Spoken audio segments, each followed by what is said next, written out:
Hi, welcome back, guys. This is your friend, the DN WhatIf, with another fanfiction. This is the movie of WhatIf Todoroki founded an all-women hero agency in Los Angeles. All credits for this video go to their respective authors, so please support the real author. Check out the link in the description for more details, and go to the story link to say hi to the author. Please give this video a like and subscribe to the channel if you want more videos like this. Now, let's get into the fanfic. It was a typically hot day in Los Angeles, and Shoto Todoroki walked down the main hallway of the Endeavor agency with cold, hard intent. The son of pro-hero Izuku Todoroki, better known as Endeavor, he had always hated his father for the hellish training that he had been subjected to as a child, and yet in recent years, he had come not to accept the man so much as tolerate his existence. And it was partly because of this tolerance that he elected to join the Endeavor agency. And he needed a way to earn money.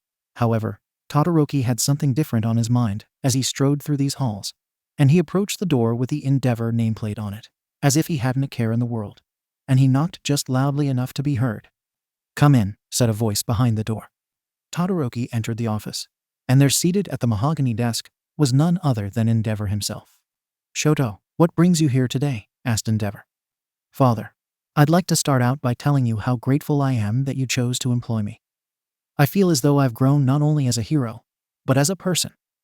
Having said that, as of this moment, I hereby resign from your agency." "What?" Endeavor bolted up out of his chair. "But why? For years, I have labored under your shadow, and it is because of this, I feel that my potential has been severely limited. I could never live with myself if I didn't stand up and spread my wings. I hope you understand. But you're my favorite son. I trained you to become the hero you are today. You obey me. Besides, where would you even go if you left? I have a pretty good idea." Endeavor crossed his arms. "Then do tell me." "I intend to start my own hero agency." At first, Endeavor didn't respond to this revelation. Todoroki stood firm, doing his best not to show any emotion despite the fact that he had anxiety about how his father would respond.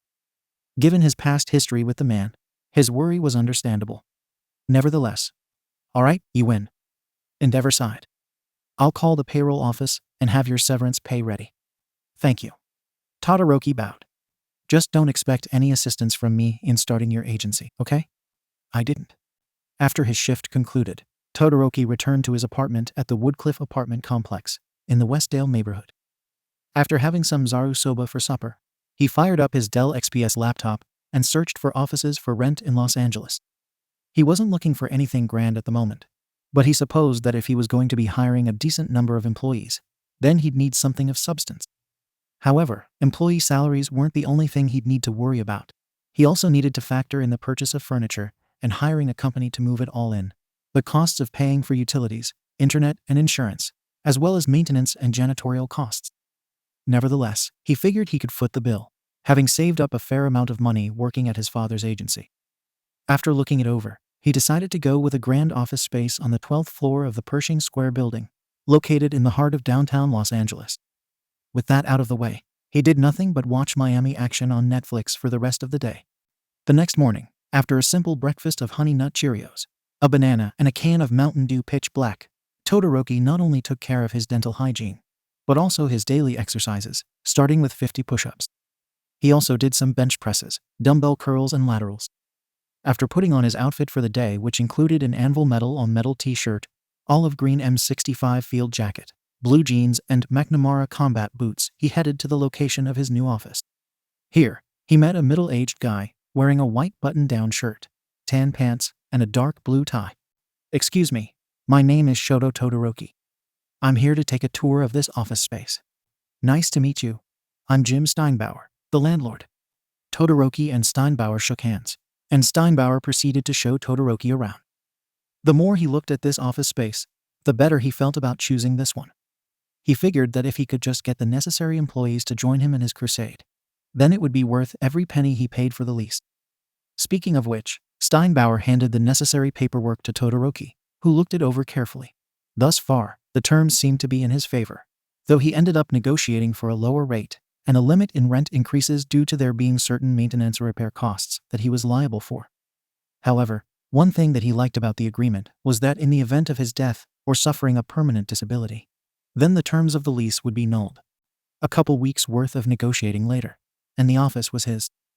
Also during this time, Todoroki spent money on buying furniture for the office. Additionally, he had an armory constructed in one room and bought a bunch of guns for it. He also bought a few muscle cars because he figured that depending on which quirks his employees had, they might need a faster way to get around while on patrol or when pursuing bad guys. Having furnished the office, Todoroki put out ads in Craigslist, several local newspapers and magazines seeking employees. Then, he waited, and waited, and waited. For a time, it seemed that all Todoroki ever did was polish his desk and walk around the office making sure that everything was in order. Because of that, he wondered if there was anything in particular that he was doing wrong in trying to get the word out about his hero agency. However, thinking about it produced no useful ideas. Thus, Todoroki slinked back to his desk, and just as he was about to sink back into his chair, he heard his desk phone ring. Shoto Agency. Shoto Todoroki speaking. Shoto, there's a young woman here looking for you, said Jane the receptionist. Please send her up. Will do. Goodbye. Todoroki sat down at his desk, eagerly awaiting the young woman who was coming up to see him. Finally, after weeks of waiting, it gave him a great sense of relief, knowing that there was somebody who actually wanted to sign up with his agency. He just prayed that whoever signed up was honorable enough to carry out the duties expected of a hero. Soon enough, Todoroki heard knocking on his door. Come in, said Todoroki. The door opened, and in stepped a young woman with long, fluffy, 80s-esque dark green hair, matching green eyes and freckles. She was dressed in a white blouse, dark blue suit jacket with matching skirt, and black high-heel shoes. She was carrying a packet of papers. Excuse me, is this the Shoto Agency? Asked the woman. Todoroki nodded. Yes, this is the place. I'm Shoto Todoroki, leader and founder of the agency. The woman smiled nervously and waved at Todoroki. Hi, I'm Izuku Midoriya. I want to apply for your agency. Todoroki stood up and approached Midoriya. Nice to meet you, Midoriya. Todoroki and Midoriya shook hands. Midoriya then handed the packet her application to Todoroki. Please, have a seat, said Todoroki.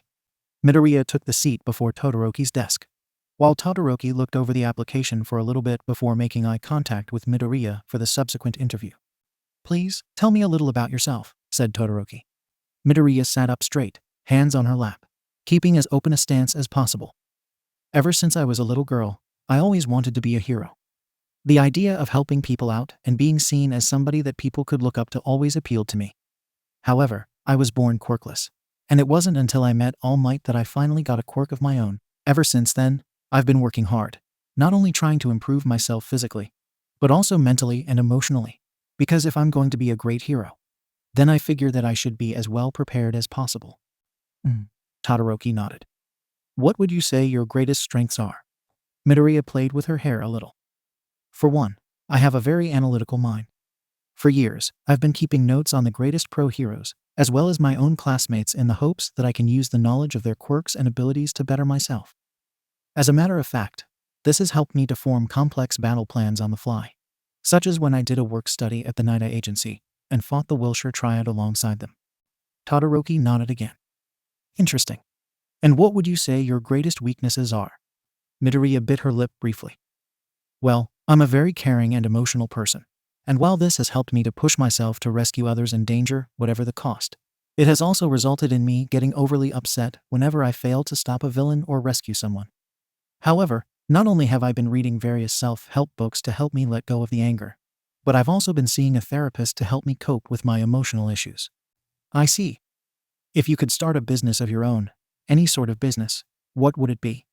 I've always liked the idea of owning my own bookstore, because not only do I love reading, but I want to help spread knowledge throughout my community.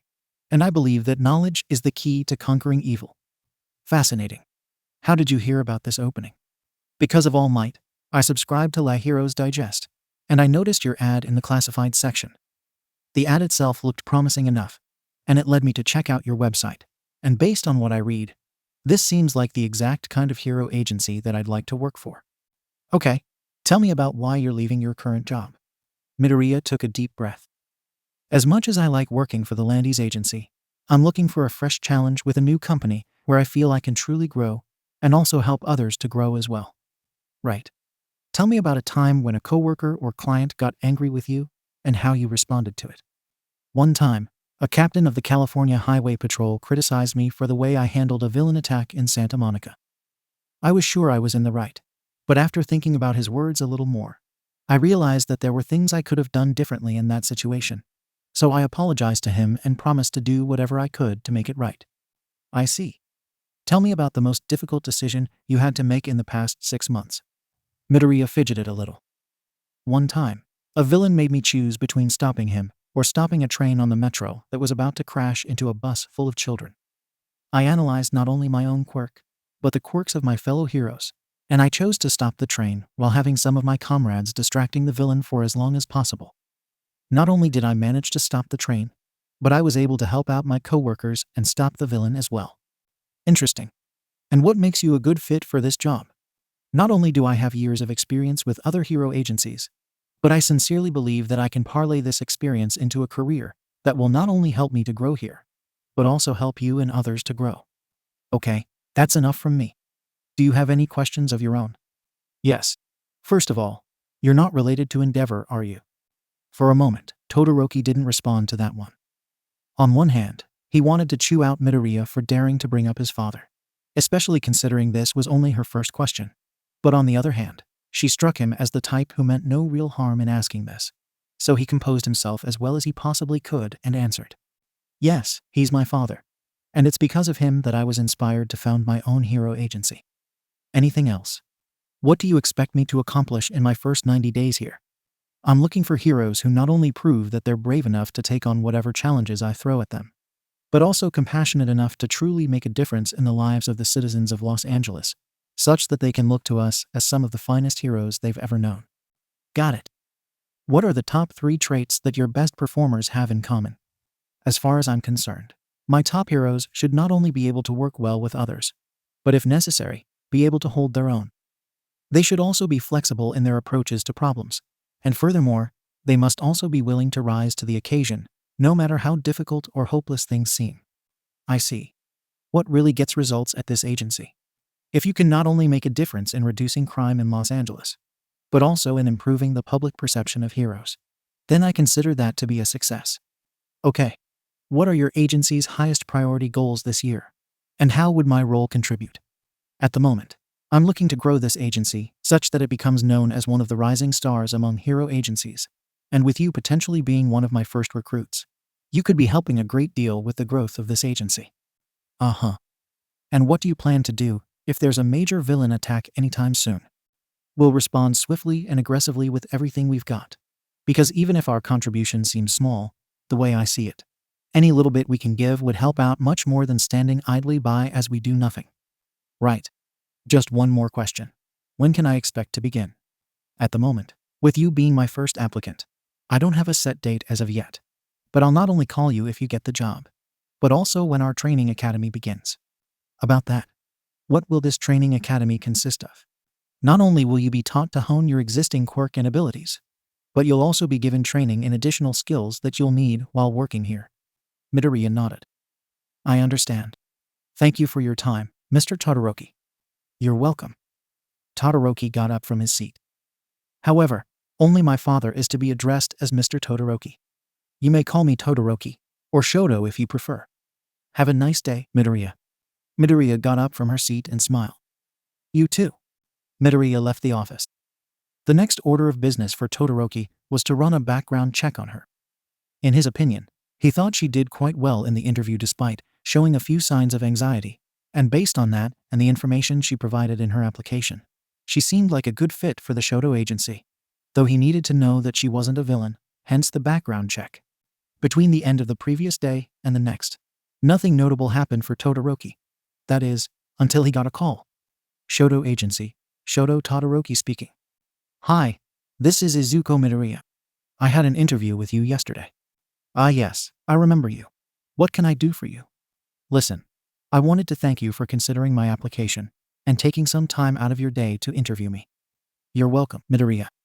I'm still awaiting the results of your background check, but I'll call you as soon as the results get in. Right? Have a nice day. You too. Goodbye. Todoroki hung up. No sooner had he done so than he got another call from Jane. Shoto agency, Shoto Todoroki speaking. Hi Shoto. There are 2 other young women looking for you. Please send them up. Will do. Goodbye. Todoroki hung up. After doing so, he thought about the applicants he'd gotten thus far. While it wasn't unusual for hero agencies to get a good number of women in their ranks, he found it unusual that his first 3 applicants were women, more so that his next 2 had shown up together. Nevertheless, he vowed to judge not by sex or gender, but by how qualified they were for the position. Soon enough, he heard knocking on his door. "Come in," said Todoroki.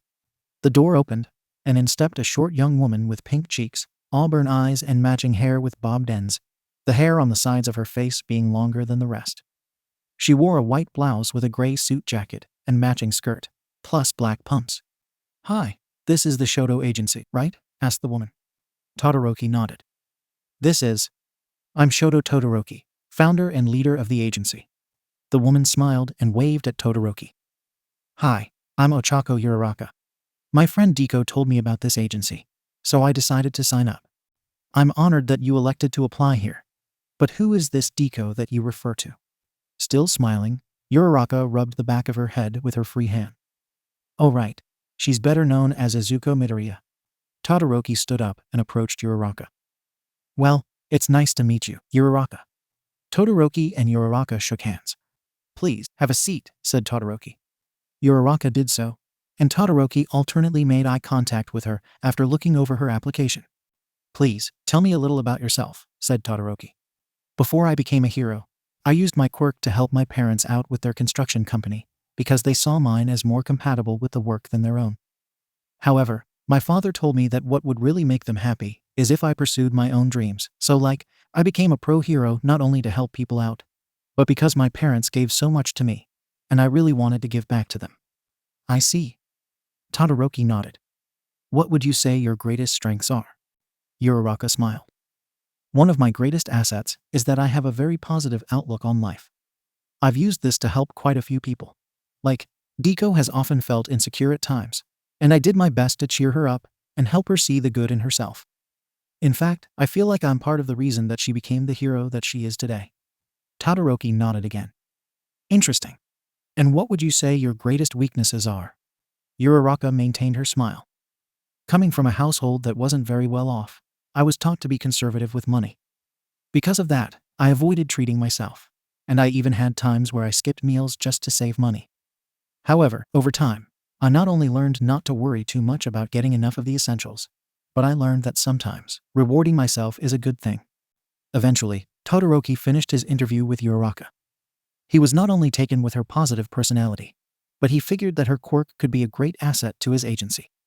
However, he also noted that some of her responses to his questions seemed a bit hollow and generic. Nevertheless, having gone through job interviews of his own, he had to remind himself that the candidates who gave some questionable responses weren't as ill-suited for the position as they might seem, and conversely, those who gave dead-on responses could ultimately prove to be dead ducks. That aside, he welcomed his next applicant, a young woman who was even shorter than Uraraka, who had large hands, long dark green hair tied into a bow at the bottom, round eyes with large irises, and a wide mouth that dipped a bit in the center.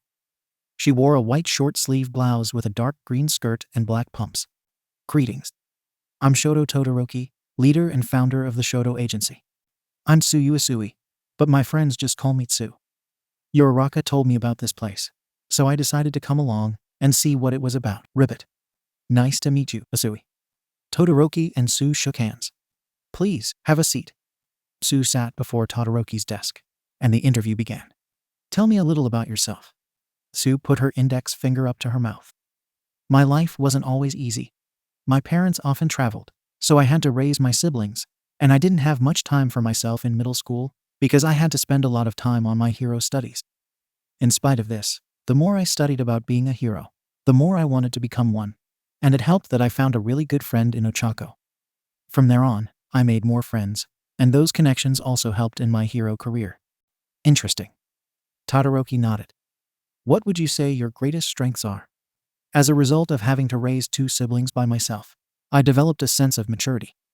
Consequently, I also learned to care not only for myself, but for others as well. At the previous hero agency I worked at, my superiors gave me high marks for being someone that others could rely on in times of emotional difficulty. What also helped is my tendency to stay calm under fire. One time, we fought an especially powerful villain, and even though the odds were against us, I didn't crack under the pressure, which I believe helped us win in the end. Todoroki nodded again. Okay, and what would you say your greatest weaknesses are? I can be bluntly honest when speaking my mind, and often, I can come off as harsh or cold when I don't really mean to do so. However, in more recent times, before I say something, I've been learning to think about whether it's something that my friends would want or even need to hear in a given situation. And I find that it's improved my relations with people greatly. Ribbit. Tsu was the last candidate that Todoroki interviewed for that day. While he noted that she gave good responses to the questions that were asked of her, and had no trouble making eye contact, she did stare blankly at him the whole time, and her intonation seemed a bit flat. However, he was impressed by her quirk and all the abilities that came with it, so he figured that she too could be a great asset to his agency. At some point after he got into the office the next day, Todoroki got a report on the CHP's background check for Midoriya, and it showed nothing that would disqualify her from service with his agency, so he called her up. "Hello," said Deku. "Midoriya, it's Shoto Todoroki." "Oh, hey, what's up?" "Having reviewed your application, and having gotten the results of your background check, I hereby accept you into the Shoto agency." "Really?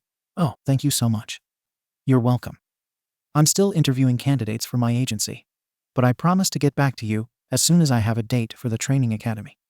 "Got it. Anything else?" "That's all for now. Have a nice day, Midoriya." "You too." Just seconds after Todoroki hung up, he got another call. "Shoto agency, Shoto Todoroki speaking. Hey, it's Jane again. There are at least 10 women coming up to visit you." "Okay, thank you for informing me." By now, Todoroki really had to wonder.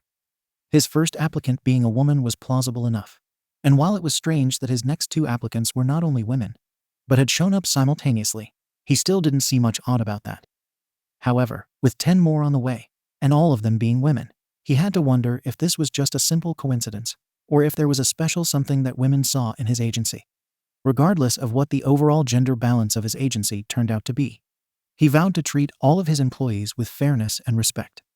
Also, while other new agencies would have been overwhelmed with the sheer onslaught of multiple applicants, Todoroki had thought ahead and installed a number ticket dispenser outside of his office door in addition to an electronic counter showing whose turn it was. The counter automatically activated once the first ticket was taken, an electronic female voice saying, "Now serving number 1." Shortly thereafter, he heard knocking at his door. "Come in," said Todoroki. Todoroki's next applicant was a tall, voluptuous young woman with black hair in a large, spiky ponytail, and a long bang running down the right side of her face. She wore a purple short-sleeve blouse, a black skirt, and black high-heel shoes. Todoroki did his best to keep himself composed in spite of the fact that he found her to be very beautiful. "Greetings. I'm Shoto Todoroki, leader and founder of the Shoto agency." "Hi," the woman smiled at him. "I'm Momo Yaoyorozu. One of my friends told me about this place." "Nice to meet you, Yaoyorozu."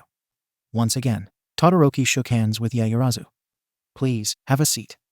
Yaoyorozu took a seat, and once again, Todoroki got down to the interview process.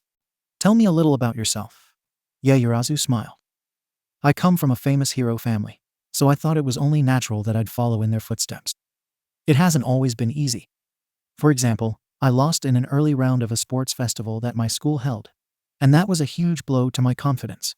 But I chose to do my best anyways, and thanks to what I'd learned not only in my final exams, but at my first job, I regained my confidence, and I hope to inspire others through the example I set as a hero." Next up was Kyoka Jiro, who had accompanied Yaoyorozu to the agency. "What would you say your greatest strengths are?" asked Todoroki. Kyoka had a neutral expression on her face, but made some subtle gestures with the earphone jacks on her ears. "I'm very organized. Whenever I plan anything, I try to spell it out in as plain and simple a way as possible, such as when my boss once asked me to come up with a plan when we were raiding a villain's hideout in Long Beach. I'm also multi-talented, and you might not find this relevant, but I play many different musical instruments, which I find has helped sharpen my mind." After Jiro, Todoroki interviewed Mina Ashido. "And what would you say your greatest weaknesses are?" asked Todoroki. Ashido smiled and rubbed the back of her head. "Well, I never was the best when it came to my academic studies, but I've learned not to be afraid to ask others for help if I really need it. And I find I do better if I have a tutor or something. I also have trouble coping with the fear I feel after going through a difficult situation. But that's why I have super good friends that I can talk to about it.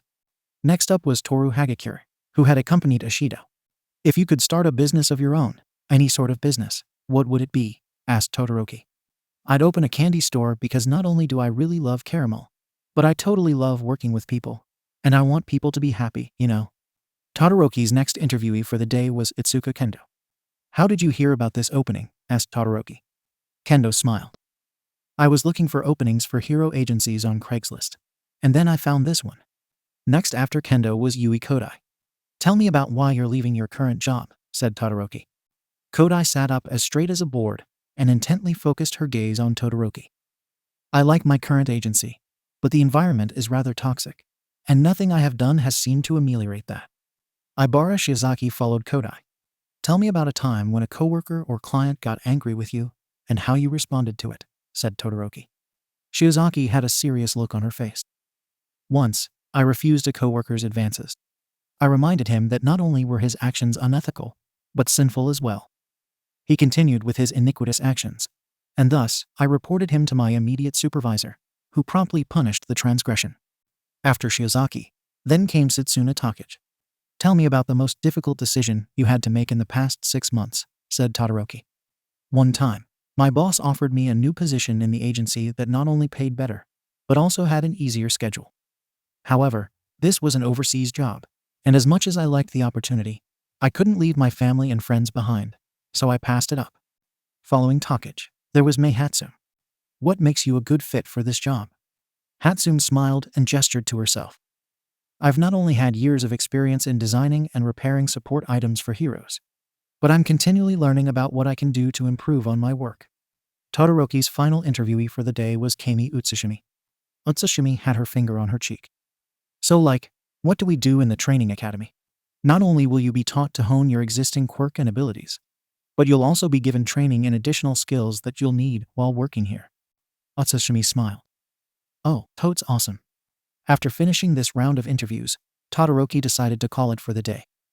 While some of his candidates had shown more than others, he felt that they were all suited for his agency. Now, the only thing that remained was to set a date, time and place for the training academy to begin. Ultimately, the first day of the Shoto Agency's training academy would take place at the Jesse Owens track and field at California State University, Los Angeles. For today's events, Todoroki's women wore a training uniform consisting of a white t-shirt, black spandex shorts, and running shoes. Todoroki wore a white t-shirt, black basketball shorts, and running shoes, in addition to a whistle and a stopwatch around his neck. All of you showed up on time, said Todoroki. I'm impressed so far. For our first training session, I want all of you to start off with some calisthenics. First, give me 30 jumping jacks. The candidates did so, with Todoroki joining in as well. Good. Now, give me 25 sit-ups. Once again, Todoroki and his women engaged in these exercises. Good. Now I want to see all of you do 20 push-ups. While the candidates had varying degrees of difficulty in doing push-ups, they all managed to get them done. You're doing great so far. Now, we're going to do some stretching exercises. Todoroki led his women in some stretches. Feeling warmed up now? The candidates gave varying affirmative responses. Good.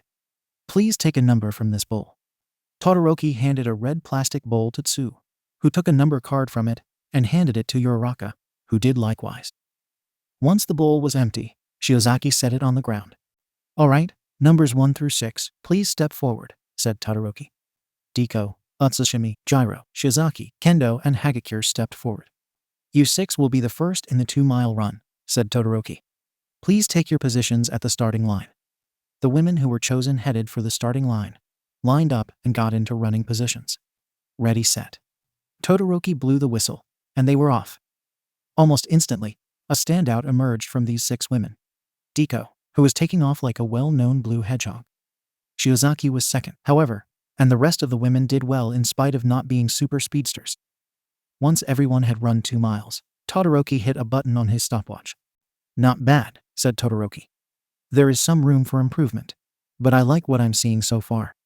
Midoriya. Please, call me Deku. Right. I have to ask, where did you learn to run like that? Deku smiled nervously and rubbed the back of her head. That's part of my quirk.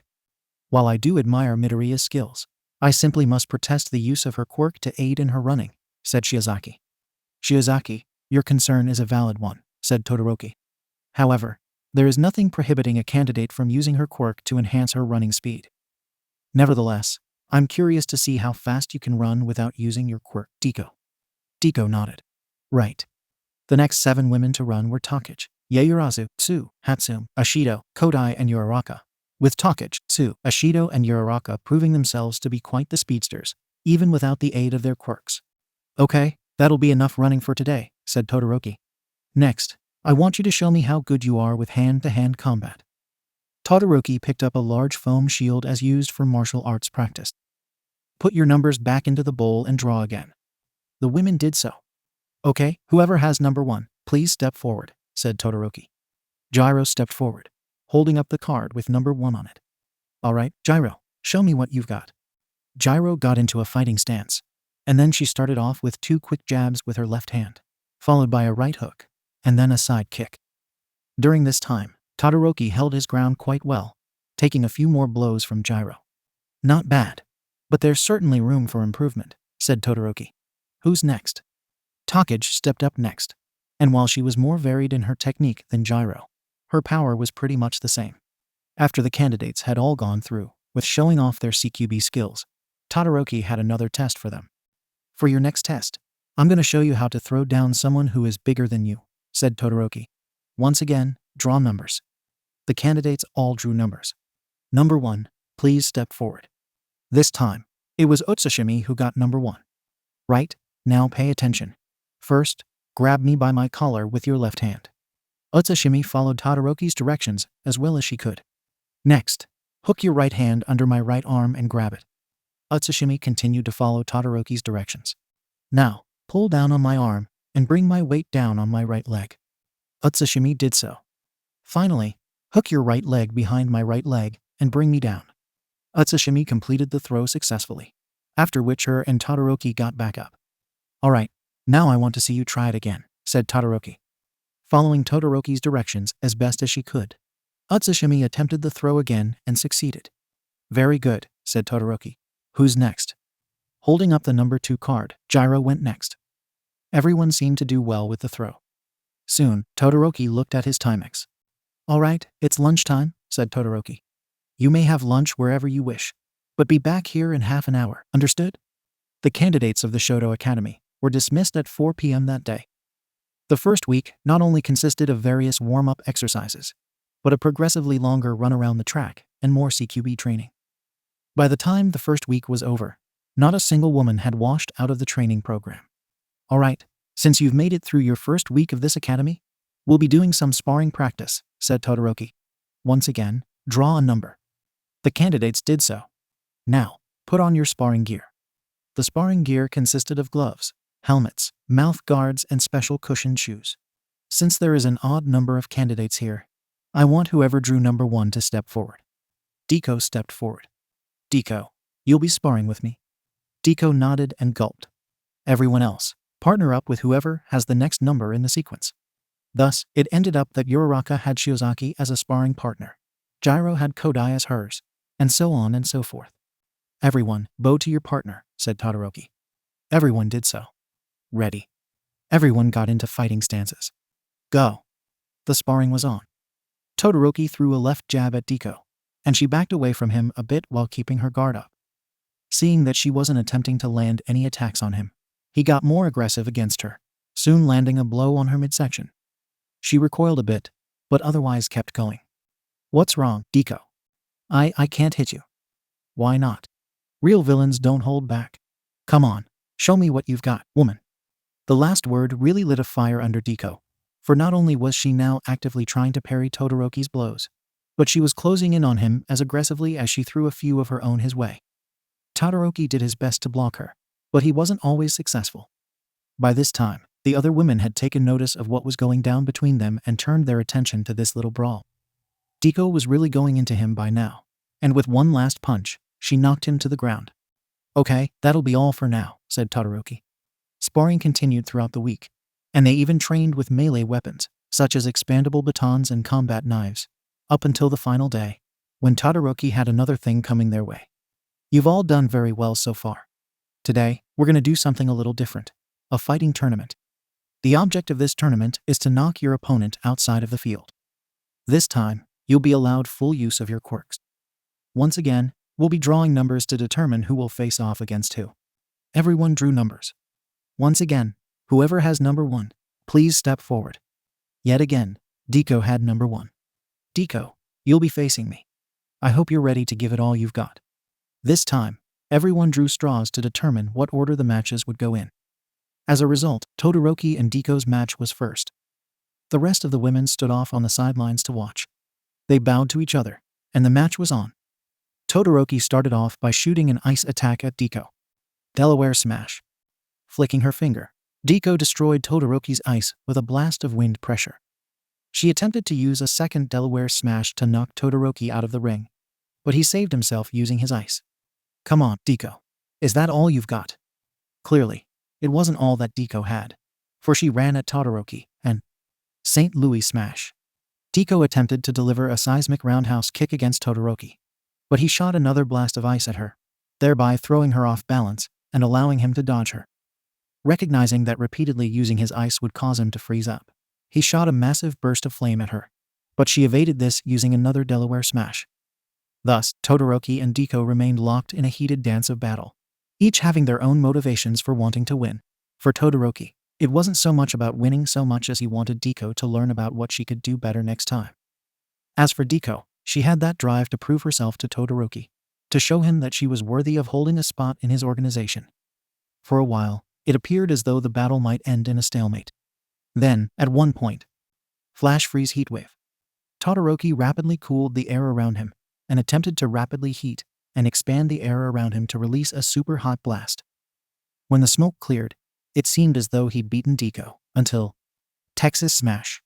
Using a punch, Deku struck Todoroki in the back with a huge blast of wind pressure, which proved to be more than enough to knock him out of the ring. The other women got up from their seats and cheered for Deku, who looked over at them and smiled. Then, with a more serious look on her face, she hurried towards Todoroki. Todoroki, are you okay? Todoroki got up. I feel somewhat bruised, but I'll live. I'm impressed by your skills, Deku. Deku smiled. Thanks. You weren't too bad, either. That aside, it's Yaoyorozu and Hatsume's turn next, so we should vacate the field. Yaoyorozu's and Hatsume's battle turned out to be a most interesting one, because of Yaoyorozu's quirk that allowed her to create objects from her body and Hatsume's reliance on support items. In the end, Yaoyorozu was victorious in this battle. Thus, the battle tournament continued on, until finally, Utsushimi came out victorious. Congratulations, Utsushimi, said Todoroki. And congratulations to everyone else as well. I hope you use this experience as a valuable learning tool. The next phase of the training took place at the Angelus shooting ranges. Here, there were tables with various kinds of firearms set up, along with ammunition, shooting glasses and earmuffs, plus targets set up at random distances. Today, the candidates were dressed in their hero costumes. All right, for your next class, I'll be teaching you shooting skills, said Todoroki. Who here has never fired a gun before? Everyone but Kendo and Ashido raised their hands. All right, before I teach you the basics of how to use firearms, I have to teach you the 4 basic rules of gun safety. 1. Treat every gun as if it were loaded, even if it's not. 2. Keep your finger off the trigger until you're ready to shoot. 3. Never point the gun at anything you don't intend to destroy. 4. Finally, never fire unless you're sure of your target and what is beyond it. Is that understood?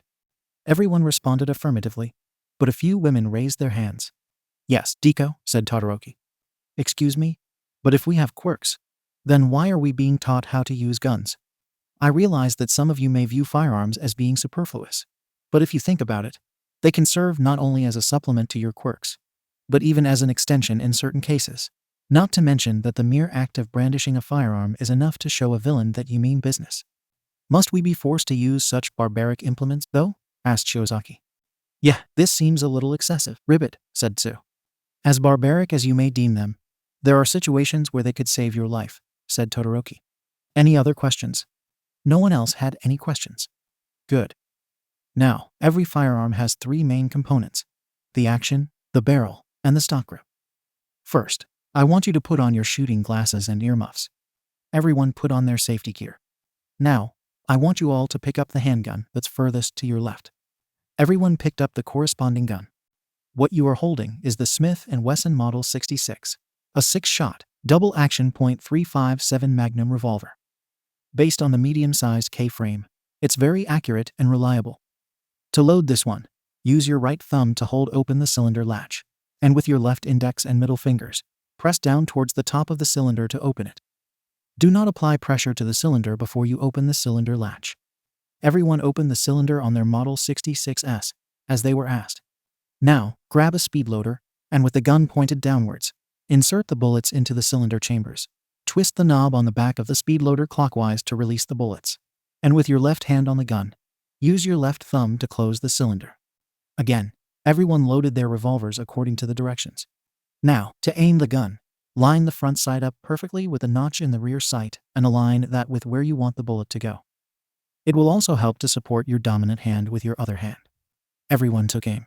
To shoot, place your index finger on the trigger, squeeze, and fire. Everyone started shooting, filling the air with the characteristic boom of the .357 Magnum. Already, it became evident that some women were better shots than others, and some were better able to handle the Magnum recoil than others. However, there was still time to improve their skills. Todoroki waited until the last shot had been fired, and, okay, once you've used up all 6 shots, open the cylinder as I told you before, and with your left thumb, use the ejector rod on the front of the cylinder to expel the empty cartridges. Once again, the candidates followed Todoroki's directions to the letter. Now, reload and continue shooting until I say cease fire. With that, Todoroki's women continued their target practice. While some of them still had trouble hitting the target, others showed some improvement the more they used their .357s. A few speed loaders later. Cease fire, said Todoroki. Everyone stopped shooting. Now, put down your pistols and grab the submachine gun that's second from your left. Everyone put their Model 66s down where they'd originally been and picked up the next weapon.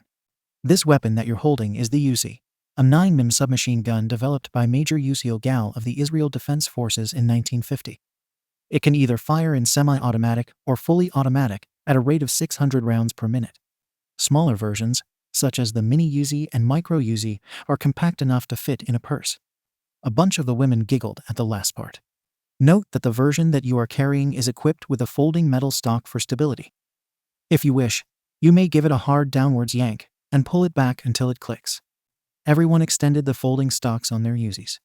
To load this one, grab a 32-round magazine, insert it into the pistol grip with the bullets facing forward, giving it a hard slap, and pull the charging handle on top all the way back to cock the weapon, letting it go once you pull it back.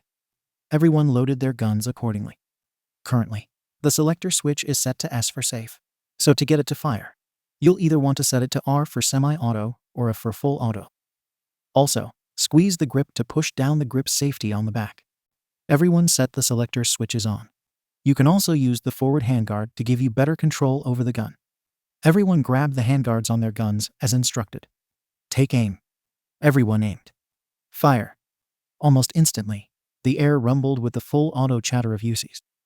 While Todoroki admired how they were able to load and handle the guns, one thing became apparent to him. Cease fire. Everyone stopped shooting. I've noticed that some of you are holding down the trigger, and that reminds me. When firing any machine gun, try to fire in short bursts.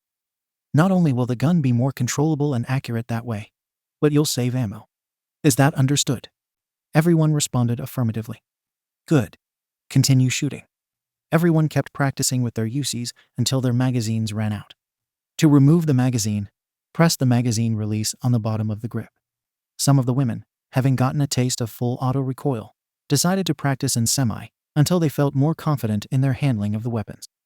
Regardless, as with the Model 66S, a number of them were improving the more they handled the weapons, and some of them, such as Deku, smiled, finding the rush they got from firing a machine gun to be invigorating. A few magazines later, Todoroki gave another ceasefire order. All right, we're done with this weapon, so put it down and grab the submachine gun to its right, said Todoroki. Everyone put down their Uzis and grabbed the next submachine gun. This is the Smith & Wesson M76.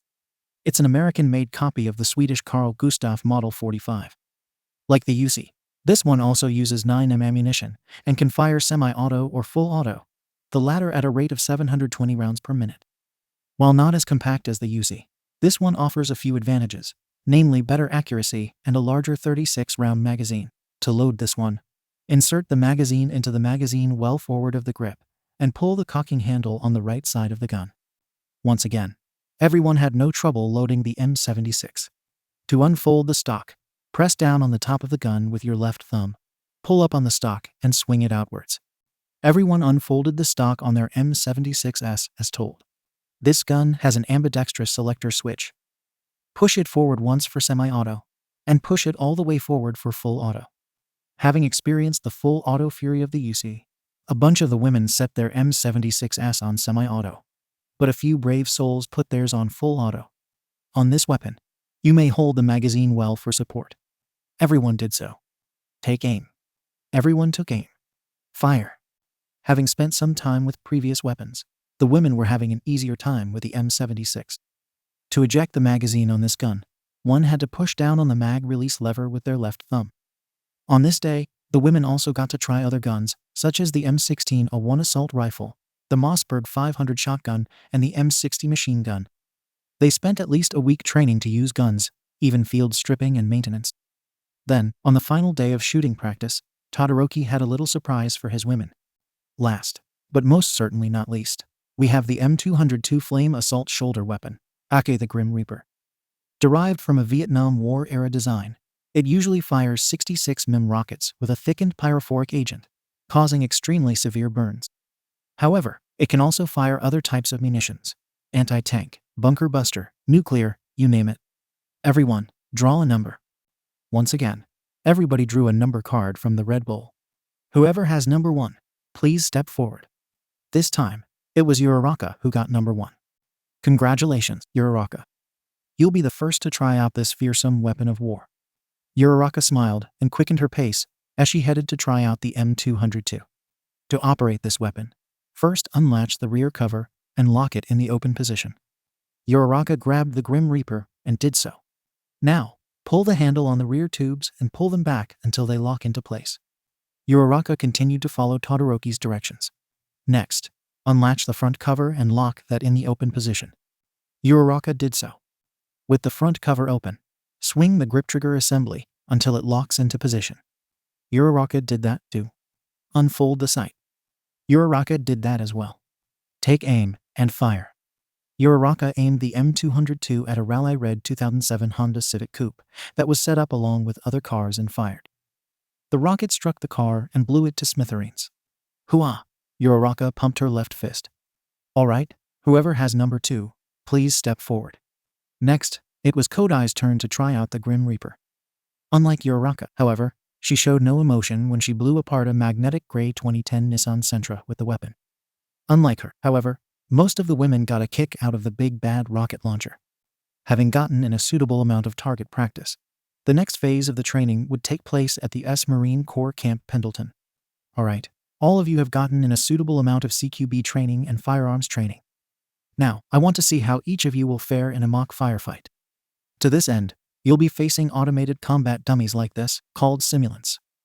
Todoroki pointed to a dummy that resembled a crash test dummy, but was somewhat more human in appearance in addition to having more articulation. These simulants can be programmed to have different movement speeds, different aiming skills, and different reaction times. Your objective will be to get through this live fire course without getting shot. The candidates gasped upon hearing about getting shot.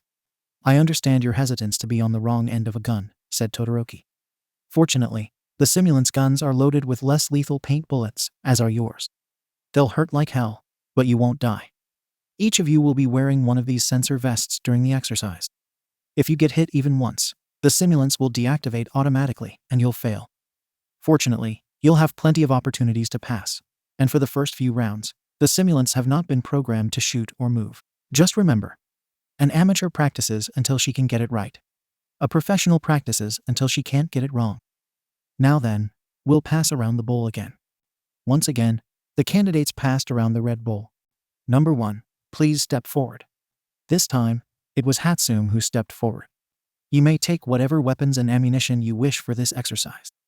Just remember that you can only carry so much, and that certain weapons may be better suited for certain situations than others.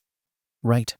After putting on the sensor vest, Hatsune took a Colt 1N911A1 and an M16A1 plus ammo for each. Line up at the starting line. Equipping the M16, Hatsune lined up. Ready, set, go. While not ordinarily a speedster, Hatsune had a bit of a speed advantage thanks to her electromagnetic soul. She hustled through the course, blasting any simulants that got in her way. Because her quirk allowed her vision to zoom in, she tried sniping the simulants on certain occasions. In the meantime, Todoroki monitored her progress using various cameras he'd set up around the course. Eventually, she came back to the start, after which Todoroki stopped his stopwatch. Not bad, but you can do better, said Todoroki. Why don't you let number 2 have a turn now? This time, it was Gyro's turn, and she picked a Mossberg 500 cruiser and an Uzi as her weapons of choice. Thus it went throughout this week, with the women repeatedly going through the course, the simulants getting faster and better with their aim and reaction times as the days wore on. As usual, some women had a better time going through the course than others, but sooner or later, they all had it down pat. The next phase of the training would take place at the Laps Edward M. Davis training facility, more precisely at their Evoque course. You're all doing well so far, said Todoroki. Today, we're going to practice high-speed driving techniques. I realize that some of you may find cars superfluous given your quirks. However, cars can prove useful in catching villains more quickly, and they can also serve as deadly weapons. Any questions? No one had any questions. Good. We'll be passing around the bowl again. Once again, the women passed around the red bowl and took a number card. Number 1, please step forward. This time, it was Ashido's turn to go first. Right this way, please. Todoroki led Ashido over to the car that would be used for this test. A medium blue 1974 Torino Cobra. Wow, said Ashido. That's a nice car. Todoroki merely nodded. Ashido got in the driver's seat, while Todoroki rode shotgun. Put that helmet on, please, said Todoroki. Ashido put on a Bell open-face helmet with black/red/orange/yellow stripes, and Todoroki put on an identical helmet. For this test, I want you to take 2 laps around the course, said Todoroki. Start the car, please. Ashido fired up the mighty 429 Super Cobra Jet V8. Be sure of your surroundings. Ashido looked around. Ready, set. Ashido shifted the car into drive. Go. Ashido rammed down the gas pedal and burned some serious rubber as she began to throw the Torino around the Evoque course, while Todoroki timed her. Despite Ashido driving like a maniac thus far, Todoroki kept his cool about him, even as he prayed she wouldn't wreck the car. There's a slalom coming up, said Todoroki. Get ready. Soon enough, Ashido came to a straightaway with a line of cones set up for a slalom. She weaved the Torino around the cones as best as she possibly could, and then headed for another series of curves. While Ashido had never considered herself a car girl, she loved the thrill of being able to drive at high speeds and not having to worry about what the cops thought. Her veins pumped with adrenaline as she bombed around the track with old-school American muscle. Of all things, the battle tournament was nice, and she loved shooting practice. But this was a whole new level for her. Eventually, they came upon another straightaway with 3 traffic lights. Go through green, said Todoroki. One of the lights turned red, and doing her best, Ashido attempted to steer into a lane that was marked as green. She seemed to do a good job of it, and she continued running the course as usual until Todoroki signaled her to stop. How'd I do? Asked Ashido. Not bad, but you hit a few cones during the slalom, so I'm subtracting points. Fortunately, there's still plenty of time to improve, but right now, it's time for someone else to take the wheel. Ashido shut off the engine and got out, and Todoroki followed. All right, let me see number 2, said Todoroki. Yayurazu stepped forward, and she took the driver's seat of the Torino Cobra. Again, some women proved to be better drivers than others, but sooner or later, they all mastered the various high-speed driving techniques that Todoroki taught them. Finally, the candidates were taken to the Los Angeles County Fire Department's training academy for their last test. Congratulations on making it this far, said Todoroki. Thus far, I am impressed with how well you've learned the new skills I've taught to you. Before you earn a spot in my agency, you have one final test. Infiltrate this building behind me, make it to the roof and rescue me, defeating any simulants that may attempt to hinder your progress. Once again, taking a single hit will cause you to fail this exercise, and you'll have to start all over. Just as before, we'll pick numbers from this bowl. Yet again, the candidates passed around the red bowl. Number 1, please step forward, said Todoroki. This time, It was Deko's turn to go first.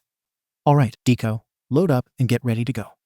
From a nearby weapons table, Deko grabbed an M16, a 1 and a Model 66, plus ammo for both, and some M89 pinch grenades. Alright, now wait until I go into the building and sound the signal, said Todoroki. Right. Deko loaded her guns, while Todoroki headed into the kill house.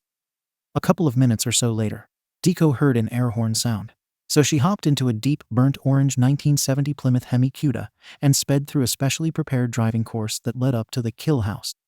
It wasn't an easy course, but the time she'd spent on the lap Savak course had helped to hone her driving skills tremendously, so she made it through all right. Once she reached the building, she equipped her M16 and charged in.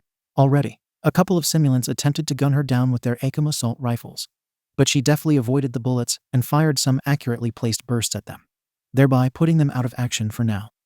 She headed for a nearby staircase, only to nearly get shot by a couple more simulants, including one that popped out at her as she was close to the staircase entryway. However, she dove to avoid that one before shooting it, and after blasting the other one, she proceeded up the stairs. Thus far, Deko seemed to be having a good run through the kill house. However, she encountered a major obstacle in that the staircase was blocked at the 3rd floor by some strategically placed debris. Delaware smash. Deko attempted to knock the debris out of the way. However, not only did her Delaware smash not work, but it made things worse by causing the debris to fall down, nearly burying her in the process. Fortunately, she got out of the way in time. However, that still left her with the question of where to go, and seeing as her only option was the 2nd floor, she headed there, only to encounter more simulants. She doubled back around the corner, sweating quite a bit, her heart pounding from the pressure to succeed. Worse, these simulants were well coordinated with their fire, denying her a chance to just go in and defeat them. Seemingly out of options, she grabbed a grenade, pulled the pin, and threw it into the room. These M89 grenades were a special type of electromagnetic grenade that temporarily knocked out any electronics within their blast radius, and that was what they did to the simulants, thereby allowing Deko to proceed through the 2nd floor without getting shot. The 3rd floor was still a pretty big challenge, compounded by the fact that one of the simulants was armed with a PKM machine gun. However, Deko managed to get through this one all right. Unfortunately for her, the 4th floor was blocked off, too, and as there was seemingly no other way up there, Deko seemed to be out of luck. However, she was quite the smart little cookie, too, so she broke a window by smacking it with the butt of her M16, after which she slung the rifle over her shoulder and drew her Model 66. Leaning out the window, she used her free hand to shoot a tendril of dark energy at the roof of the building and used it to rappel up the side of the building, being careful about the windows lest any simulants gun her down. Finally, she reached the roof, where Todoroki was waiting, guarded by 4 simulants. Thinking quickly, she used her improvised rappel to propel herself over the roof, and with speedy, careful aim, she gunned down the 4 simulants before coming to land, after which she ran over to Todoroki. "Come on," said Deko. Holstering her Model 66, Deko held Todoroki in one arm, while using her other to produce the dark energy and rappel down the side of the building, once again remaining clear of any windows. Having made it down to the ground, Deko and Todoroki headed back to the Hemi Cuda, where she drove them down to the finish line. "Very good, Deko," said Todoroki. "You passed your final test. However, I must ask, why didn't you tell me you had another quirk?" Deko frowned. "Well, it's not something that I like to talk about a lot, especially considering there are people who would kill to have that kind of power. Even so, you'll do just fine in my agency. Now enough talk. Let the next person go." Deko and Todoroki stepped out of the car to let Hagakure have a turn. While exact results varied, every woman passed the final exam. With that, one thing remained. "Congratulations to all of you," said Todoroki. "Through your training, each one of you has thoroughly proven that you're more than worthy to become members of my hero agency. Before you start your careers, however, I want all of you to raise your right hand." Everyone did so. "Now, repeat after me, as a member of the Shoto Agency. As a member of the Shoto Agency, I solemnly swear or affirm. I solemnly swear or affirm to defend the city of Los Angeles and its inhabitants. To defend the city of Los Angeles and its inhabitants. To uphold the Constitution of the United States of America. To uphold the Constitution of the United States of America. And to make this world a better place for all. And to make this world a better place for all. Amen. Amen." Todoroki lowered his right hand, and the women followed suit. Thus it began. the first day into an incredible new venture at an incredible new hero agency. The women of the Shoto agency reported to headquarters on time and already dressed in their hero costumes. The daily briefing would take place in the office's break room. After taking roll call, Todoroki gave out job and patrol assignments. Naturally, Hatsune was not only assigned to be the agency's quartermaster, but also its head maintenance tech. Gyro was assigned as the head communications officer, which also meant she would have the responsibility of being a dispatcher. Any questions? Asked Todoroki. Uraraka raised her hand. Yes, Uraraka. Hey, so, I was thinking, since we're all women, this agency should have a special nickname. How about Shoto's Angels? The rest of the women responded affirmatively. Even Todoroki nodded. Very interesting, Uraraka. I hereby accept the nickname. Any other questions? No one else had any questions. Good. Get out there and make me proud. Deku and Uraraka were patrolling the northwestern part of Los Angeles, which included Hollywood, Toluca Lake, and Van Nuys, among others. Deku was at the wheel of a sunflower yellow 1970 Chevy Nova SS, and Uraraka was her passenger. Thus far, things were going smoothly. So Deku, how do you feel about working for Todoroki's agency so far? So far, I think it's probably one of the more interesting agencies I've worked for. Really, I've never worked for a single hero agency where I was taught how to use guns or engage in high-speed vehicular pursuits. But on the other hand, considering our boss is the son of Endeavor, he must know what he's doing, right? I guess. I just wonder why all of his employees so far are women. I don't know about you, but the reason I chose to work for his agency was because he presented the information on his website in a way that made it seem like it would be a good place to. Just then, Deku and Uraraka were interrupted by an LAPD transmission coming from their car's radio scanner. 6 Adam 23. 6 Adam 23. A 211 in progress. 1255 North Highland Avenue 6 Adam 23. Handle code 3. Hey Deku, isn't that nearby? Said Uraraka. You're right. Deku flipped on the Nova's Federal Interceptor electronic siren and put a red fireball light on the roof, while Uraraka radioed the incident in. Unit Adam 2 to HQ. We're responding to an armed robbery on 1255 North Highland Avenue. Unit Adam 2, 10-4, said Gyro. Deku did her best to get to the destination, and she made it there just as 3 thugs hopped into a radiant red 2018 Honda Accord Sport and sped off, so naturally, they elected to pursue the suspects. Uraraka radioed in further info. Unit Adam 2 to HQ. We're in pursuit of the suspects. Vehicle is a red Honda Accord. California license 7 Charlie X-Ray Young 655er. Unit Adam 2, 10-4, said Gyro. Consider suspects to be armed and extremely dangerous. While the Accord's turbocharged 4-cylinder K20C4 engine was certainly impressive, it was simply no match for the Nova's 396 V8. Thus, Deku and Uraraka stuck to the suspects like glue, and Deku bumped the suspect's vehicle a couple of times to get them to stop. However, these guys weren't about to give up anytime soon, as evidenced by the robber who leaned out the left rear window with a Winchester 1200 Defender shotgun, and the one who leaned out of the right rear window with a Tech 9. They attempted to blow Deku and Uraraka away. But thanks to some crafty driving by Deku, they managed to avoid getting hit. Braving the hail of pellets, Deku leaned out the window and used her dark energy to pry the guns out of the robber's hands. Uraraka, take the wheel. Right. Deku unbuckled her seatbelt, opened the driver's door on the Nova, and shifted over so Uraraka could drive. Deku then jumped up in the air, and Detroit smash. Deku aimed a punch at the Accord, which not only connected with the hood of the car, but sent it sailing into the air, doing almost a full front flip and landing on its rear bumper before coming to rest on its roof. Uraraka brought the Nova to a halt, while Deku approached the Accord just as the robbers were attempting to crawl out. Out of the car, right now. Deku pointed her Model 66 at the robbers. Most of the robbers put their hands up. However, one robber attempted to use a confetti quirk to confuse Deku and Uraraka, but the former blew it out of the way with a Delaware smash. Next time, we'll shoot, shouted Deku. No more, exclaimed one robber. We give up. Uraraka radioed the catch into HQ. Unit Adam 2. Suspects apprehended. Unit Adam 2, 10-4, said Gyro. Just then, an LAPD cruiser showed up, and the 2 officers got out. Hey, everything okay here? Asked one officer. We're fine, said Deku. Were you after them, too? We were, said the second officer. Are you 2 heroes? We are, said Uraraka. despite the second officer raising an eyebrow when he saw heroes using guns. He nevertheless assisted Deku and Uraraka, as well as his partner in apprehending the crooks. While Deku and Uraraka were on the case of an armed robber, Tsu and Yaoyorozu were patrolling East Lei in a competition green 1970 Mercury Cougar Eliminator. I still think it's weird that we were taught to drive and shoot guns, said Tsu, riding shotgun.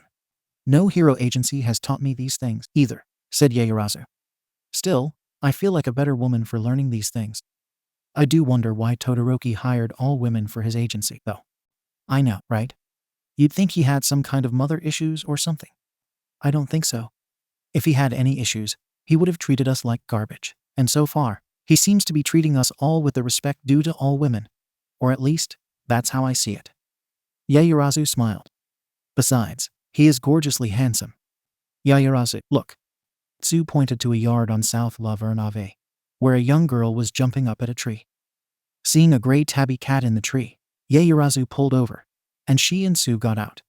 Can we help you, little girl? Asked Yaoyorozu. Licky's stuck in the tree, and she won't come down, said the little girl. Don't worry, I'll get it, said Tsu. Tsu proceeded to climb the tree as carefully as possible. Here, Licky, said Tsu. Here, Licky, come over here, kitty. Licky meowed at Tsu and backed away a little. Seeing that the cat might not want her to approach, Tsu slowly blinked at her in an attempt to reassure her before beckoning her over. However, Licky still backed away, and at one point, she slipped and fell. Licky. The little girl ran over and managed to catch Licky. Bad kitty, said the girl. Don't go in the tree again. She turned to Yaoyorozu and Tsu and smiled. Thank you.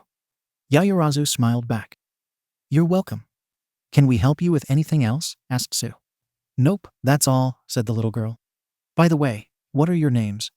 I'm the everything hero, Creati, said Yaoyorozu. And I'm the rainy season hero, Froppy, said Tsu. You two are heroes? Said the little girl. Wow, can I get your autographs? Yaoyorozu smiled. Sure.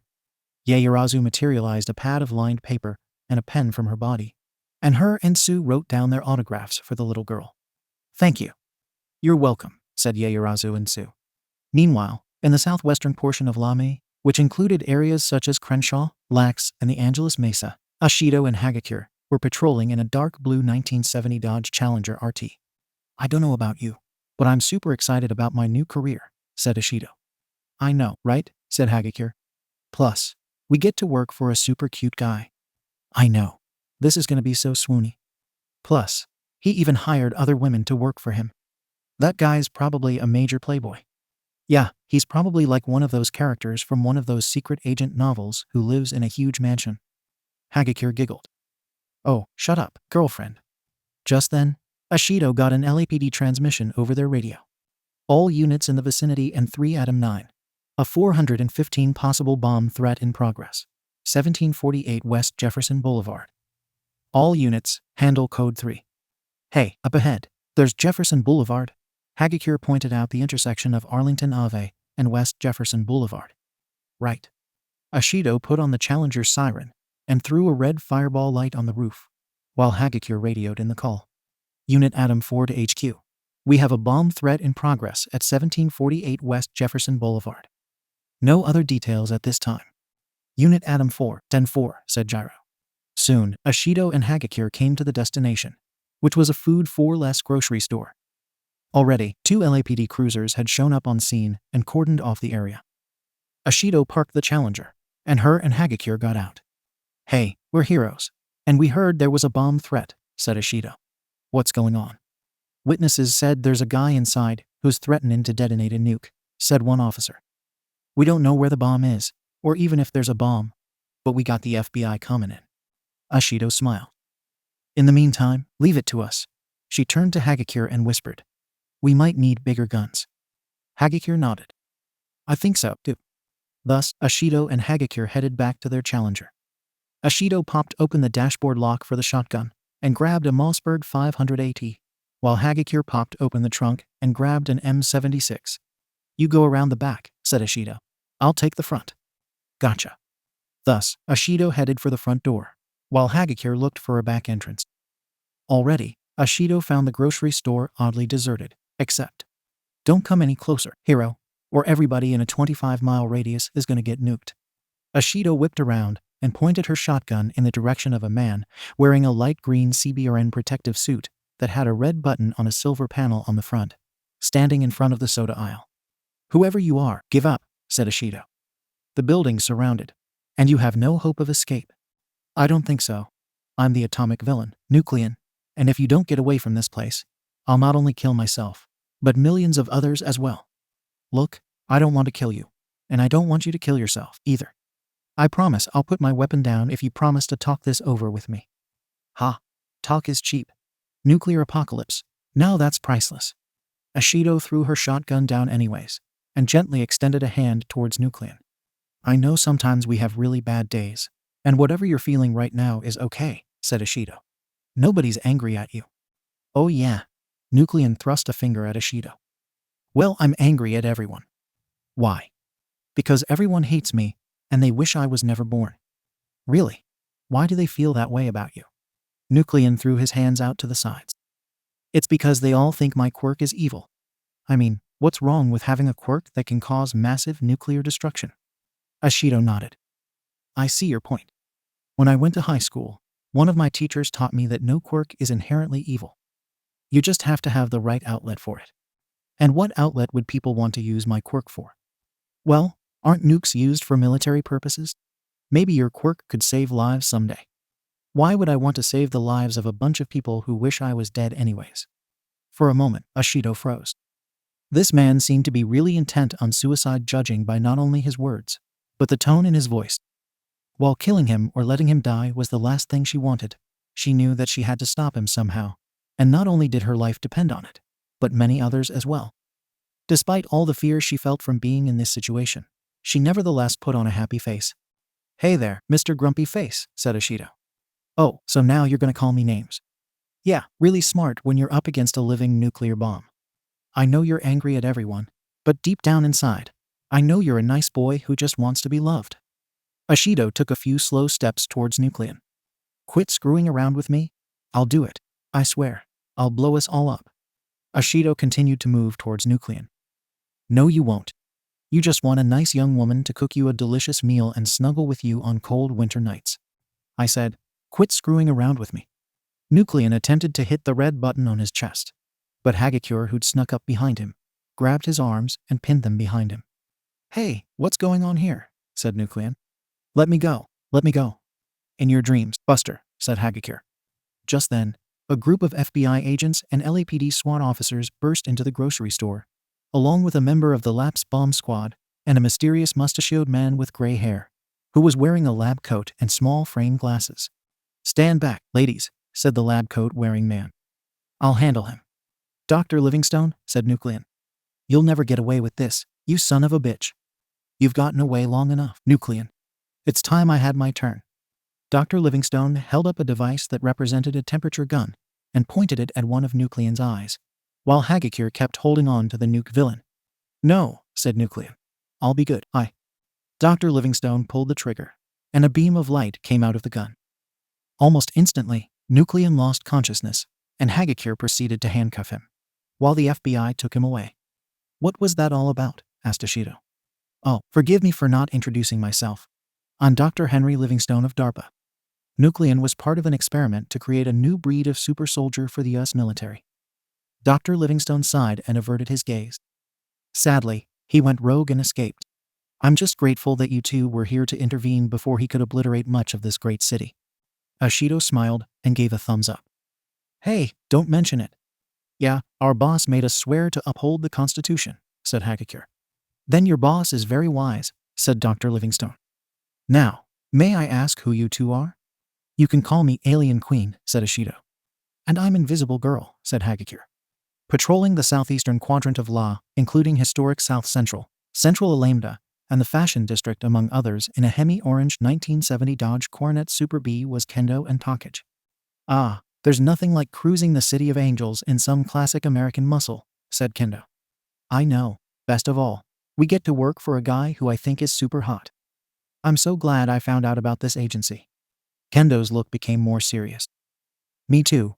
But I wonder why this Todoroki guy hired all women to work for him. Who knows? Hell, who cares? I mean, it's not like he's treating us like dirt or anything." Kendo nodded. Good point. And even though his training was pretty strenuous, I feel like a better person for passing it. I know, right? I had so much fun learning how to use guns and drive really fast. Speaking of that, I'm surprised you. Just then, Kendo and Takage were interrupted by an laughed radio transmission. Structure fire in Central District. Engine 10, Engine 14, Rescue 10, Truck 10, Rescue 14, Battalion 1, 1149 South Hill Street. Your cross is 12th. Timeout is 10:24. Hey, we're on 12th Street, right? Said Takage. Right. Without question, Kendo activated the car's siren and threw a red fireball light on the roof, while Takage radioed the incident in. Unit Adam 5 to HQ. We have a structure fire in progress at 1149 South Hill Street. No other details at this time. Unit Adam 5. 10-4, said Gyro. Soon enough, Kendo and Takage got to the scene of the fire. The building wasn't extremely involved, but there were clearly flames coming out of at least a few windows on the 4th floor. Takage radioed in the additional details to Gyro, while Kendo questioned a couple of bystanders. Excuse me, but does anybody know if there's anyone still inside? I think everyone's out, but we can't find Bob, said a skinny redhead. Please, do something. Kendo ran over to Takage. What's up, girl? Asked Takage. One of the bystanders says there might be someone still inside. Let's go. Deciding that they weren't going to regret either being cooked to a crisp or succumbing to smoke inhalation, Kendo and Takage bravely charged into the building and ran up the stairs to the 4th floor, fire alarms going off all the while. Upon getting here, however, they were forced to crawl on their hands and knees because smoke tends to travel upwards. While doing so, they felt around for heat, hoping to find the fire. They crawled as fast as possible, knowing that every second they didn't find Bob was another second that he would be more likely to die. Fortunately, it didn't take them exceedingly long to find out just where the fire was. Stand back, said Kendo. Using an abnormally large fist, Kendo broke down a door, causing a rush of flames to come shooting out. With an entryway created, she and Takage bravely ventured into the hellish inferno. Bob, yelled Kendo. Hearing her partner shout out, Bob, Takage shouted it as well, and they proceeded to shout it repeatedly, hoping to find him. Occasionally, the flames or the debris would be too vicious for them to keep going, so Kendo would have to use her super ham hands to clear a path for them. For a time, nobody seemed to respond to their shouting, but then Takage tapped Kendo on the shoulder. Wait, I think I heard something. Using her quirk, Takage detached one of her ears and had it float around a bit. Sure enough. Hey, is someone out there? Someone, help me. This way, said Takage. Kendo followed Takage, and they eventually discovered Bob, a man with graying brown hair trapped in a supply closet. Who are you? Said Bob. We're heroes, said Kendo. We've come to rescue you. Thank God. Bob extended his hands towards Kendo, and she grabbed him, after which they all hurried out of the burning building. It wasn't entirely easy considering that debris would occasionally rain down on them, but with enough persistence, drive, and a bit of luck, they managed to escape. By this time, the laugh had shown up, so Kendo and Takage took Bob over to the nearest rescue unit, and a couple of paramedics attended to him. Hey, did you two just rescue that guy? Said one firefighter. Sure did, said Takage. We're part of the Shoto Agency, the newest hero agency in town. I'm Lizardy, and that's Battle Fist. Hi, Kendo waved at the firefighter. As for the central portion of Leh, which included Central La, Koreatown, and Pico Union among others, it was being patrolled by Utsushimi, Shiozaki, and Kodai in a Palisade green 1970 Pontiac Lemons sport sedan. So far, so good, said Utsushimi. I just pray that we are prepared to face whatever should come our way, said Shiozaki. I'm sure we will, Ibara. I mean, our boss gave us mad training, so yeah. And I still can hardly fathom why he would educate us in using such uncivilized instruments, such as firearms, or in driving beyond the posted speed limits. Hey, like, every hero agency's different, you know? Maybe Todoroki's got a reason for teaching us that stuff. As much as I differ on our master's views on firearms and motor vehicles, he did promise us equitable pay, and has thus far treated us as human beings. Hence why I elected to tolerate his agency's work environment, and the conditions we've been subjected to. I'm actually totes glad to be working for him, because... Suddenly, Utsushimi was interrupted by an LAPD transmission. 20 Adam 7, 20 Adam 7. A 211 silent. 3D 470 West 6th Street. 20 Adam 7, handle code 3. That's 2 blocks away, said Shiozaki. Without question, Utsushimi threw a red fireball light on the roof and turned on the lemon siren, while Shiozaki radioed the incident in. Unit Atom 6 to HQ. We have an armed robbery in progress with silent alarm at 3D 470 West 6th Street. No other details at this time. Unit Atom 6, 10-4, said Gyro. In little time at all, Utsushimi, Shiozaki, and Kodai made it to a 7-Eleven, where they stopped and got out with Model 66s drawn. Kodai attempted to go around the back, while Shiozaki switched the siren to PAL mode and sent a message to the robbers. Attention, whoever is attempting to rob this establishment, you have been surrounded, and you have no chance of escaping. Please relinquish your weapons and exit with your hands above your head. If you fail to comply with these instructions, then we shall have no choice but to utilize force against you. Shortly after Shiozaki broadcasted her message, a man with a buzz cut and a leather jacket exited out the front, holding the stereotypical Middle Eastern cashier at gunpoint with a Beretta 92 FS. Get away from here, heroes, said the robber. Get away, or I'll blow this guy's brains out all over the sidewalk. Please, do as he says, said the cashier. Please refrain from doing anything rash, said Shiozaki. You are hopelessly outnumbered. Shut up, said the robber. Shut up and go away. Please listen to him, said the shopkeeper. You're making circumstances worse for yourself, said Shiozaki. If you discontinue this sinful course of action, I assure you that no harm will come to you. I said shut up. Hang on, girl, I got this. Seeing an opportunity, Utsushimi produced an illusion of an LAPD SWAT armored car arriving. Seeing this, the robber threw down his gun and put his hands up. Stop, I give up. Kodai arrived just in time to handcuff the man, while Shiozaki used one of her vines to confiscate his Beretta. Because she could only maintain illusions for a short time, Utsushimi's disappeared. What the hell, said the robber. You bitches tricked me. Shiozaki put her hands on her hips. Apologize for using that uncouth word, ruffian. You better do what she says, said Kodai. She's really serious. The robber grumbled. Sorry. By this time, the LAPD had shown up on scene to take the robber away. Here, this ruffian is yours. Shiozaki handed the robber over to the cops. Thank you for saving me, said the cashier. How can I possibly repay you? Compensation will not be necessary, replied Shiozaki. Yeah, just keep being a super citizen, said Utsushimi. Later, the women returned to HQ for lunch. So, how did everybody's day go? Asked Hatsune. Well, we haven't seen too much action, but we did all right. Yayurazu took a bite of her fried chicken sandwich. Oh, you ladies should have seen what Hagakure and I went through. We responded to a bomb threat, and we faced off against this guy who was like a walking nuke. Ashido cut into a fried chicken breast. Really? Takage put down her beef teriyaki. And I thought we were something rescuing a guy from a burning building. Shiozaki swallowed some of her tofu and flaxseed soup. Personally, I'm content to have assisted in stopping a convenience store robbery and rescuing victims from a car accident. I agree, said Sue.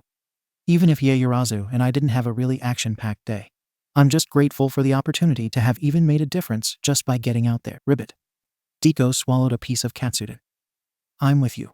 Regardless of how many villain attacks happen, I'm glad to be out there with a smile on my face, showing people that there's still hope. Amen to that. Uraraka ate another piece of mochi. By the way, I was thinking, said Deko. Oh, Uraraka looked over at Deko. So far, I like working for this agency, and I wanted to do something for Todoroki to show how much I appreciate him. And I was wondering if any of you would like to join me. Yayurazu nodded and smiled. Interesting idea. What did you have in mind, Midoriya? Deko leaned a bit closer. Okay, so here's what I was thinking.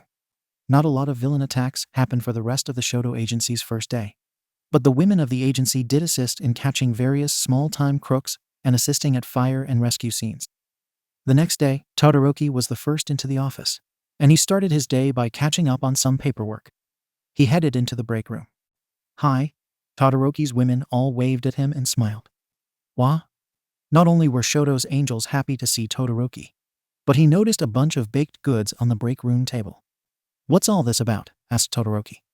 Oh, I decided that we should do something to show how much we appreciate you, said Deko.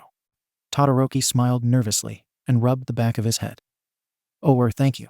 I hadn't expected this. Just think of it as a reward for being so nice to us, said Hagakure. Ha, thank you. Todoroki cleared his throat and put on a straight face. Well, let's get down to business. I want to congratulate each and every one of you for the work you put in yesterday. According to the statistics I received from the lapsed Comstat system, crime was down 6% compared to the day before, and the LAFT credits us with 10 lives saved. That may not seem like much, but over time, if we keep getting out there and doing our jobs, then it will really add up. As a matter of fact, I was watching the news recently and saw a report about Shoto and Hagakure stopping Nuclean. So let's give them a hand. Everyone gave a round of applause for Shoto and Hagakure, who beamed with happiness at the recognition. Moving on, I got a report from the CHP about an auto theft ring operating in this city. Not much is known about them, but let's presume that they're armed and extremely dangerous. As a matter of fact, I've decided to set up a car as bait for them, and I need 2 volunteers to tail the vehicle. Whoever undertakes this operation will get paid double for today. Any volunteers? A bunch of women shot their hands up. Todoroki stroked his chin.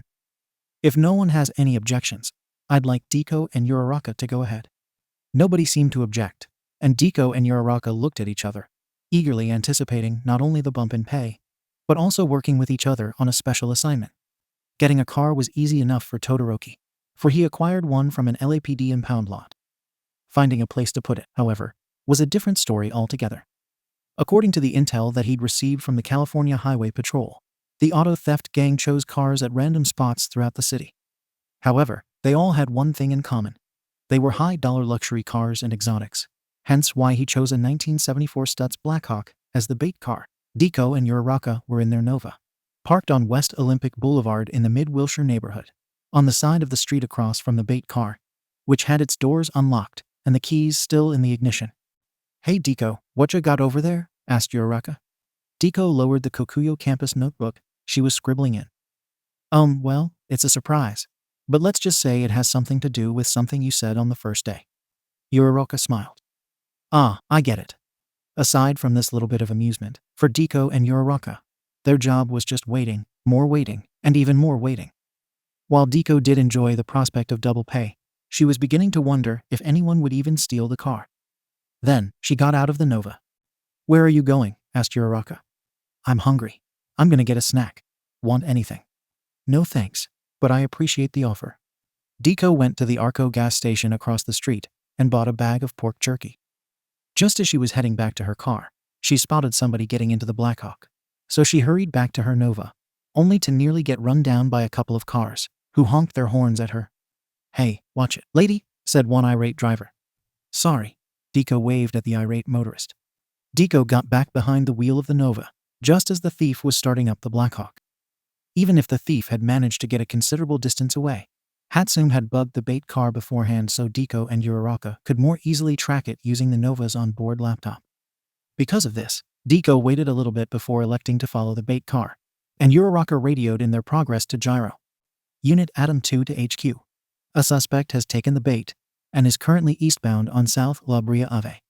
Unit Atom 2, 10-4. Continue to follow the suspect." Deku and Uraraka continued following the bait car. Finally, after a couple hours worth of waiting, it felt liberating for Deku, knowing that somebody had finally taken the bait. Granted, she still had some anxiety about not knowing what exactly the gang was prepared to do, though she had a feeling that it was quite a large, well-organized outfit if they were stealing high-end cars all over the City of Angels. She did her best to take comfort in the fact that both she and Uraraka had some nifty quirks in addition to being quite heavily armed. Similarly, Uraraka felt a sense of relief from something finally happening. Like Deku, she too wondered just what this gang of car thieves had in store for them. Nevertheless, she thought back on the training that Todoroki had given them and figured that this in combination with her quirk and Deku's would get them through. Eventually, the suspect turned onto Route 110, which made both Deku and Uraraka wonder just how far they'd have to go to find out where the car theft ring operated from. Nevertheless, they were committed to going as far as possible if it meant completing their mission and earning double pay. They would soon find out just how far the suspect was going when he crossed over the Vincent Thomas Bridge. A few twists and turns later, and the Blackhawk pulled into a freight yard on Terminal Island. Deku and Uraraka drove a couple of ways down Earl Street before parking their Nova. "This is it, Uraraka. Ready?" Uraraka nodded. "Ready." Deku and Uraraka hopped out of their car, popped the trunk open, and each grabbed an Uzi Plus ammo before hopping the chain link fence. Initially, they stayed low, waiting for just the right time to strike. Soon enough, They came upon a spot in the freight yard where there were a bunch of vehicles either being packed in shipping containers or waiting to be packed into them. Already, they could tell that more than a few people there were armed. However, this didn't deter them much, and when the time was right, "All right, everyone freeze," shouted Deku. Seeing only the two heroes there, the car thieves were undeterred and opened fire on them. Oh, said Deku and Uraraka. Thus far, the thieves seemed to be shooting, as if they'd been trained at the Imperial Marksmanship Academy. But Deku and Uraraka weren't about to take chances. Dodging gunfire as best as they could, they laid down a few bursts from their Uzis, while Deku aimed a couple of Delaware smashes at random criminals and objects such as crates and shipping containers. In the bedlam, they managed to get to cover behind a Cadillac 60 Special without incurring injury. But one problem remained. Deku, there's too many of them. What do we do? Try using your quirk on this car. Maybe we can use it as movable cover. Right. Uraraka touched the Cadillac and caused it to float off the ground, just enough for her to be able to move it. Trying to stay behind the car's engine block for maximum protection, Deku and Uraraka moved around and returned fire at their opponents. Quite a few criminals got gunned down, but the rest of them persisted in trying to shoot the two heroes.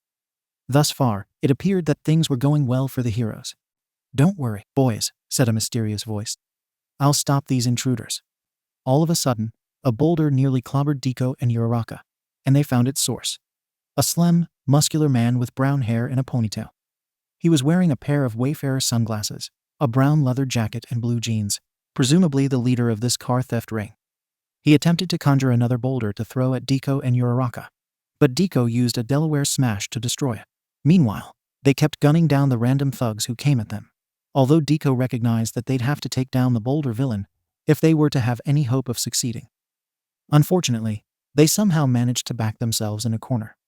"Give it up, you two," said the thieves' leader. "Put down your weapons and put your hands up." Deku and Uraraka did so. However, Uraraka noticed that in doing so, the Cadillac they were using as cover was still floating away, so she tried to influence where it was going. And when the time was right, she touched her fingertips together. "What the hell?" said the thieves' leader. With her quirk cancelled, the Cadillac landed right on top of the boulder villain and crushed him. While the other thugs were shocked by this development, Deku and Uraraka quickly scooped up their Uzis and held the rest of the thugs at gunpoint. "Unless anyone else wants to end up like your boss did, drop your guns and put your hands up," said Deku. All of the thieves complied, and police sirens could be heard approaching the yard.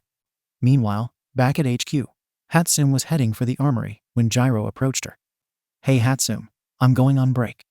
Mind covering my post for a bit?" Hatsune gave a thumbs up. "Sure thing, Gyro." "Cool." Gyro headed for the break room. She was surprised to hear a loud groaning coming from there, and when she opened the door, she saw Todoroki doubled over in one chair, clutching his stomach, in addition to the packages for the baked goods all being opened. "Todoroki, what's wrong?" Yay, I was so excited about trying all of your treats, and I think I ate too much." "Jesus, didn't your mother tell you not to spoil your lunch?" Never mind that. Jay, just help me to the bathroom, please." "All right, but try not to eat so much next time." "Right?" Gyro walked over and lifted Todoroki up, and he wrapped an arm around her, still groaning. She helped him over to the bathroom as best as she could, though for him, it felt like the bathroom was miles away. Nevertheless, he did his best to not slump to the floor. "Thanks," said Todoroki. I think I can make it the rest of the way." "Okay then." Todoroki stumbled on into the bathroom, while Gyro returned to her break. Todoroki spent quite a bit of time on the toilet. By the time he finished his business, he saw Deku outside the bathroom. "Hello, Deku. Did you and Uraraka stop that auto theft ring?" Deku smiled and gave a thumbs up. "We sure did. Actually, I wanted to talk with you about something else, too." "What's on your mind, then?"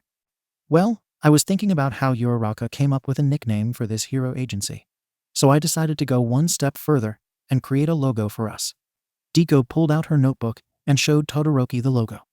It was half an iceberg combined with half a flame, and it had angel wings and a halo. Arched over the logo was the word Shotos, and arched under it was the word angels. Todoroki nodded when he saw it. "This is very good work, Deku.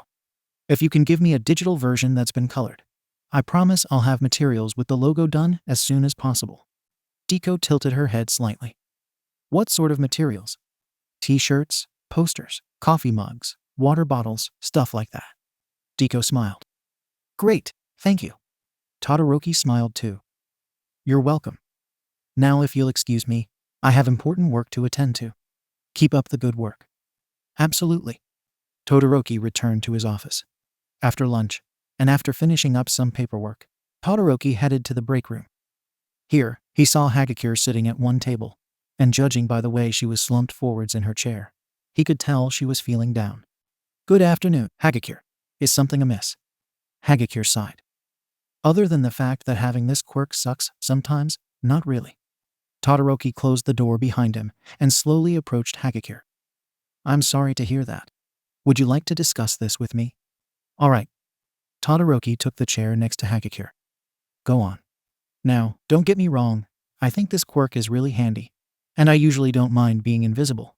But sometimes, I just feel so ignored, like nobody would care if I was there or not. Why do you feel ignored? I don't know, I guess sometimes, I just want people to notice me. I have feelings too, you know. While I may not know exactly how you feel, your desire to be noticed is valid and understandable. On that note, I would like to assure you that your coworkers and I have taken notice of your hard work. Furthermore, I not only appreciate your upbeat attitude, but also the fact that you get along with everyone else. In short, I consider you to be one of my most valued employees. Hagakure sat up. Really? Todoroki nodded. Really? Oh Todoroki, you're so sweet. Hagakure gave Todoroki a big hug, which he gladly returned. Despite her invisibility, he nevertheless found her to be very soft and cuddly, which put a smile on his face. The more he hung out with these women, the more he enjoyed having his own hero agency, and consequently, the more positive his outlook on life became. Similarly, Hagakure couldn't have been more elated. While she hadn't been 100% sure about what Todoroki's agency would be like, by now, it had really grown on her. The fact that she found him to be so devilishly handsome was a plus, too. In this moment, peace on Earth had been achieved. Then, while Todoroki and Hagakure were hugging, someone else entered. Awa, you two look so cute together, said Ashido. Mind if I join in? Before Todoroki could answer, Ashido went over to him and hugged him as well. This caused him to blush, because as much as he valued his employees, he still wasn't used to them smothering him with their feminine affection. Oh my gosh, I can't believe you're blushing, said Ashido. That's so swoony. Maybe we should call you Swoonoroki. Yeah, or how about Huggloroki, said Hagakure. Ah, thank you. That will be all for now, said Todoroki. Awa, what's the matter, said Hagakure. Does the bossman not like being huggled? I enjoy this very much, but I have business to attend to, so if you please. Still blushing, Todoroki gently broke away from Ashido and Hagakure and returned to his office, while they giggled behind his back about how he got so hot and bothered when a bunch of cute girls gave him hugs. Another day had passed at the Shoto agency, and with it, another $1 had been earned. Once again, the women reported for another briefing. All of you continue to make me proud, said Todoroki. Just this morning, I read an article about us in the Los Angeles Times. Todoroki held up this morning's copy of the Los Angeles Times and began reading. Newly formed hero agency paves way for women. A new hero agency has sprung up in Los Angeles, and already, it has distinguished itself with one defining trait. Most of its members are women, barring their leader. However, the women of the Shoto agency are more than just pretty faces. Recently, 2 of their members saved the Los Angeles metro area from nuclear holocaust at the hands of a villain. Todoroki lowered the paper. This is what I was talking about. If we continue our hard work and keep doing good for this city, then we'll become one of the most trusted names in hero agencies, not only in this city, but perhaps the entire state of California, and maybe the United States as well. All that aside, I have another special assignment. I got a report from the LAPD that somebody's been murdering prostitutes. We don't have much to go on other than the fact that the killer tortures their victims before killing them. I need at least 2 volunteers for this assignment. One to masquerade as a prostitute, and at least 1 other person to follow her once the target selects her. Once again, I'll pay double for whoever accepts this assignment. And because this assignment will happen later in the day, I'll even pay overtime. So whoever accepts this assignment can expect a healthy boost to their coffers. Any takers? Only Ashido and Hagakure raised their hands. Very well then, said Todoroki. Get out there and make me proud. On patrol, Yayurazu and Sue were discussing the special assignment that Todoroki handed out earlier that day. Okay, I still think that Todoroki's really handsome, but with that assignment he gave out, I'm starting to think he's not all there, said Yaoyorozu. I had my scruples about that one, too, said Sue. However, he has to have a very good reason for wanting one of us to take that one on, Ribbit. Maybe he does, but I just wish he could put himself in our shoes and see how it feels to go through at least half of what we go through as women. That would be an interesting idea. But I don't think revenge is the right way to go about applying gender justice. I'm not saying it as a way of getting revenge. I'm just saying that if more men had a better understanding of the pitfalls of being a woman, then this world would be a better place. Sue nodded. I understand. Still, this is the kind of operation that would logically call for a woman to. Suddenly, Sue was interrupted when she saw a woman chasing after a man with a purse. Yaoyorozu, over there. I see him. Yaoyorozu put on a little more gas until they were ahead of the purse snatcher and the victim, and then she came to a stop. After getting out of the car, Sue apprehended the purse snatcher with her tongue. Hey, what is this? Said the purse snatcher, a lanky guy of indeterminate ethnicity. Let me go, you weirdo. Sorry, no can do. Yaoyorozu approached the purse snatcher and grabbed the purse from him. Man, it's a sad day when a guy can't get away with nothing without being licked. The victim, a sandy blonde woman with curly hair, approached Yaoyorozu. Thank you too, said the woman. Honestly, I was having a bad enough day without this happening. Yaoyorozu smiled. Hey, we're glad to help. Say, if it's not too much trouble, can I have the phone number of the agency where you two work? I'd like to give my thanks to your boss. Sure thing. Yaoyorozu pulled a business card from one of her utility belts and handed it to the woman. In the meantime, an LAPD cruiser showed up, and 2 officers got out to take away the purse snatcher. Okay, pal, let's go, said one officer. You'll never get away with this, said the purse snatcher. I went to college. As for the woman, she waved bye to Yaoyorozu and Sue. Have a nice day, said the woman. You too. Yaoyorozu and Sue got back in their cougar and drove off.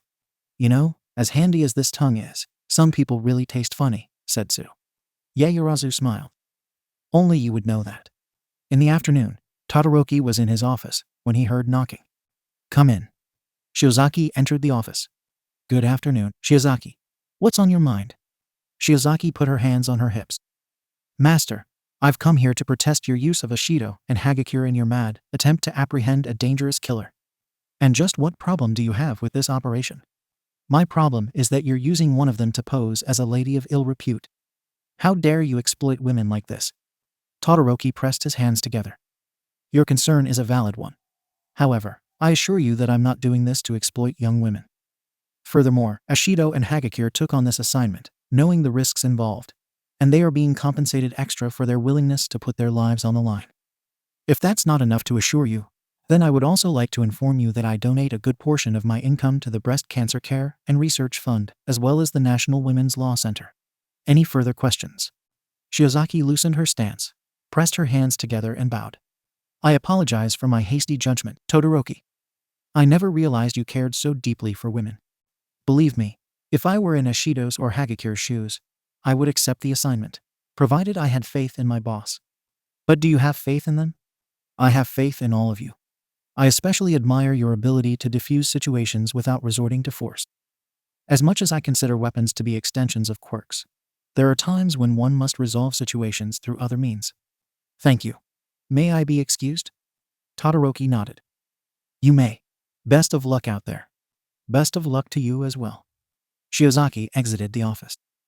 Todoroki returned to his work, praying that his faith in Ashido and Hagakure wouldn't be misplaced. Later in the day, Todoroki exited his office and paced about HQ.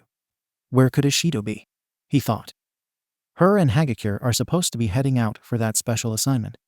Since Gyro was also working overtime to assist Ashido and Hagakure, Todoroki decided to pay her a visit. Gyro, have you seen Ashido or Hagakure around? Asked Todoroki. I thought I saw Ashido heading for the women's room, and I think Hagakure went to the armory. Thank you. Todoroki headed for the women's restroom first. He didn't even have to knock, however, for Ashido exited just as he got there. When he did, his eyes widened, and he blushed when he saw her. Instead of her usual hero costume, she was dressed in a black form-fitting sleeveless bodysuit with a pink heart-shaped breastplate, white opera gloves with pink cuffs, and white thigh-high high-heel leather boots with pink cuffs and pink heart-shaped steel toe caps. That's an interesting outfit, Ashido. Care to explain? Ashido put her hands on her hips. Well, I had this cute outfit laying around, and I figured that if I was going to go undercover as a hooker, then this would be the perfect opportunity to flaunt it. Where did you even get it? I had a local tailor make most of it for me. And then this guy I know who's a bootmaker had the boots custom made based on my leg measurements. Pretty neat, huh? Todoroki nodded. I suppose so. Just then, Todoroki and Ashido were interrupted by footsteps.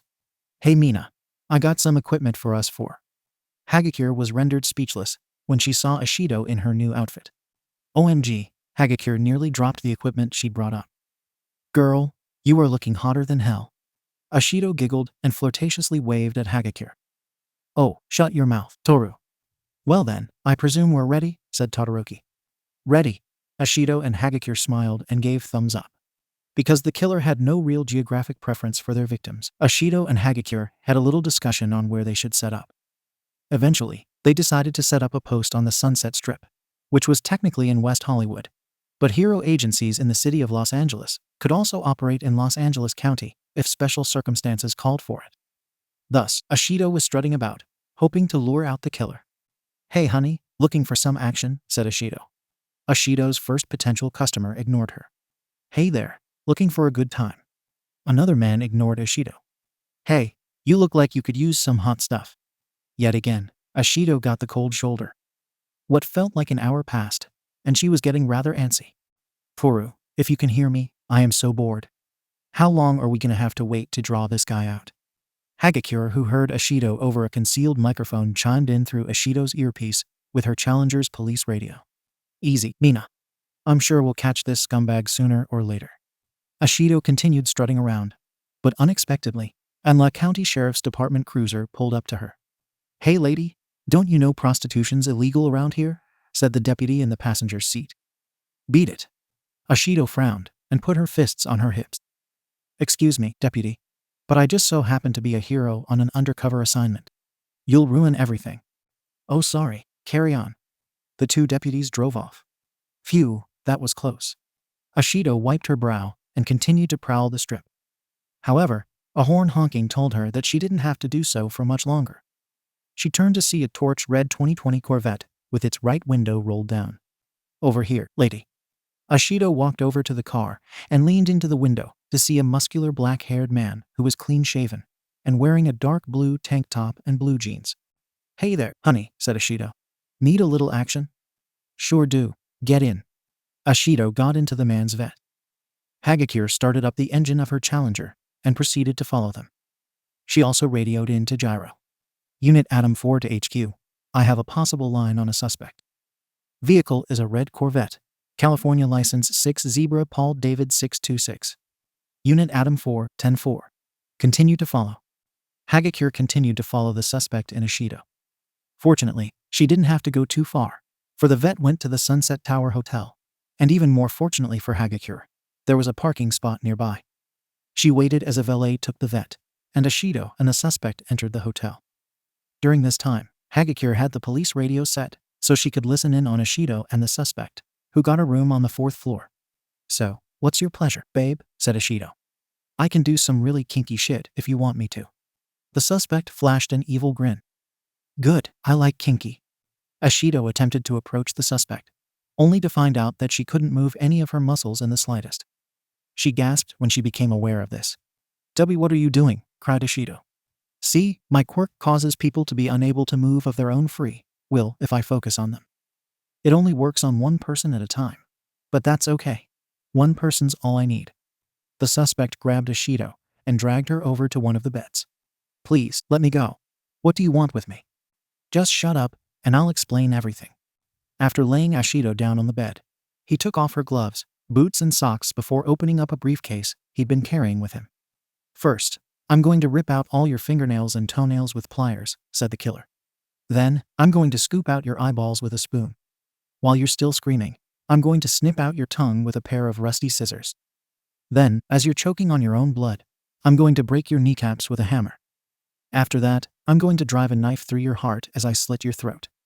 Please, no, I'll do anything you want. Just don't kill me. The killer smirked. Beg all you want. It's just going to make your death that much more pleasurable. Ashido wept as she tried so desperately to escape this madman. She prayed that somehow, Hagakure had heard the whole thing and would be coming up to rescue her. Just as the madman had laid his hands on a pair of pliers, there came the loud bang of a door being kicked open. Freeze, jerk off. The killer spun around and saw Hagakure pointing an M76 at him. A floating gun? The killer shot his hands in the air. Don't shoot, I surrender. After Ashido and Hagakure had cuffed the killer, they handed him over to a few last deputies. Good work, you two, said one deputy. We've been trying to catch this guy for a while. Ashido smiled and waved at the deputy. Thanks. We worked really hard. Have a nice day, deputy, said Hagakure. You too. After reading the killer his Miranda rights, the deputies took the killer away. Once they were out of sight, Ashido dropped her happy facade and dropped to her knees. Toro, that was scary. It's okay, girlfriend. You did great back there. Hagakure gave Ashido a big hug. Everything's gonna be okay, you hear me? Ashido returned Hagakure's hug and cried. While dangerous situations weren't new for the pink acid hero, none of them had ever put her through anything like this, especially not anything that preyed on her status as a woman. To her, it felt like something that was going to be burned into her brain forever. Nevertheless, she took a great deal of comfort in the fact that she was still alive, and that Hagakure, her most trusted friend, was there to give her reassurance like only another woman could.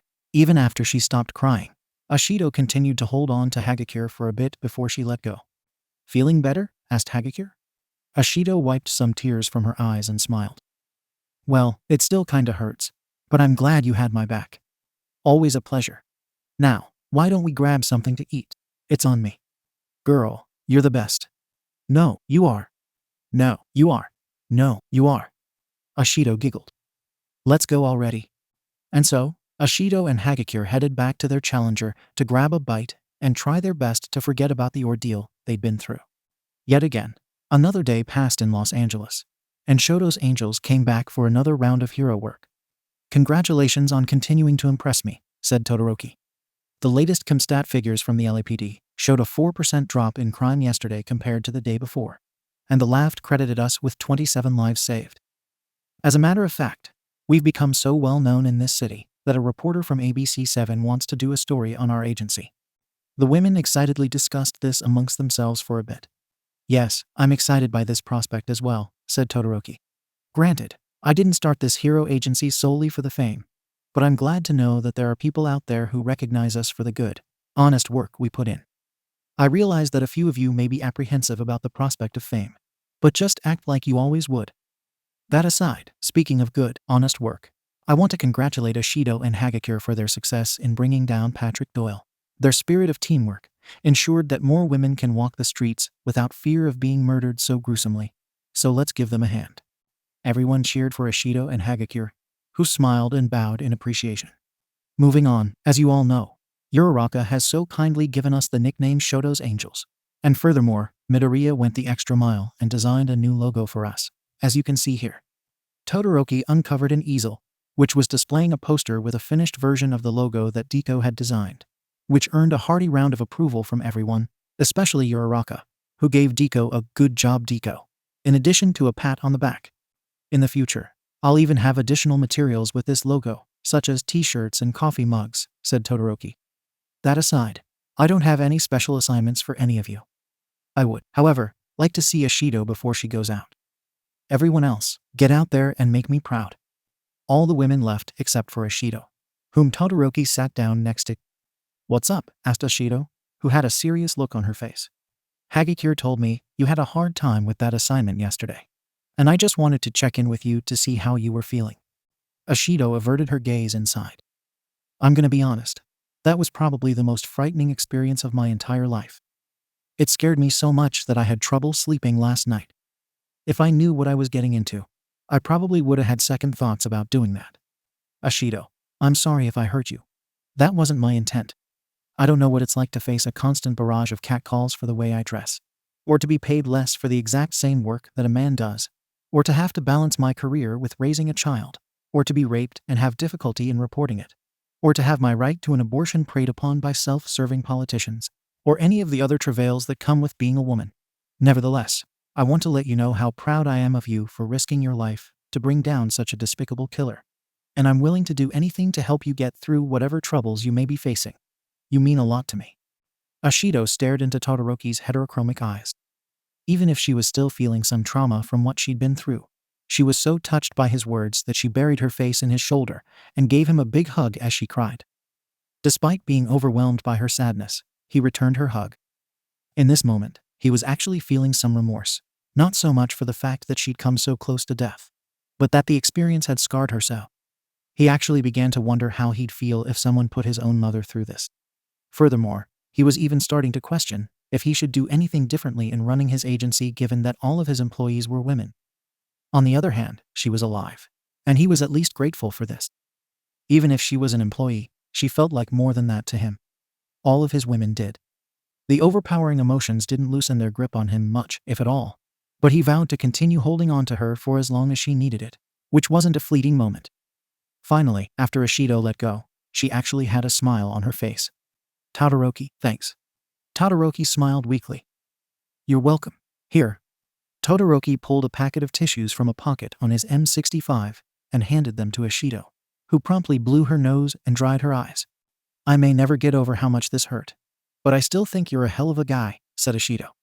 "I can't tell you how glad I am to be working for you." Todoroki's smile shone a little more brightly. "The pleasure is all mine, Ashido. Also, if you need time off, I'm willing to give you as much as you need. Not only will you be paid for it, but I'll even pay a little extra for all the trouble you faced." Ashido let out a happy gasp. "No way, you're too sweet." Ashido gave Todoroki another hug, which he gladly returned. It hadn't been a whole week since the agency started doing hero business, but already, he felt a kinship with his women. After what seemed like eons, Ashido let go. "If it's okay with you, I'd like to at least work half of today," said Ashido. "I feel like I owe Toru that much." Todoroki nodded. "It is granted. Also, if you need counseling, I know a really good therapist." Ashido put a hand on Todoroki's shoulder. "I'm already seeing one, but thanks, sweetoroki." "You're very welcome. Now, enough sentiment. Go out there and do your best." "Oh, you." Ashido ruffled Todoroki's hair. Just then, Hagakure came in. "Hey Mina, you ready or what, girlfriend?" "Coming." With a renewed sense of sprightliness, Ashido bounded from her chair and went to join Hagakure for their daily patrol. Meanwhile, Todoroki smiled, knowing that he could make a difference by being there for her. A little later in the day, Todoroki was attending to his usual paperwork when the phone rang. "Shoto Agency, Shoto Todoroki speaking." "Shoto, there's a news crew from ABC 7 here to see you," said Jane. "Send them up." "Will do." Todoroki hung up and did his best to compose himself. Usually, his demeanor was colder than foreigner's ice, but he'd never once been interviewed for TV before, so he played with a pen and other assorted objects on his desk. Soon enough, he heard knocking, so he put down this glass cube he had with an engraving of a mountain in it. "Come in." The door opened, and a young man of indeterminate ethnicity, with a microphone and a blonde guy with curly hair who was carrying a video camera entered the room. "Are you Shoto Todoroki?" asked the reporter. Todoroki nodded. "I am." "And you are?" "Marion Svensson, field reporter for ABC 7. "That's my camera guy, Archie Nelson." Todoroki smiled. "It's an honor to meet you." Todoroki got up from his seat and shook Svensson's hand. "Please, have a seat," said Todoroki. Svensson and Todoroki seated themselves. "So, Mr. Todoroki. Please, call me Todoroki or Shoto. Mr. Todoroki is my father." "Sorry. Anyways, I just wanted to go over the questions that we'll be asking for this interview." Svensson and Todoroki went over the list of questions. "Very good," said Todoroki. "Then let's get started. Speaking of your father, I understand you used to work for his agency. What made you want to start your own?" "While I had come to tolerate my father, I felt like my potential to grow as a hero was severely stunted by being employed at his agency, and I felt I'd learned enough by working for him that I felt I could handle starting my own agency." "Interesting. Now, as I understand, all of the heroes working for you are women. Was this a deliberate choice?" "I assure you, Mr. Svensson, that I was willing to accept any applicant regardless of biological sex or gender identity.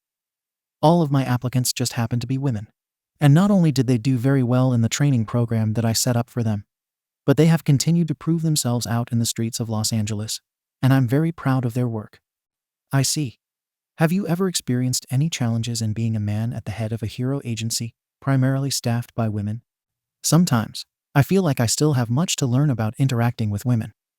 However, whenever I get into a disagreement with one of my employees, I try not to look at it as a problem, but an opportunity to learn, grow, and become a better person. Very intriguing. To my knowledge, your employees are trained in the use of firearms and high-speed driving techniques. What is your reasoning behind this? I realize that firearms may seem superfluous given that at least 80% of the world population has a quirk. However, if you think about it, not only can they be a useful supplement to a hero's abilities, but in certain cases, they can even serve as an extension of a quirk. Statistics have also shown that brandishing a firearm is an effective psychological tool for many wrongdoers. Similarly, high-performance cars can allow heroes without any significant speed advantage to reach an incident more quickly. As a matter of fact, I credit the use of automobiles as a factor in the drop in crime that we've accomplished in addition to the lives that we've saved. Sounds like you've thought this through. In your entire hero career, what would you consider to be your greatest accomplishment? Thus far, I feel as though breaking free of my father and starting this agency has been my greatest accomplishment. I see. Also, where do you see this hero agency going in the future? Currently, I'm hoping that this will become one of the most effective and efficient hero agencies in Los Angeles, if not the rest of California. Based on the fact that there's already been an article about us in the Los Angeles Times, and the fact that you're interviewing me at this moment, I feel like this agency is already a rising star. Okay. And just one more question. What message do you have for future heroes? I just want to remind future heroes that no matter what circumstances you are in, if you do your best to make your own path, then you will succeed. That will be all. With your permission, we'd like to interview some of your employees, too. I'll have to check with them, but I'm sure they'll be happy to agree. Please do. Thank you for your time, Shoto. Todoroki nodded. You're welcome. Later on, Deku and Uraraka returned to HQ, only to see Svensson and Nelson there. Excuse me, but who are you two, and what are you doing here? Asked Deku. Allow me to introduce myself. I'm Marion Svensson, field reporter for ABC7, and this is my camera guy, Archie Nelson. We're doing a story on this hero agency, and we're hoping to interview some of the heroes who work here. Would that be okay with you two? Asked Todoroki. Deku smiled and nodded. Okay. Yeah, I'd love to, said Uraraka. Great, said Svensson. Now then, let's go over the questions. Svensson went over the questions with Deku and Uraraka, while Todoroki returned to his office. First things first, said Svensson. Please introduce yourselves. I'm Izuku Midoriya, better known as Deku. And I'm Ochako Uraraka, better known as Uravity. Now, what made you two want to become heroes? It's an interesting story, said Deku. One day, I was watching the news with my mom, and there was a story about a villain who'd left a path of destruction. But in that maelstrom of decay, a hero rose to save the day with a smile on his face. All Might. From that day forward, I wanted to be just like him. Well, I never thought much about being a hero at first. But when my parents told me that they'd be happier if I made my own way in life, I gave it some thought, and ultimately, I decided to become a hero so I could make enough money to give my parents a better life, said Uraraka. Interesting, said Svensson. Tell me about why you joined the Shoto agency. I was employed with another hero agency before this one, but I was looking for a fresh new challenge, somewhere where I felt I could truly grow. Not to mention the ad for this agency was very persuasive, said Deku. The hero agency I worked at was shut down due to a scandal involving the head of that agency, and I was looking for a new agency. And then Deku suggested this one, said Uraraka. I looked at the website, and I liked how the information was presented, so I signed up. I see, said Svensson. What were your first impressions of your boss? When I found out that he was the son of Endeavor, I was actually quite excited to be working for him, said Deku. I mean, any hero who's descended from such a famous hero has to know what he's doing, right? At first, I wasn't sure what to think of him, but as I went through the interview and the training academy, I began to see him as a capable leader and a guy who genuinely cares about his subordinates in spite of his cold exterior, said Uraraka. Said Svensson. Now, as I understand, in the training academy, you were trained in the use of firearms and high-speed driving. How did you feel about that? Considering my quirk, I felt that guns and cars were unnecessary at first, but over time, I've come to see that they have their uses, said Deku. I agree with Deku, said Uraraka. At first, I thought I didn't need a gun, But given the assignments that I've been on, I can see what our boss said about them being extensions of my quirk. I've also found more than one use for cars, too. Ah, okay, said Svensson. Do you feel that your boss treats you fairly? Oh, absolutely, said Deku. Not only does he pay me better than what I got at my old agency, but he has absolute faith in my abilities. Once again, I'm with Deku, said Uraraka. I gotta be honest, too. I've never worked for a guy who treated women as fairly as Todoroki has. I see, said Svensson. Do either of you find it unusual to be working in an agency of women headed by a man? I'll admit, I found it unusual at first, but the longer I spent in the training academy in addition to the time I spent doing actual work for this agency, the less unusual I found it, said Deku. I've worked for male bosses before, which I'm accustomed to. But this is my first time working for an agency where he's the only guy, so yeah, I guess it is a bit unusual, said Uraraka. Still, I'm grateful for the company of other women. All right, said Svensson. Now, one last question. Do either of you have any advice for future heroes? I'd say this. No matter what, you can become a hero if you have enough heart and determination, said Deku. Always support others on your journey, because some of the most surprising people will support you back, said Uraraka. Okay, thank you too for your time, said Svensson. You're welcome, said Deku and Uraraka. After the interview, Todoroki had gotten back from a brief patrol when he encountered Yaoyorozu. What's up, Yaoyorozu? Yaoyorozu smiled. So, as you probably know by now, I appreciate working for you. Todoroki nodded. I gathered as such. As a matter of fact, I appreciate you so much that I've got a special invitation for you. Todoroki raised an eyebrow. Oh, what sort of invitation? I'm having a super girly slumber party at my house with some of the other girls, and I want you to come along. Todoroki blushed. That's really nice of you, B, but what? As far as I'm concerned, you're one of us. Besides, don't some employees see their bosses outside of work? That is a good point. But Look, I realize it seems unusual to you, but we all trust you. Besides, you've spoken about how you trust us, so why not come along, HM? Todoroki looked at Yaoyorozu's smiling face. On one hand, he feared being ostracized for fraternizing with his employees, but on the other hand, they felt like a second family to him, and in some ways, they felt more like a family to him than his actual family had ever been. Thus, he came to his decision. Very well, I accept. Grand. The party begins at 5:30 tomorrow. Be there. Todoroki nodded. I will. With that, Todoroki returned to his office. While he was still a little unsure about the party, he valued his employees nevertheless, and he was actually rather intrigued by the possibility of forging a closer bond with them, even if it went against traditional notions of masculinity. Then again, Todoroki hadn't always gone with traditional notions of masculinity. Rip Robbie Coltrane, March 30th, 1950, October 14th, 2022. Today was a fairly average day for Shoto's Angels. While there weren't really any villain attacks to take care of, there were still plenty of lower-level crimes that needed solving in addition to civilians who needed assistance in fire and rescue situations. The most notable happening, however, would come after work, when Todoroki drove to Yaoyorozu's mansion, located on North Alpine Drive in Beverly Hills. He pressed the button next to the gate leading up to the driveway. Who is it? Yaoyorozu, it's Todoroki. I'm here for the party.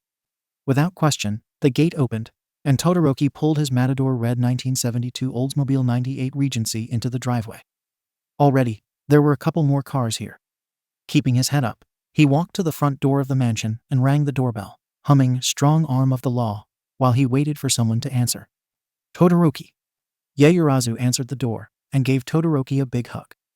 While still not used to his employees being so affectionate towards him, he nevertheless returned the gesture. Of any women he'd ever hugged, Todoroki found Yaoyorozu to be one of the softest, warmest, most cuddly women he'd ever done this with. Soon enough, she let go. Nice to see you too, Yaoyorozu. Please, come on in. Yaoyorozu led Todoroki inside. The entry room was almost entirely bathed in white, with two curved staircases flanking a central hallway that led to a living room straight ahead, plus a large oval skylight that was trimmed by gold carvings. Todoroki took off his M65, his boots, plus the holster for his Smith & Wesson Model 29, and the DeSantis rig for his Uzi, and hung them up on a nearby coat rack in addition to putting down his briefcase before following Yaoyorozu to the living room. When they got to the living room, Deku, Uraraka, Tsu, Jiro, Ashido, and Hagakure were already there. Hey Todoroki, Everyone waved at Todoroki. Hello. Todoroki waved back. Yaoyorozu told us she'd invited you. But we weren't sure you would come, said Deku. Admittedly, I had some reservations about coming. But Yaoyorozu told me that you all trusted me. So I figured this could be a good opportunity to forge further bonds with all of you. And we're glad you. Ashido stopped mid-sentence and gasped before running up to Todoroki. Oh my damn cherry blossoms asterisk. I can't believe you're wearing the same shirt as me, said Ashido. I didn't think I'd find anyone else who was also a fan of acid. Todoroki noticed that Ashido was also wearing an Acid Maniac t-shirt. Well, I am a big metalhead, and I find that Acid is one of the best speed metal bands that ever existed. I like their first 2 albums in particular. I know, right? Ashido ruffled Todoroki's hair. You seem to be in better spirits today, my dear Ashido. Ashido shrugged. Well, I still haven't gotten over that horrible experience, but I am feeling better. Thank you for asking. Ashido gave Todoroki another hug, which he gladly returned. The other women let out a collective "awa" when they saw this. Come on, girls, let's join in, said Deku. Todoroki's eyes widened. Deku. Before Todoroki could do anything, the other women group hugged him. As much as he wanted to faint, though, it nevertheless made him feel all warm and tingly knowing that they appreciated him this much. Come on, have a seat. Deku pointed to an empty spot next to her on the couch. So Todoroki sat down next to her and Uraraka. So, what exactly are we going to do at this party? Asked Todoroki. Well, I ordered a few pizzas, said Yaoyorozu, and a few of us have some other activities in mind. Such as? I set up a few of my instruments for a little rock concert. But we haven't decided on a singer, said Gyro. Well, depending on what genre of music you plan on performing, I might just be interested in singing, said Todoroki. The women let out a chorus of oohs. I can't wait to hear you sing, said Hagakure. You probably have the voice of an angel. For sure, said Ashido. Speaking of music, I also brought my boombox over so we can have a dance party after that. Todoroki averted his gaze. I don't know, I'm not much of a dancer. Uraraka put a hand on Todoroki's shoulder. Come on, give it a try, you never know. I agree with Uraraka, Ribbit, said Sue. Well, if all of you are that insistent, I'll try, said Todoroki. Various ladies cheered for Todoroki. Also, I was curious, said Todoroki. What else do all of you do outside of work? Well, Toru and I really love hitting up the clubs on Saturday nights, said Ashido. Our personal favorite is Studio One over in West Hollywood, said Hagakure. Todoroki nodded. That makes sense. I heard that Studio One primarily caters to the gay community, so I suppose it would be an ideal place for 2 young women to enjoy themselves, without the hassle of getting hit on by other men. Yeah, although there was this one chick who wanted to have a threesome with Toru and I. Ugh, I'm still annoyed that you didn't get her number, said Hagakure. That's one thing I've always admired about women, said Todoroki. You can be so physically affectionate with each other without significant disapproval. I know, right? Said Uraraka. I love it when Deku or Tsu hug me. Heck, if I were a lesbian, I'd totally marry one of them. Ochako, you're my best friend.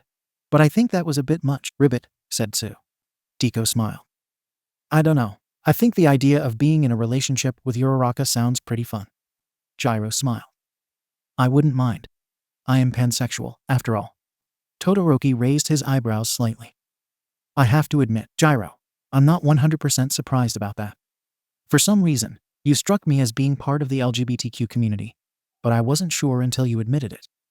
Still, I welcome all of you no matter what your orientation is. Todoroki, has anyone told you what a great guy you are? Todoroki nodded. I've gotten that sort of praise before. Just then, the doorbell rang. I'll get it. Yaoyorozu got up from her seat. I don't know about any of you, but I have a suspicion that the pizza is here, said Todoroki. You think so? Said Uraraka. It depends on when she called in for the pizza. Sure enough, Yaoyorozu came back carrying 4 large boxes of pizza in addition to some napkins and paper plates. All right, everyone, dig in. Yaoyorozu set everything down on the coffee table in the middle of the living room, and everyone opened a box of pizza and grabbed a slice or two. Todoroki grabbed a slice that appeared to have various kinds of meats on it. He took a bite and nodded. This is really good pizza, said Todoroki. Where did you get it? I got it from Upper Crust Pizzeria. Yaoyorozu took a bite out of her slice of pepperoni pizza. We should order from there more often. Hagakure took a bite of her Hawaiian pizza. I agree. This is the best pizza I've ever had. Gyro took a bite of her BBQ chicken pizza. By the way, if no one has any objections, I'd like to watch the 6 o'clock news, said Todoroki. They should be running that story on our agency tonight. Well, ladies, said Yaoyorozu. Everyone else gave affirmative responses. Well, Todoroki, you're in luck. Yaoyorozu grabbed the remote and turned on a big flat-screen TV mounted above the fireplace in the living room, changing the channel to ABC 7. The Senate is expected to vote on the bill in the next week, said anchorwoman Marsha Wiegand. In local news, a new hero agency is proving its mettle in Los Angeles, and already, it's distinguished itself not only by improving the quality of life for all Angelinos, but also with its mostly female roster. ABC 7's Marion Svensson has more on this story. The video feed cut to various clips filmed around the Shoto agency's office. When Shoto Todoroki, son of No. One Hero Endeavor, set out to form his own hero agency, he was expecting to make his mark on Los Angeles, said Svensson's voiceover. However, he wasn't expecting that all of the heroes who applied to his agency would be women. Even so, he decided not to let that get in the way of his goals. I was willing to accept any applicant regardless of biological sex or gender identity, said Todoroki on the TV. All of my applicants just happened to be women. And not only did they do very well in the training program that I set up for them, but they have continued to prove themselves out in the streets of Los Angeles, and I'm very proud of their work. The women cheered for Todoroki, while Svensson's voiceover continued. We spoke to some of the heroes who work for Shoto, and they seem to take pride in being members of his agency. Not only does he pay me better than what I got at my old agency, but he has absolute faith in my abilities, said TV Deku. Once again, I'm with Deku, said TV Uraraka. I gotta be honest, too. I've never worked for a guy who treated women as fairly as Todoroki has. Once again, the women responded affirmatively to Deku and Uraraka's responses. I'll admit, I had some qualms about his methods, said Shiozaki on the TV. However, I learned that he donates to women-oriented charities. And if this man can learn the value of women in our society, then it gives me great honor to be a member of his agency. Next, the video feed cut to a clip of some women loading up at the armory, while Svensson's voiceover talked about how the agency was one of the few, if any, to equip its members with firearms and issue muscle cars. Hey look, that's me. Hagakure bounced around as she pointed herself out on TV. Meanwhile, the feed cut to another segment of Todoroki's interview. I realize that firearms may seem superfluous given that at least 80% of the world population has a quirk. However, if you think about it, not only can they be a useful supplement to a hero's abilities, but in certain cases, they can even serve as an extension of a quirk.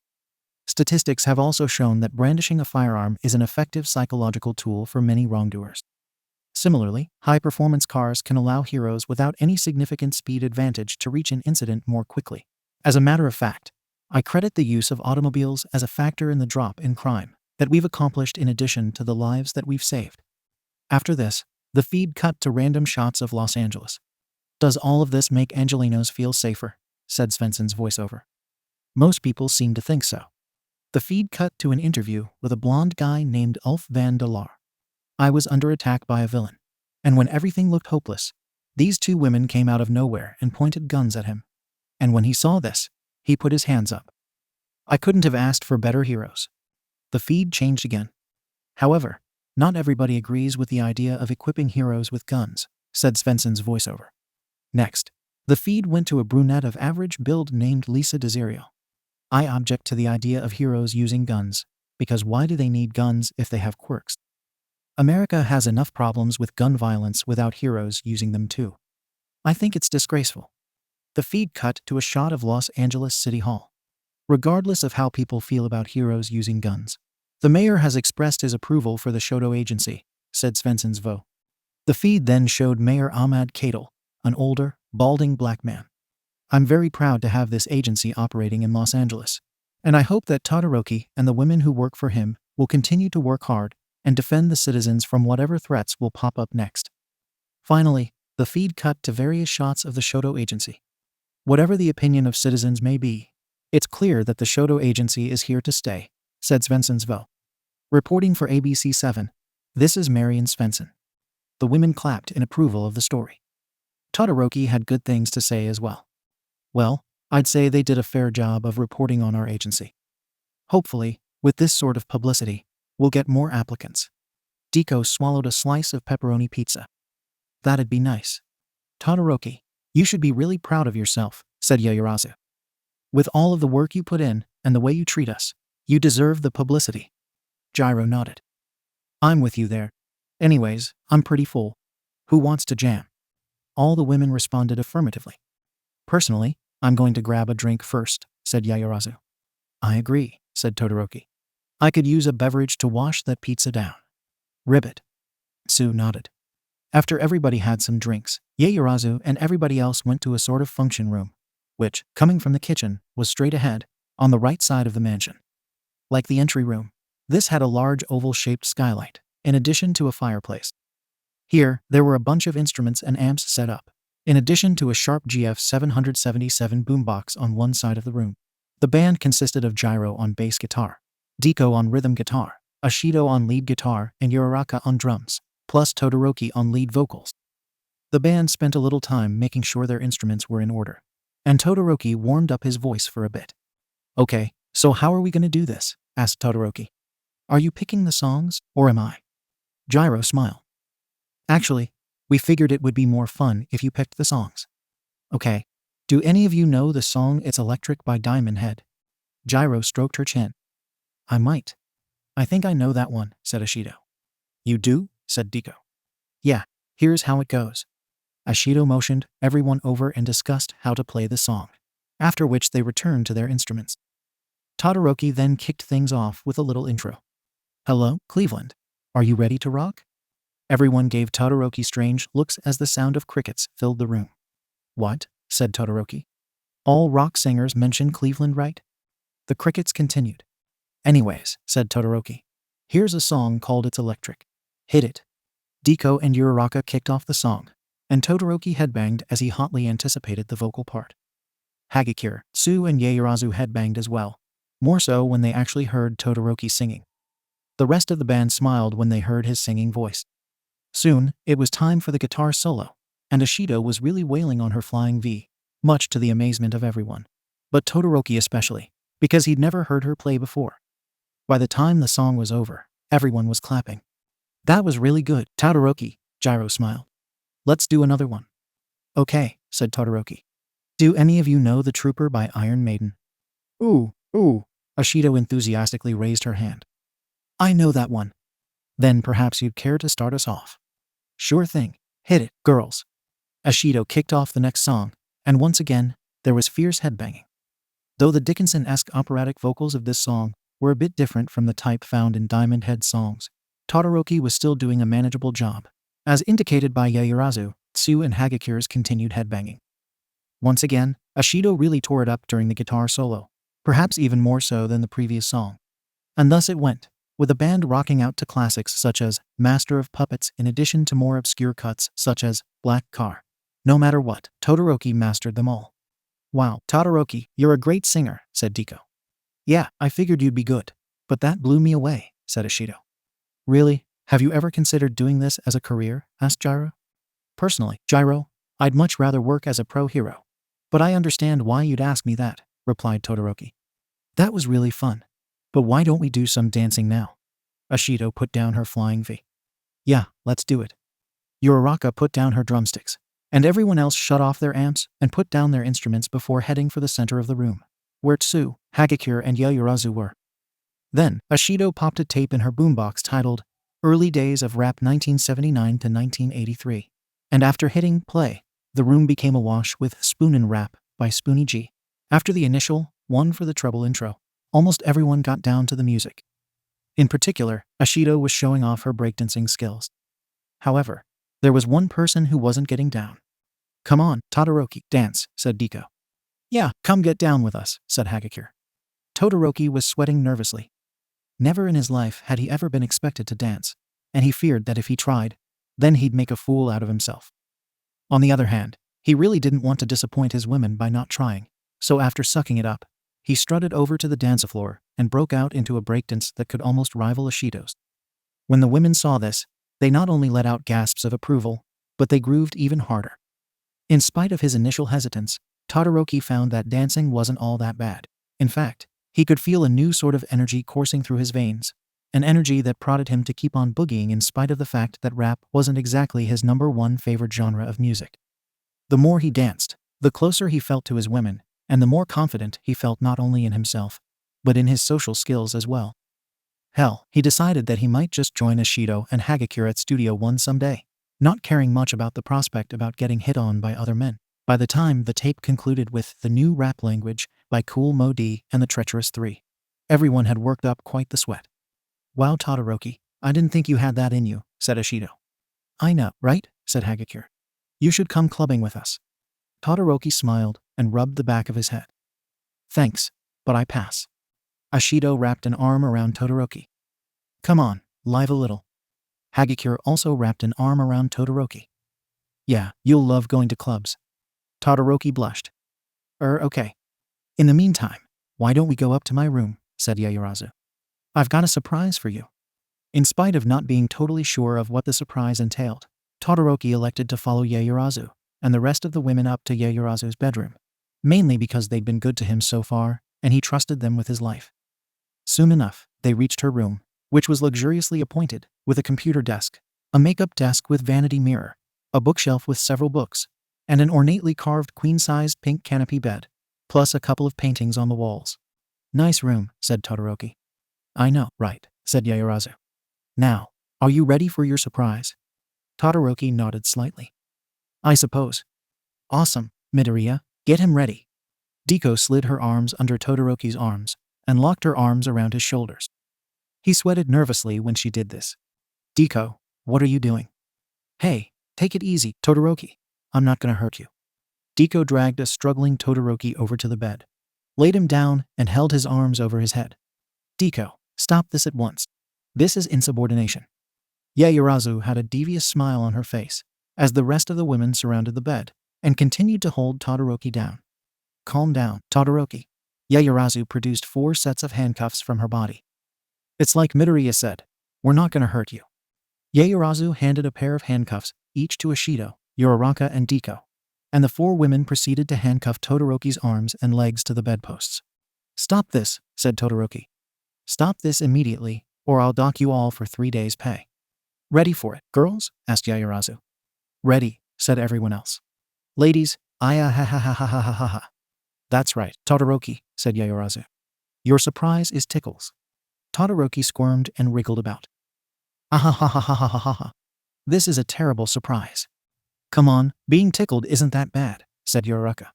Yeah, you might grow to like it, said Deku. No, I won't. Ah. Gyro smiled. I don't know. Your laughter tells us you like it. I don't. Ah.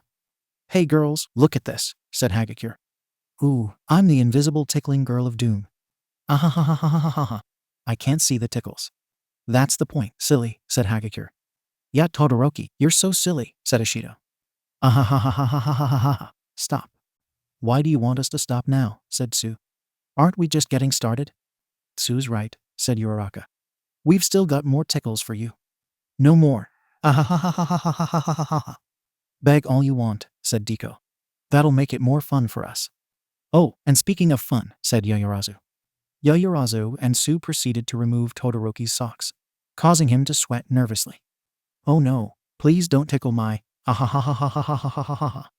I figured you'd have ticklish feet, said Yaoyorozu. Wait, move aside, said Shoto. I want to try. Shoto. Ah. Hey girl, let me have a shot, too, said Hagakure. Ah. Too many tickles. Hey, look at what I can do with my tongue. Tsu proceeded to lick one of Todoroki's feet. Ah. That tongue is so tickly. You think that's tickly? Yaoyorozu produced a feather duster. Get a load of this. Not feathers. Ah. Yeah, big tough guy when both of your feet are being tickled, said Yaoyorozu. I know, right? Said Uraraka. It's nice seeing him laugh this hard. Totally, said Shoto. He's cute when he's laughing. Hey, maybe we should call him Tickleroki instead, said Deku. Ah. I'm not Tickleroki. You laugh like a Tickleroki, said Hagakure. Yeah, maybe you should own up to it, said Gyro. Ah. I can't take it anymore. All of the women stopped tickling Todoroki for now. We'll stop tickling you, said Yaoyorozu. But on one condition. What? Said Todoroki. You have to say women are better and smarter than men. No, I'm not gonna say that. Yaoyorozu smirked. Ladies. Ah ha ha ha ha ha ha ha ha ha ha ha. Okay. Women are better and smarter than men. The women stopped the tickles. Good boy. Yaoyorozu produced some handcuff keys and had Todoroki's handcuffs undone. Todoroki lay on the bed, all red in the face, trying to catch his breath for a little bit before sitting up. You know, if I didn't like all of you, I would have had you all fired for insubordination, said Todoroki. Though I will admit, in spite of the actual tickling being overwhelming, the sensation of laughter was very pleasurable. Want to do it some more, then, said Hagakure. Todoroki gently thrust his hand towards Hagakure.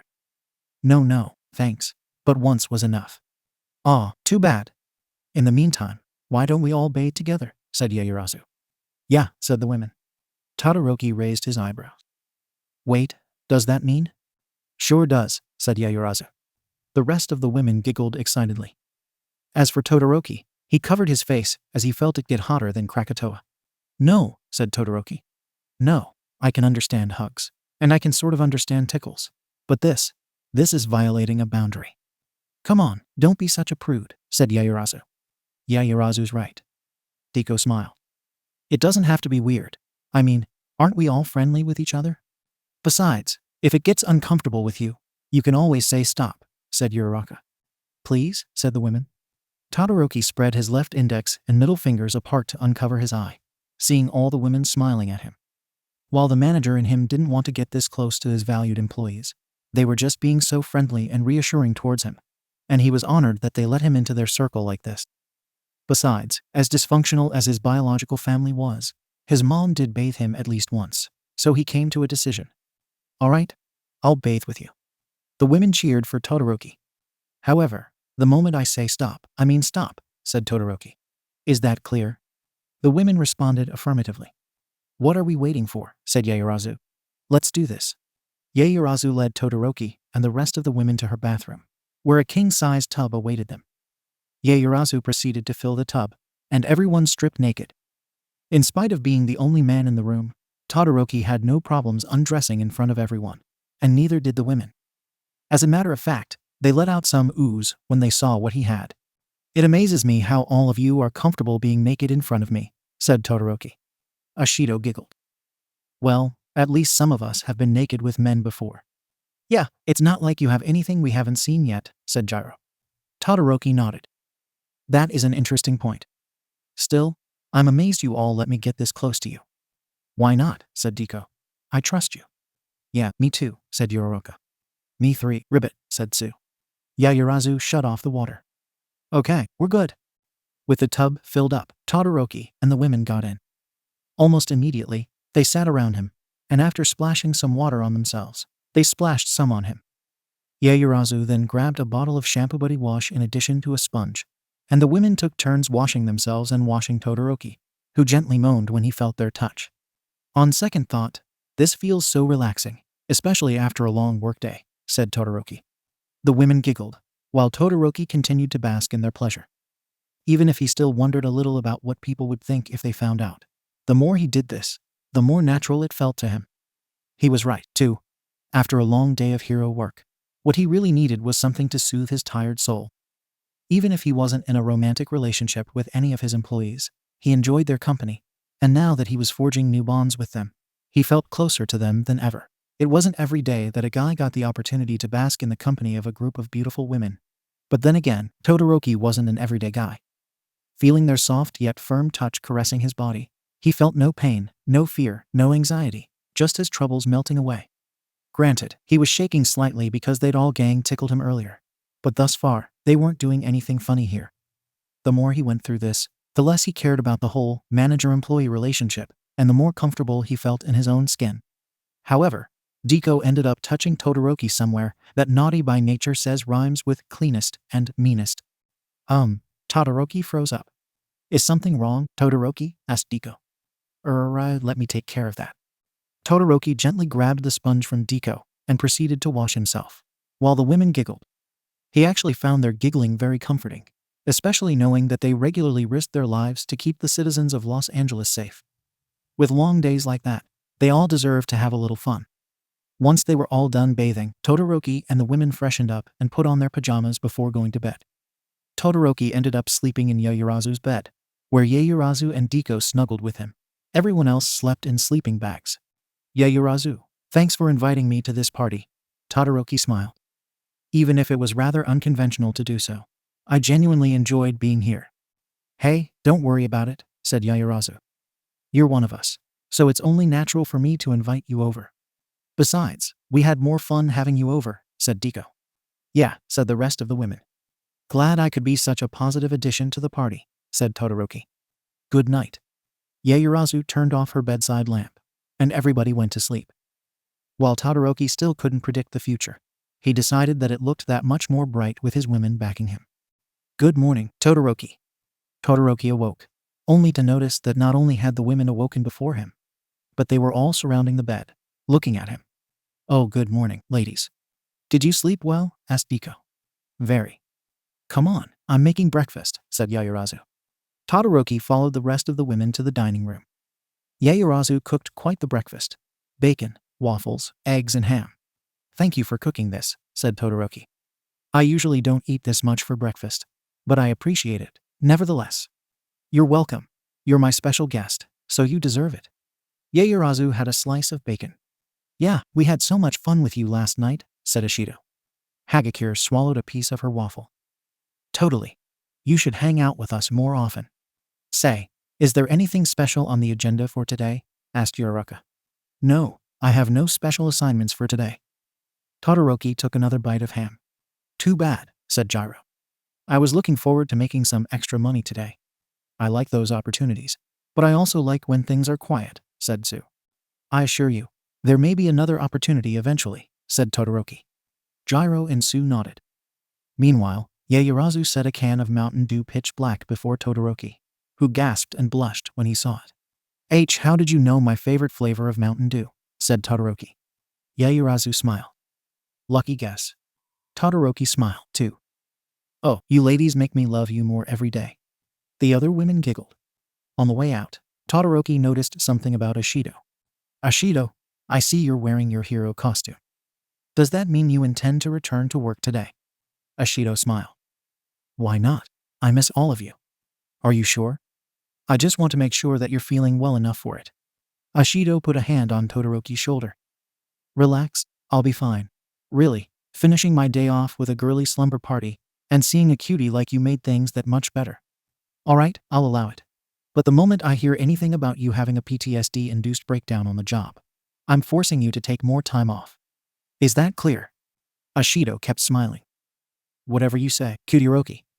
Todoroki blushed, but maintained his stone face. This morning, when Todoroki came into the office, he had a smile on his face. Good morning, everyone. Kodai raised her hand. Since when are you this happy to see us? Kodai's right, said Kendo. I know you enjoy our company, but you never usually show it like this. Why shouldn't I? Said Todoroki. All of you are performing admirably in your duties, and the agency's reputation is benefiting because of it. As a matter of fact, ABC7 presented our organization in a positive light on the news yesterday.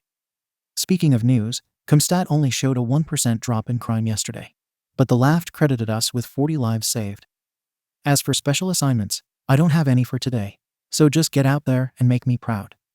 Later on, Todoroki was kicking back in his chair, legs crossed on his desk, when he got a phone call. Shoto Agency, Shoto Todoroki speaking. Shoto, your father is here to see you, said Jane. Send him up. In contrast to other times when his father was around, this didn't break Todoroki's stride one bit. Having had his mood boosted not only by being around his women, but actually getting to know them, he felt as though he could take on any challenge that was thrust his way. Soon enough, he heard knocking on his door. Come in. The door opened, and Deku entered. Todoroki, your father's here. What do we do? Todoroki maintained his relaxed posture. Let him in. Right. Deku exited the office, and shortly thereafter, Endeavor entered. Hello, father. Todoroki maintained the smile on his face. What brings you here today? I was curious about how your hero agency was doing, and judging by what I'm seeing so far, you have an odd way of running things, said Endeavor. Oh? And just what do you find odd about it?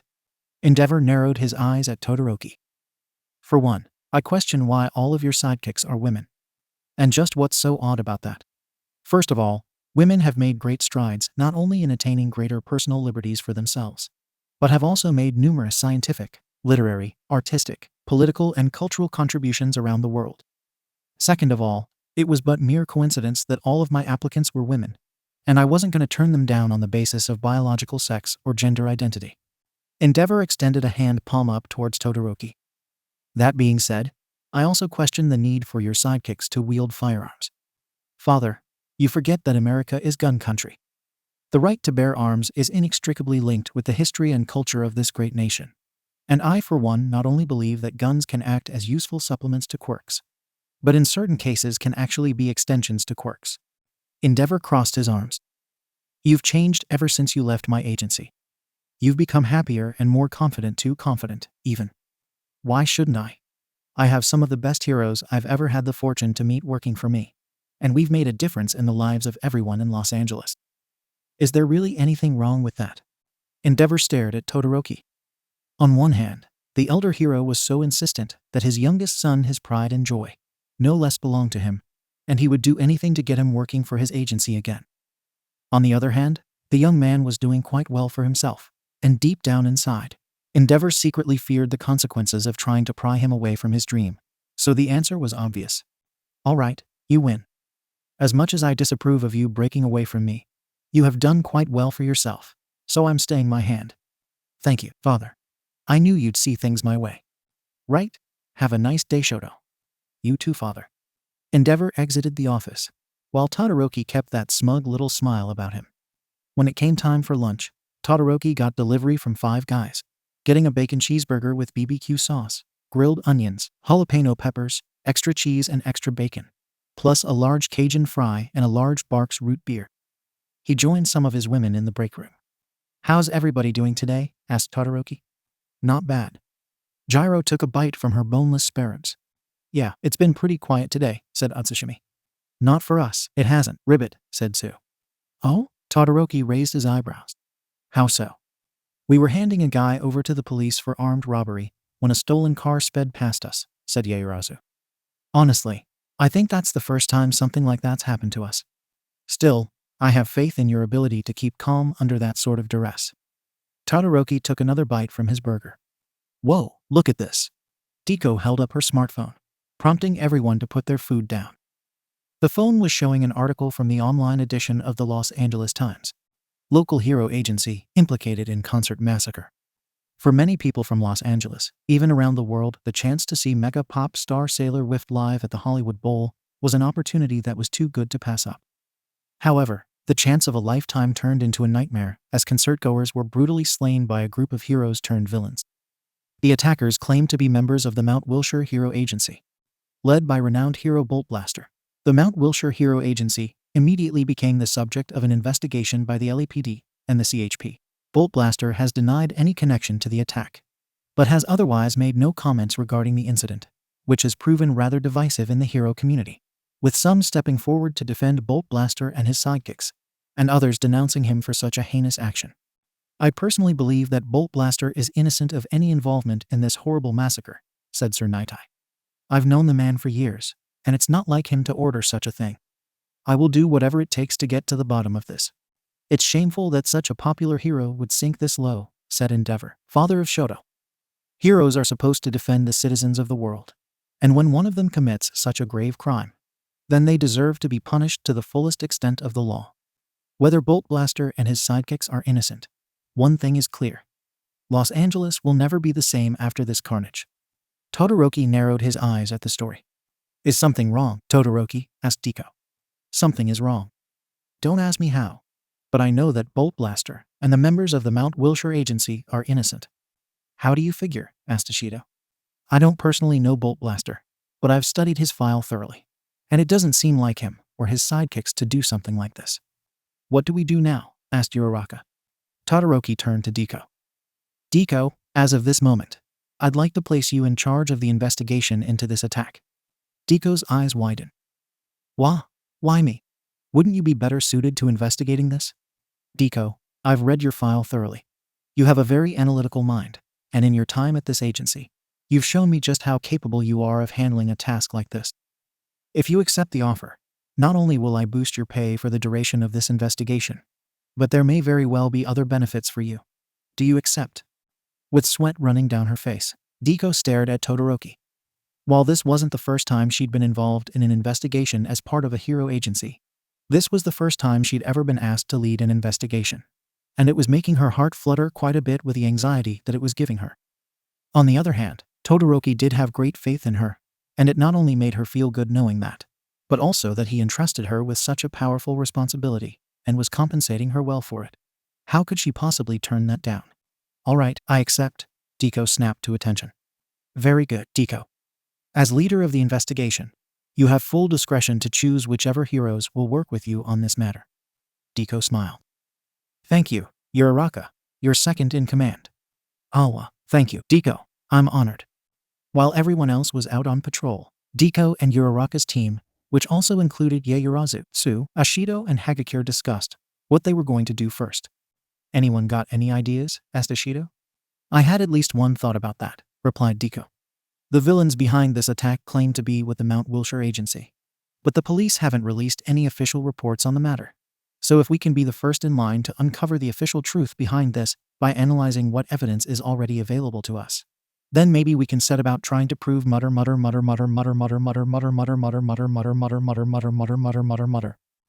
Deku, could you please slow down?" asked Uraraka. "Yeah, if you have an idea, then why not just get to the point?" said Tsu. Deku snapped to attention and rubbed the back of her head as she smiled awkwardly. "Oh, sorry. I guess I was getting too excited about leading this investigation." She cleared her throat and gained a more serious look. "So, here's what we'll do. We'll review all available video footage of the attack and try to determine if any of the perpetrators were members of the Mount Wilshire Agency by analyzing what quirks they used." Uraraka smiled. "Deku, that's brilliant. Do we have to watch that stuff, though?" asked Hagakure. "I'm not sure I can stomach seeing helpless people get hurt like that. Not to mention that watching all those videos could take a while," said Yaoyorozu. Deku nodded. "I realize that this will be a long, daunting task, but if we apply ourselves, then we should get it done. I'll help out, too. Remember, somebody's life and liberty are on the line." "Right," said everyone else. And so, Deku and the rest of her team sat around watching as many videos of the attack as they possibly could. While the psychological effect was comparable to seeing videos of the station nightclub fire or George Floyd's unlawful killing, the women persisted. And once they had enough notes, they compared what they had. "Well," said Tsu. Deku arranged her notes. "Judging by the results of our analysis in addition to the notes I've made on the heroes working for the Mount Wilshire Agency, it appears that they're innocent in this massacre. There is, however, one thing that's bothering me." "What?" said the rest of the women. "One of the attackers seems to be a hero by the name of Cheeselord, whose quirk allows him to turn non-living objects into cheese. All available data suggests that he works for the Mount Wilshire Agency, so Uraraka and I are going over there to ask Bolt Blaster a few questions. Everyone else is free to go back to patrol, but if you find anything else regarding this case, please get back to us as soon as possible, okay?" "Right," said Yaoyorozu, Tsu, Ashido, and Hagakure. Deku and Uraraka hopped in their Nova and headed to the Mount Wilshire Agency, which occupied a floor of an office building on the Miracle Mile, even grander than the one that the Shoto Agency called home. A couple of LAPD and CHP cruisers marked and unmarked were present here, and as soon as Deku and Uraraka got out, 2 LAPD cops approached them. "Excuse me, but would you mind telling me what you two are doing here?" asked one officer. "We're heroes from the Shoto Agency," said Deku. "We're here to investigate Bolt Blaster." "May we see some ID?" asked the second officer. Deku and Uraraka flashed their driver's licenses and agency cards, and the 2 officers looked them over briefly before handing them back. "Okay, sorry to trouble you," said the first officer. "Carry on." "Thank you," said Deku and Uraraka. Deku and Uraraka headed into the building, where a red-headed receptionist awaited them. "May I help you?" "We're with the Shoto Agency," said Deku. "We want to speak to Bolt Blaster." "Just a moment." The receptionist picked up her phone and dialed. "Mr. Bolt Blaster, there are 2 heroes from the Shoto Agency to see you." "I'll let them know." The receptionist hung up. "Okay, you can head on up." Deku and Uraraka took an elevator up to the floor where the Mount Wilshire Agency was located. This agency was decorated similarly to the Shoto agency's office, but had a less militaristic air about it. As they were heading for Bolt Blaster's office, a hero approached Deku and Uraraka. "Excuse me, can I help you too?" asked the hero. A tall, bald man wearing a dark green costume with a yellow letter J superimposed over an orange cross. "Hi, we're with the Shoto agency," said Deku. "We came here to talk to Bolt Blaster. I'll lead you to him, but be careful, he might be in a bad mood." The hero led Deku and Uraraka to Bolt Blaster's office, which was marked accordingly. He knocked on the door. "Yeah?" said a voice from within. "Sir, there are 2 heroes from the Shoto agency here to see ya," said the hero. "Let them in." The hero looked over at Uraraka and Deku and did a throat-slicing motion with his index finger as he opened the door. Deku and Uraraka walked in. Lewis, Bolt Blaster Sykes. Quirk. Bolt throwing. He can shoot bolts from his fingers at varying velocities, but suffers an iron deficiency if he shoots too many. Bolt Blaster was a muscular, brown-haired guy with a short beard. His costume was gray with a red cape and a yellow hexagonal bolt logo on the chest. Immediately, he bolted, no pun intended, to his feet. "State your business or leave me alone," said Bolt Blaster. Deku sweated a bit. "Bolt Blaster, we just wanted to ask you a few questions. You and every other hero and law enforcement agency in this town. I'll give you the same answer. I had nothing to do with the massacre." Deku made a pushing motion with her hands. "Hold on. We know you're innocent, and we're working to prove it. We just wanted to ask some questions." Bolt Blaster took a deep breath and sighed. "All right, what can I help you with? Do you have a hero by the name of Cheeselord working for you?" asked Uraraka. "Used to. He left us about a month ago. Even check my personnel file." Bolt Blaster made a few clicks and types on his computer and turned the monitor to face Deku and Uraraka. Sure enough, it showed that Cheeselord was no longer a member of the Mount Wilshire agency. "Mind if I photograph this?" asked Deku. Bolt Blaster nodded. "Go ahead." Deku took a picture using her phone. "Why did Cheeselord leave, anyways?" asked Deku. "He had a bit of an argument with Captain Root Beer," replied Bolt Blaster. "I don't usually like to talk about it, but since I'm a big fan of your boss, and since you're trying to prove my innocence, I felt okay about telling you." "Right," Deku smiled. "Sorry if we bothered you. We're just trying to help out a fellow hero, you know? It's quite all right." Bolt Blaster smiled. "I'm just glad there's an agency like yours out there. I've heard a lot about you ladies, and while I'm still not sure why you're armed to the teeth, I couldn't have asked for better heroes." "Thank you," said Deku and Uraraka. "Listen, we have to get going," said Deku. "We'll let you know if we find out who's behind the attack on the concert, too." "Please do," said Bolt Blaster. "I'd hate for the perpetrators to go unpunished." "Have a nice day." Uraraka waved at Bolt Blaster. "You too." As Deku and Uraraka left the Mount Wilshire agency, they discussed Bolt Blaster. "So, what did you think of Bolt Blaster?" asked Uraraka. "He seemed nice, but he also seemed very protective of his agency. Then again, if I were being investigated like that, I'd be on edge." "Do you think he's innocent?" "No doubt he is. Based on his personnel file, the nonverbal cues he was giving me, and the tone in his voice, I think he's telling the truth." Uraraka smiled. "You know, I've known you for a long time, and you still amaze me with how smart you are." Deku smiled back. "And you amaze me with how nice you are." "Awa." Deku and Uraraka hopped in their Nova and drove back to the Shoto agency. Even if they didn't get the real suspect, Deku felt that she could rest more easily knowing that she absolved a fellow hero of a terrible crime. Meanwhile, having gone out on a brief patrol of his own, Todoroki was finishing up some paperwork when he heard knocking on his door. "Come in." Ashido and Hagakure entered. "Good afternoon, Ashido and Hagakure. What's on your mind?" "So, Deku and Uraraka made a huge discovery in the Bolt Blaster case," said Ashido. Todoroki leaned closer. "Yes? According to what they found out, Bolt Blaster didn't order the attack on the concert," said Hagakure. "Then who did?" Ashido shrugged. "We still don't know that. However, Yaoyorozu and Sue got news of an attempted kidnapping of Chief Webb of the LAPD that was said to be orchestrated by the NIDA agency. And Mina and I are also trying to investigate an attack on Los Angeles Times president Frank Godfrey that they're saying was carried out by the West Hollywood agency," said Hagakure. Todoroki raised an eyebrow. 3 attacks blamed on heroes in 24 hours. Whoever's doing this must really have something against heroes. Do your best to get these solved, Because if we don't, then not only could Los Angeles and the state of California be at risk of serious societal collapse, but the whole United States of America, and possibly even the world.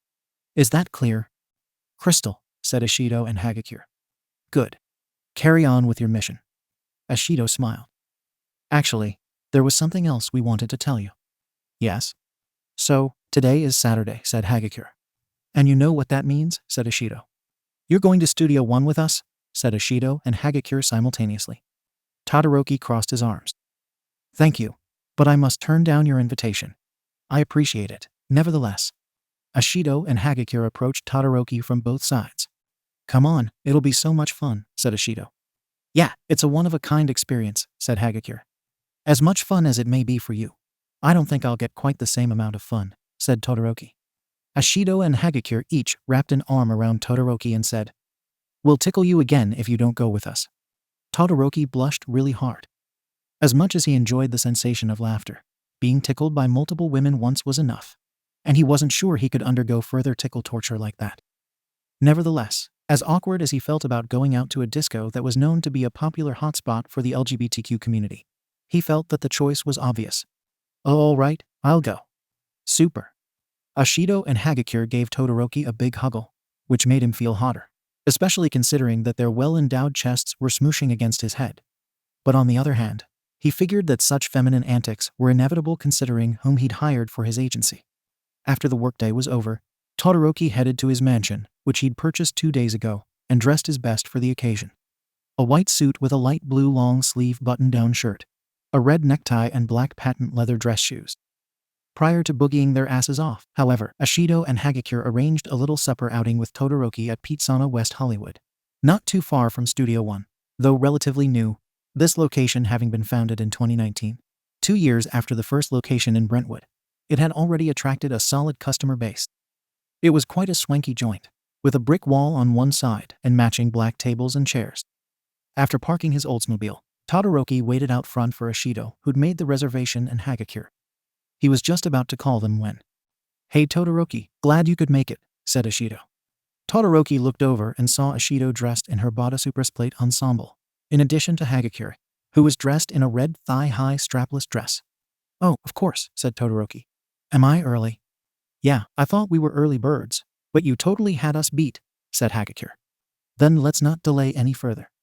Todoroki, Ashido, and Hagakure headed on into the restaurant, where the maître led them to their table. Shortly thereafter, a waitress came by to attend to them. Hi, welcome to Pizzana. My name is Kimberly. Can I start all of you off with something to drink? Ashido perused the wine list. I'll have a glass of Canteen Salento Rosa del Golfo. A glass of ultraviolet Cabernet Sauvignon for me, said Hagakure. I'll just have a glass of water, please, said Todoroki. Kimberly left to put in their drink orders. Hey, thanks for coming out with us tonight, said Ashido. Yeah, this means so much to us, said Hagakure. Todoroki nodded. You're welcome. I'm still not too sure about this, but I'm trying to keep as open a mind as possible. Besides, I genuinely enjoy all of your company. Ashido and Hagakure giggled. What? Said Todoroki. No, it's just, you're such a super sweet guy, said Ashido. I thought you were going to be all scary at first, but I was totally wrong. Yeah, really? I've never seen a guy who's as good to women as you are, said Hagakure. You can thank my third-grade teacher, Mrs. Gruber, for that. When my mother was sent away, Mrs. Gruber, more than anyone else, was so supportive of me and did her best to make me feel welcome, even as others shied away from me. It was because of her kindness that I gained an optimistic outlook on women. Even after 3rd grade, I remained really good friends with her. Sadly, she passed away the day before my high school graduation. I still remember her funeral so vividly. And I cried because there was so much I wanted to tell her but couldn't. So I wrote a love letter to her and put it on her grave. To say that Ashido and Hagakure were moved by Todoroki's story was one of the bigger understatements of the millennium. They didn't care that they were letting tears out in public. They just couldn't help themselves. Oh my god, that was so beautiful, said Ashido. Yeah, I need a huggle after that, said Hagakure. True to her word, not only did Hagakure give Todoroki a huggle, but Ashido as well. Ladies, stop. Why, you're gonna make me cry. Ashido's and Hagakure's smiles returned. What's wrong with crying, said Ashido. Yeah, I think you're more huggly when you cry, said Hagakure. Todoroki gave a flat stare. I don't think crying affects how ugly people are. Ashido and Hagakure ruffled Todoroki's hair, just as Kimberly returned with their drinks, causing her to give a wry smile. So, do all of you need more time to order, or are we good? Well, what kind of pizza do we want? Said Todoroki. Well, Toru and I are gonna share a pepperoni, said Ashido. And I'll have a carnivoro, said Todoroki. Kimberly left to get their pizza orders in. You know what I like best about women, said Todoroki. Ashido and Hagakure smiled. What? Your smiles. Awa, said Ashido and Hagakure. Really? I don't think any of you know how radiant and positive you look when you smile. Well, we try, said Ashido. You want to know what I like best about men? Said Hagakure. What? Said Todoroki. Being in your strong arms when you hug me. Maybe you do. Ashido gave a flirty wave to Hagakure. I just love saying flirty things to them to tease them. Hagakure giggled. Yeah, that too. Todoroki smiled. Why shouldn't I wrap my arms around you? You're so soft and cuddly. Hagakure giggled some more. That's because we have boobs, silly.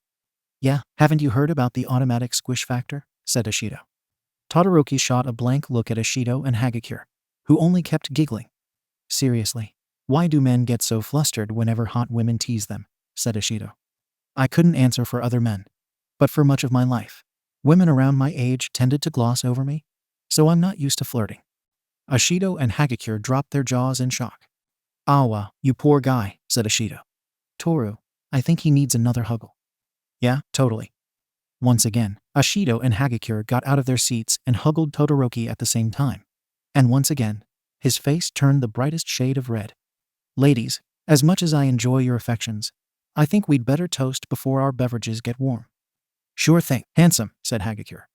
Ashido and Hagakure let go of Todoroki and grabbed their glasses. What should we toast to? Asked Ashido. Todoroki smiled. Why don't we toast to peace and unity between men, women, and those outside of the gender binary? Totally, said Hagakure. And so, the three of them toasted and drank up. Okay, I've had my fair share of Cabernet Sauvignon, but this has to be the best by far, said Hagakure. This stuff's way good, too, said Ashido. Personally, I've never been much into drinking alcohol, but I'm glad you two are enjoying your drinks, said Todoroki. However, if I decide that either of you have had enough, I'm driving you home, no exceptions. Is that clear? Crystal, said Ashido and Hagakure. Good. Todoroki took another drink of water. You know, I actually wouldn't mind you driving us home because you have a really nice car, said Hagakure. Yeah, where'd you get the money to afford that? Asked Ashido. Through careful saving. Todoroki took another sip of water. Does that also explain how you got the money to start your hero agency? Todoroki nodded. It does. By the way, that suit looks really nice on you, said Hagakure. Seriously, why don't you wear that suit more often? As much as I enjoy dressing up for special occasions, I just feel more comfortable in casual clothes, said Todoroki. Hagakure nodded. Understandable. She took another sip of wine. Hey Todoroki, mind if I ask you a personal question? Asked Ashido. Todoroki lowered his glass. As long as it's not too personal, go ahead. So, if you could go out with any of us ladies, who would you go out with? Hagakure giggled and gently shoved Ashido. Girl, you are so bad. As for Todoroki, he maintained a stone face. Thanks, but that would be violating a boundary. Ashido leaned closer to Todoroki. What's the matter? Is the big bad bossman nervous because he knows he's gonna get tickled for not revealing his secret crush? Hagakure laughed. You're slaying me, girlfriend. Todoroki blushed. Nevertheless, he kept up his facade as well as he could. All right, I'll tell you. But both of you must promise never to tell anyone else. Ashido and Hagakure raised their right hands. We promise. Personally, I think Deku is the most beautiful woman ever. Ashido and Hagakure both let out girlish oohs when they heard this revelation. I figured you were going to say Yamomo, but go ahead and tell us why, said Hagakure. Well, if you must know, it's not just her buxom figure, or her voluminous hair which, I might add, has the nicest color I've seen on any woman, it's her upbeat, determined attitude, for one. She just has the happiest, most radiant smile I've ever seen, and it brings my mood up when I'm feeling down. That, and she has unmatched intelligence, and I adore intelligent women. Awa. Ashido and Hagakure both clasped their hands together, and held them to the sides of their heads. By this time, Kimberly returned with their pizzas. "Thank you," said everyone. Almost immediately, Ashido and Hagakure each grabbed a slice of pepperoni, while Todoroki grabbed some of his carnivoro, or meat lovers, as it might be known at other pizza joints. A few bites in, he nodded. "This is very good pizza," said Todoroki. "I'll have to come back here someday." "I know, right?" said Hagakure. After finishing up their food and drink, Todoroki, Ashido, and Hagakure headed over to Studio 1, on En Lapeer Drive. Originally a bomb site factory during World War II, it became a disco known as The Factory in the 60s and closed in the early 70s before being reopened as Studio 1 in 1974 by the late Scott Forbes. In the 90s, it changed hands again and was renamed Axis before reverting to The Factory and gaining one more name change as The Robertson before regaining the Studio 1 moniker. In the past, it had been notorious for only allowing in white gay men and had attracted numerous protests because of this policy. But under the current ownership, gay men of color in addition to women of all stripes were welcome. And in fact, the people at the door hardly batted an eyelash at the fact that Todoroki was accompanied by two voluptuous young ladies. After paying their entry fee, Todoroki, Ashido, and Hagakure headed out onto the dance floor. Inside, the club flashed and pulsated with recreations of the lighting effects, as they were in the late 70s mid-80s, which not only included rows of chaser lights, but 2 rows of diagonal flashing neon tubes on each side of the dance floor, plus 4 poles hanging near each corner of the dance floor, each graced with 2 rows of chaser lights and tipped with a Mark Roman 12 police beacon at the tips. Finally, there was also a cluster of disco balls over the center of the dance floor, plus various flashing neon signs with the club's name. Currently, the dancers were grooving to the theme from Van Nuys BLVD by Ron Wright and Ken Mansfield. Todoroki, Ashido, and Hagakure wasted no time in getting down, either. At first, Todoroki felt a bit awkward about the whole thing, having never been to a disco or any sort of dance club in his life. But on the other hand, he felt all right about breakdancing at Yaoyorozu's place the previous evening, so in a way, this wasn't too far removed. Granted, the music enveloped them in a way that a boombox simply couldn't do, but he actually enjoyed the sensation of the bass pounding him, the mid-range grooving him, and the highs caressing him with their sweetness, so the answer was obvious. He had to move. He felt a little queasy about being in close proximity to people with whom he wasn't intimately acquainted. But Ashido and Hagakure were right there, too, so he felt much better about dancing his ass off. Even if he didn't know every disco dance move in the book, he still managed to follow the rhythm of the song beat for beat. Plus, nobody really cared that he wasn't Sister Sledge's greatest dancer. The more Todoroki danced, the better he felt about the whole concept about going to a disco and boogieing down. Seeing how much fun Ashido and Hagakure were having that made it even more fun for him.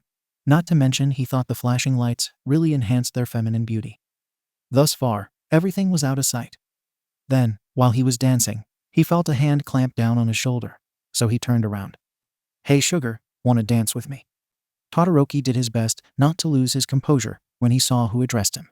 A skinny black guy the same height as him with a shaved head. Thank you, B, but I'm all ready."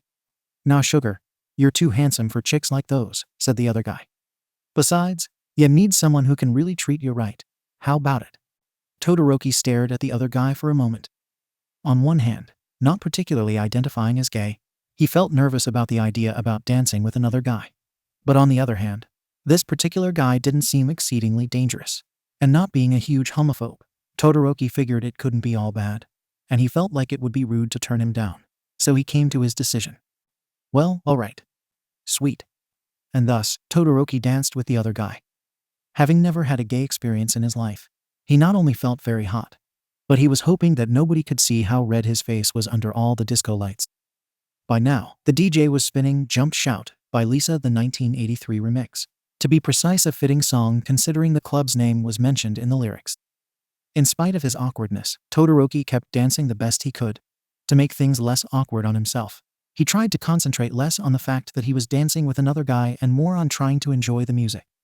He wasn't sure if Ashido and Hagakure had brought him here, because they knew that this was an LGBTQ hotspot, and wanted to see how he'd react.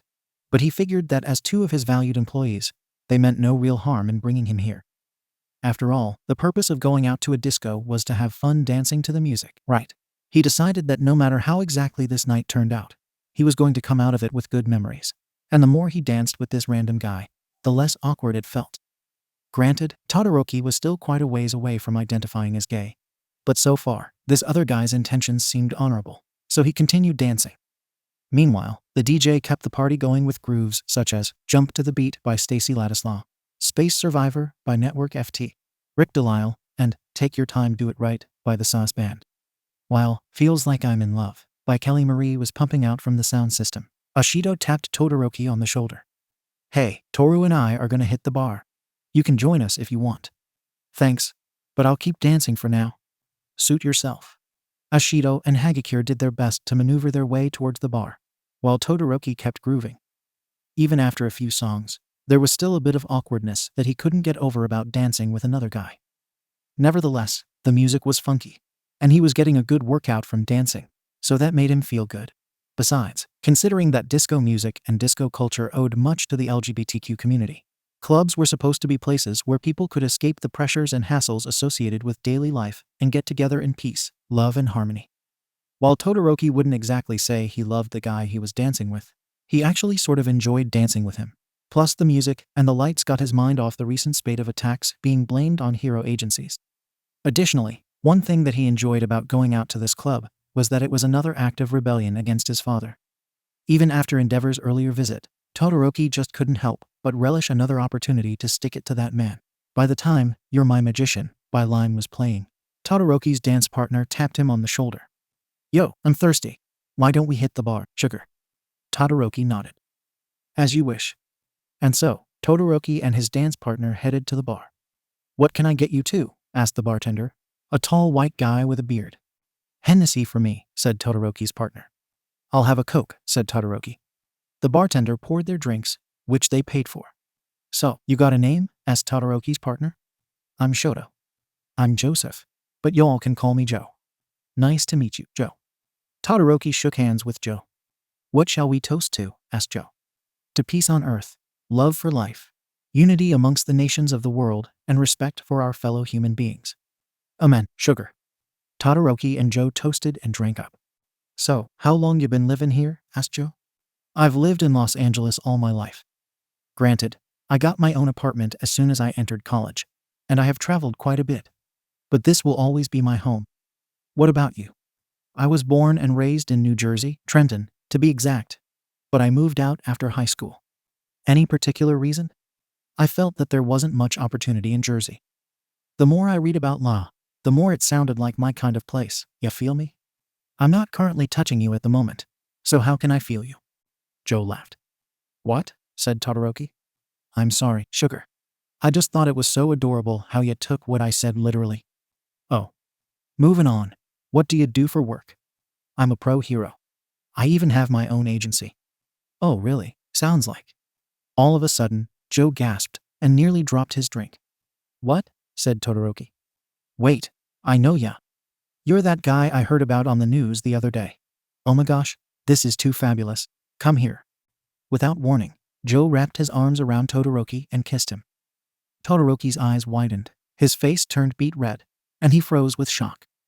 While part of him was hardly surprised that another guy would take to him like this, he still couldn't believe that another guy was kissing him. Even so, something about it felt so natural, so once he got over the initial shock, Todoroki wrapped his arms around Joe. In that moment, he could feel the passion burning within him like never before. He didn't care if it overtook his cold side, either.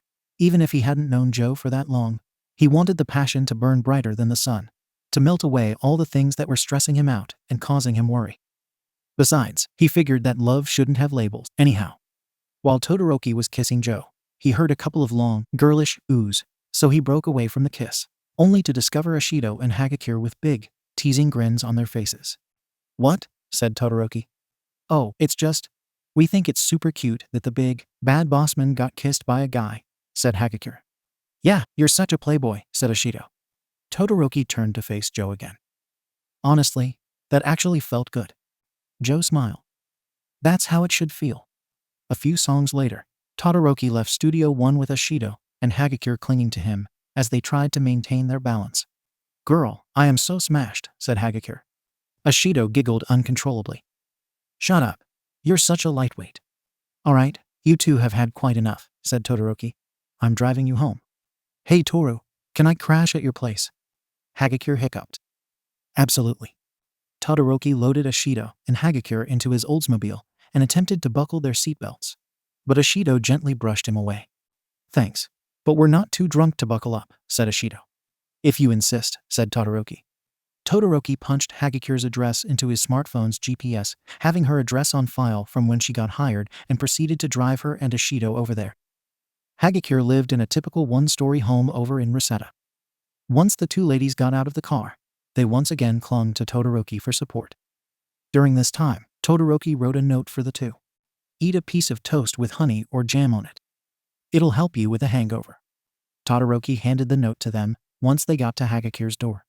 "Hey, thanks for coming out with us tonight," Ashido hiccuped. "Yeah, you were so much fun," said Hagakure. "You're welcome," said Todoroki. "Have a good night, you too." "You too, Todoroki." Ashido and Hagakure kissed Todoroki simultaneously. He tried pushing them away because he didn't want to violate the whole manager-employee relationship. But he accidentally found his hands to be in compromising positions, so he let go. They broke away soon enough, though, and they went their separate ways. As Todoroki drove home, he reflected on how the night had gone. For him, it was a night of firsts. His first time going out on the town with his employees.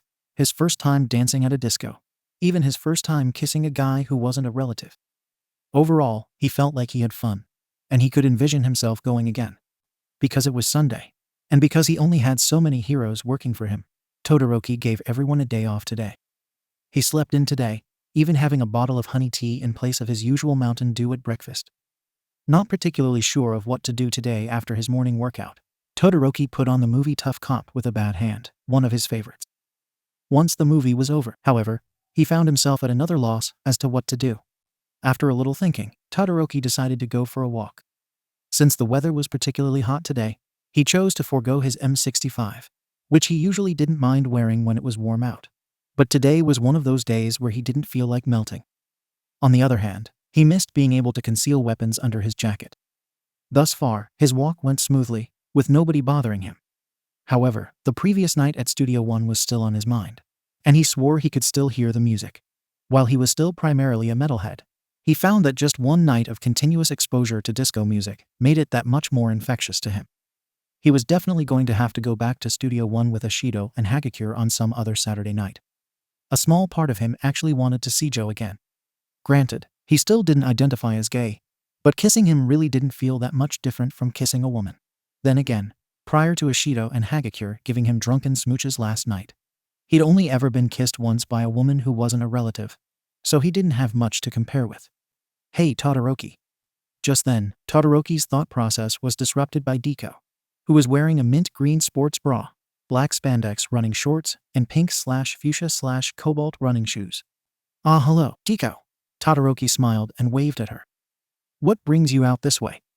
"I was taking a daily run, I decided to get out and take a walk myself. I was getting bored." "Hey, taking a walk is always good." Todoroki nodded. "Indeed. By the way, do you mind if I talk a little business with you?" Deku gave a thumbs up. "Sure. I was talking with Ashido and Hagakure yesterday, and they said that you and Uraraka absolved Bolt Blaster of the concert massacre." Deku smiled. "Yeah, it made me feel happy to help out a fellow hero like that." Todoroki put a hand on Deku's shoulder. "You should be proud of yourself. You've not only gone above and beyond all my expectations, but you're one of the reasons why my agency, our agency, is becoming so well known in this city." Deku blushed. "Oh, stop it. What? Does one of my most valued employees not like receiving praise? I'm so happy to work for a guy like you, especially considering who you're related to. Ordinarily, any mention of my father would earn you my wrath. But since I feel that working with you ladies has been a boon to my attitude, and since you especially make me feel happy, I'm staying my hand.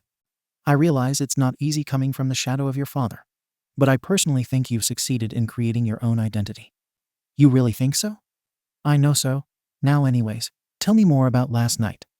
Todoroki got a more serious look on his face. "What about last night?" Deku rubbed the back of her head. "Well, I heard from Ashido and Hagakure that all of you were going to Studio One." Todoroki smiled. "Oh, that. It was actually more fun than I'd initially anticipated. Before we even went dancing, Ashido took us to a pizza place not too far from the disco for dinner." "Was the pizza good?" It was quite possibly the best pizza I'd ever had. I'll have to go there someday. What was the name of the place? It's called Pizzana West Hollywood. Deku gave a thumbs up. I'll have to remember that. What about the club itself? It was quite the experience. The lights were so pretty, and even today, I can still feel the music pounding inside me.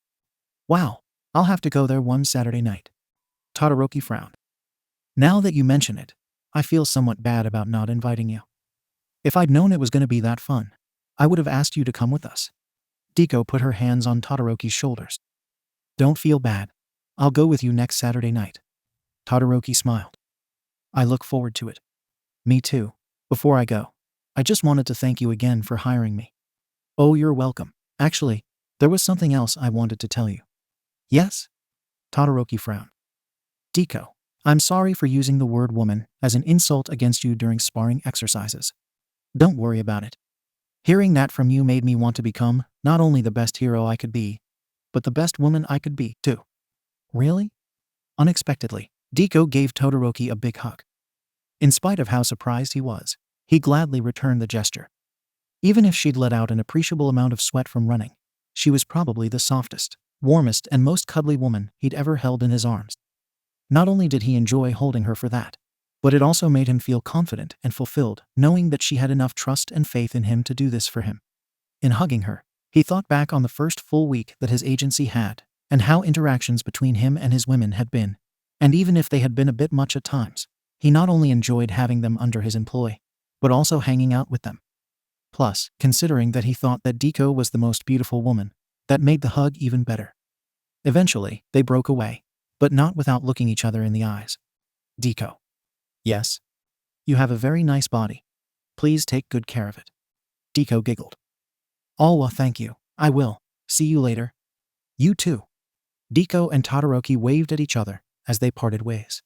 After getting back to his house, Todoroki listened to Metallica's Master of Puppets album and didn't really do much else. The next day, when Todoroki met his women in the break room for the daily briefing, many of them were giving him knowing smiles. Well, why are we so happy today? Said Todoroki. Yaoyorozu attempted to stifle some giggles. I think you know why, loverboy.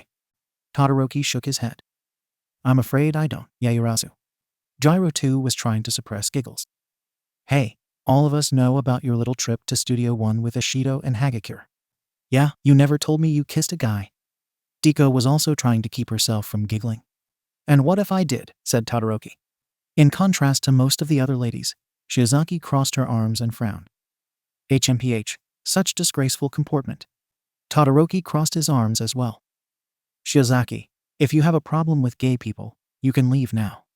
Shiozaki pounded on her thighs. I'll have you know that I accept people of the LGBTQ community just the same as straight people. I'm just disgusted by your unbridled promiscuity. Todoroki nodded. That being said, it's time we got on with the briefing.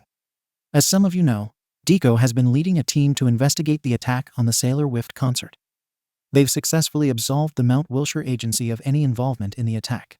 But we still have no info on the people responsible for planning this attack, nor the other attacks blamed on hero agencies, and in fact, Comstat shows a 9% increase in crime yesterday because of it. I know all of you will do your best in spite of this difficult situation. Any questions? Deku raised her hand. Yes, Deku, said Todoroki. About those attacks. Last night, I found a mention of a PRWO in connection with one attack. But I still don't know what that means. Then do your best to investigate. I'm sure if you and your team keep working at it, then we'll crack this case wide open. Any other questions? No one else had any other questions. Good. Get out there and make me proud. After doing some paperwork, Todoroki was about to go on patrol when he got a phone call. Shoto Agency. Shoto Todoroki speaking. Shoto, there's someone from the CHP looking for you, said Jane. Please send them up. Will do. After Todoroki hung up, he couldn't help but wonder why the CHP wanted to see him. On one hand, he figured they had some information for him regarding the attacks. On the other hand, he also figured that there was an attack that got blamed on his agency. Whatever the case would turn out to be, he steeled his nerves and did his best to let his cold side be in charge. Soon enough, he heard knocking on his door. Come in, said Todoroki. The door opened, and in stepped a CHP officer with chestnut brown hair, who was somewhat taller than Todoroki. Todoroki could tell by the chevrons on the officer's shirt sleeves that he was a sergeant. Good morning. Todoroki got up from his seat. Can I help you? Are you Shoto Todoroki? Todoroki nodded. I am. And you are? Sergeant Roland Stickle, California Highway Patrol. How do you do, Sergeant? Todoroki shook hands with Stickle. Please, have a seat, said Todoroki. Thanks, but I'll stand. Now, what is your business? Stickle put a hand on his hip. Last night, there was a bomb attack on the Los Angeles City Hall. Nobody was killed, but the building was badly damaged, and we have good reason to believe that you were responsible. Todoroki crossed his arms. How do you figure? We found this note taped to the door of the building. Stickle pulled out a note in a plastic bag. Without touching it, Todoroki read it. It said, "No justice until heroes fall Shoto." That's very interesting. But I can give you 2 good reasons as to my innocence, said Todoroki. Really? For one, that handwriting doesn't match mine. Second, I'm sure if you test the ink on that note, you'll find that it doesn't match the ink in any of my pens. Todoroki took a piece of paper and proceeded to hand copy the note with different pens on his desk. While Todoroki's handwriting wasn't the most elegant, it was nevertheless very legible, more so than the handwriting on the note that Stickle showed him. Plus it lacked the felon's claw on the bottom curve of the J in the other note. Todoroki then handed his handwriting samples to Stickle. Interesting case you've made for yourself, said Stickle. Nevertheless, we're going to continue to keep tabs on your agency, and if you or any of your fellow heroes step out of line, then we'll have no choice but to place you under arrest and shut down your agency. Is that clear? Todoroki nodded. Crystal. Good. Have a nice day, and stay out of trouble. Will do. Stickle left Todoroki's office. While he figured that there was a possibility that this would happen to him, Todoroki was still rather shaken like one of James Bond's martinis. Nevertheless, he knew exactly what to do. He ended up visiting Gyro. Hey, Gyro. What's up? Call everyone back here immediately. We've got a situation on our hands. Will do. Gyro radioed in. All units, code red in progress. Please return to HQ immediately. This is Unit Atom 2, 10-4 HQ, said Uraraka. This is Unit Atom 3, 10-4 HQ, said Sue. This is Unit Atom 4, 10-4 HQ, said Hagakure. This is Unit Atom 5, 10-4 HQ, said Takich. This is Unit Atom 6, 10-4 HQ, said Shiozaki. Gyro turned to Todoroki. What's this about? I don't know if you noticed, but a sergeant from the CHP paid a visit to me and accused our agency of carrying out an attack on City Hall. Gyro's eyes widened. That's terrible. Whoever's doing this must really have something against heroes. It does seem that way. By the way, before anything happens, there was something I wanted to tell you. Yes? I should have told you this at Yaoyorozu's party, but Gyro, I'm proud of you. I don't know much about what it's like to be part of the LGBTQ community, but it seems like it takes a lot of courage. Gyro smiled. Todoroki, you're so sweet. Gyro gave Todoroki a hug, which he gladly returned.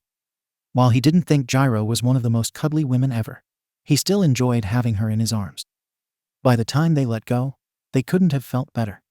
You know, I'm so happy I could just tickle you, said Gyro. Todoroki blushed and let out a short, annoyed growl. Okay, what is it with you people and tickles? Gyro giggled. What? It's not as if you didn't sound cute when you were laughing. Todoroki simply shook his head and walked away. Once everybody returned, Todoroki called them down to the break room. What's going on? Asked Uraraka.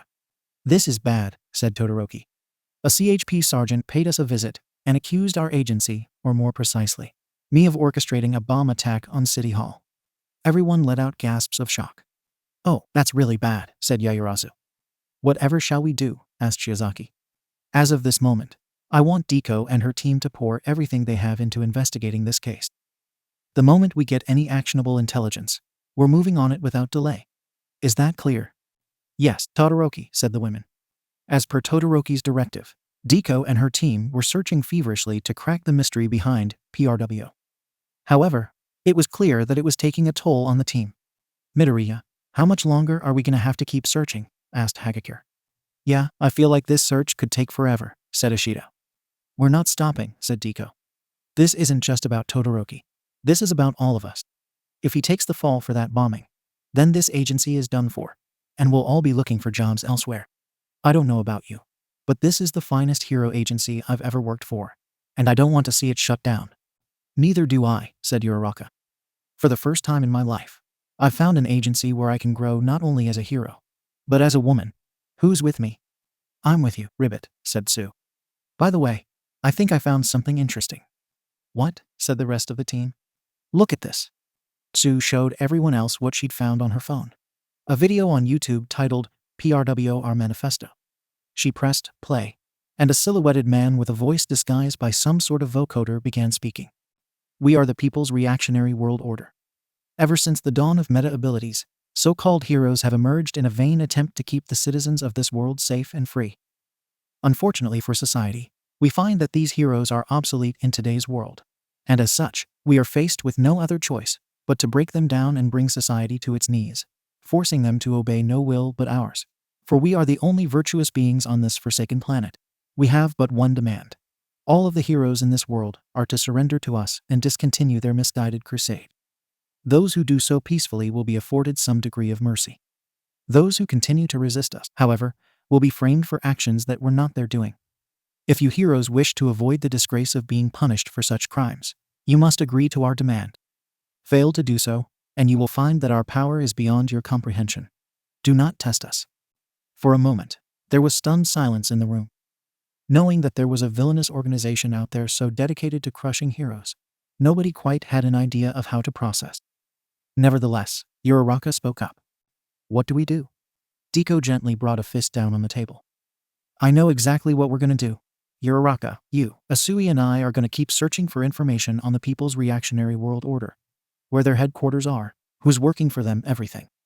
Yaomomo, Ashido, and Hagakure will go out on patrol with the specific task of finding and arresting PRW members. Gyro, you keep in radio contact with everybody.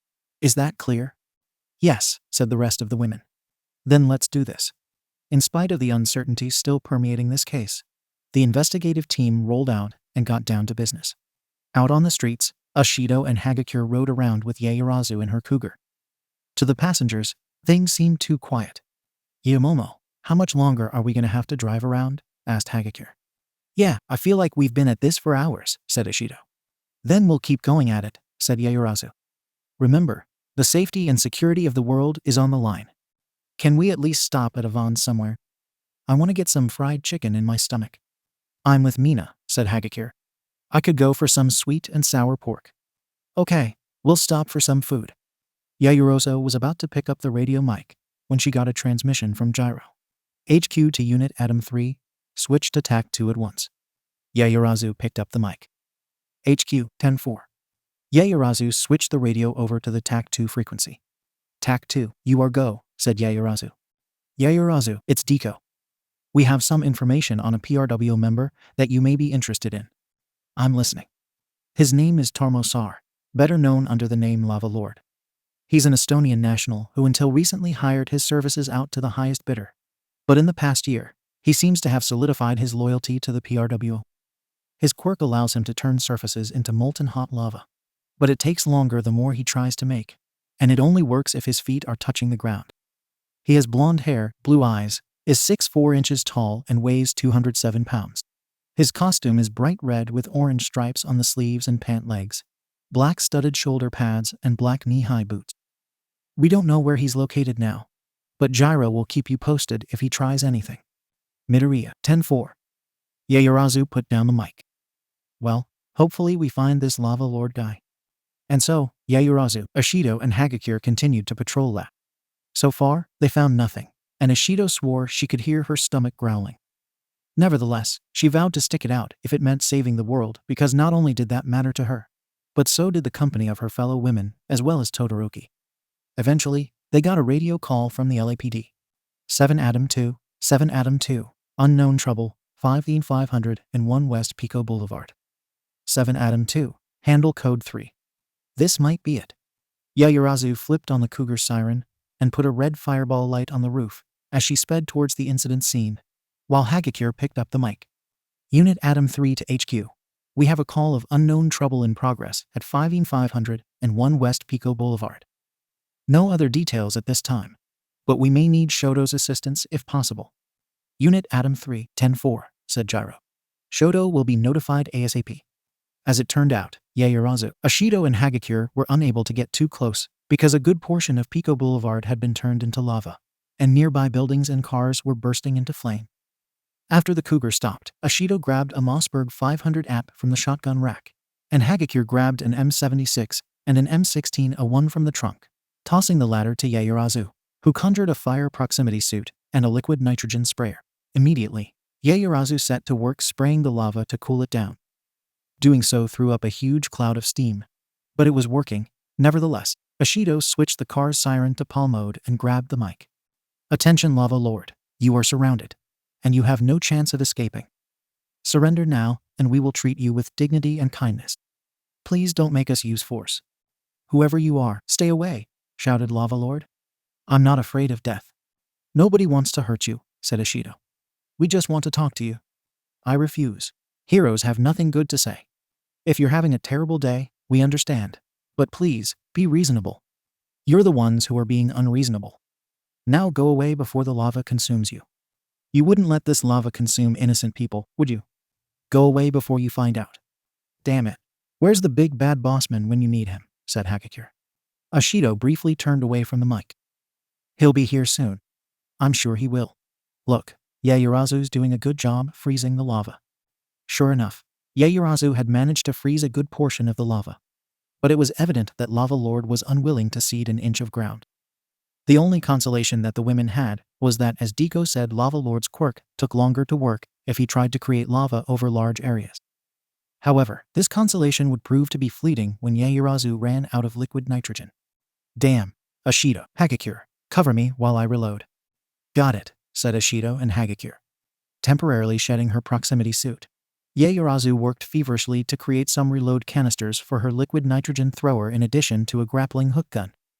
She needn't have worried about the former, for a huge wave of ice came in from the opposite direction and froze the remaining lava.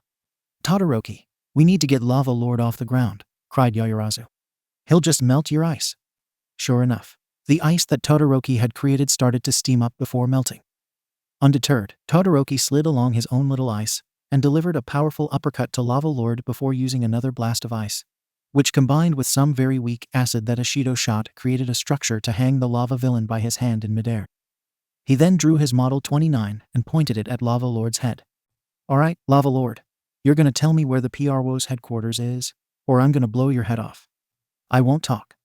1. You have no authority over me. 2. Kokugu Sol Mun Magades Atsast. Todoroki didn't even give Lava Lord a 3. Instead, he shot him in his free hand, causing him to scream in unholy pain. Okay, no more, I'll talk, cried Lava Lord. Our headquarters is on the top floor of One America Plaza in San Diego. Todoroki lowered his Model 29. Thanks. You told us all we need to know.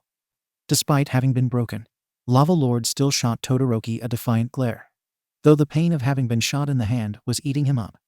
After Lava Lord was hauled away in a special prisoner transport van, Todoroki and his women reconvened at their headquarters.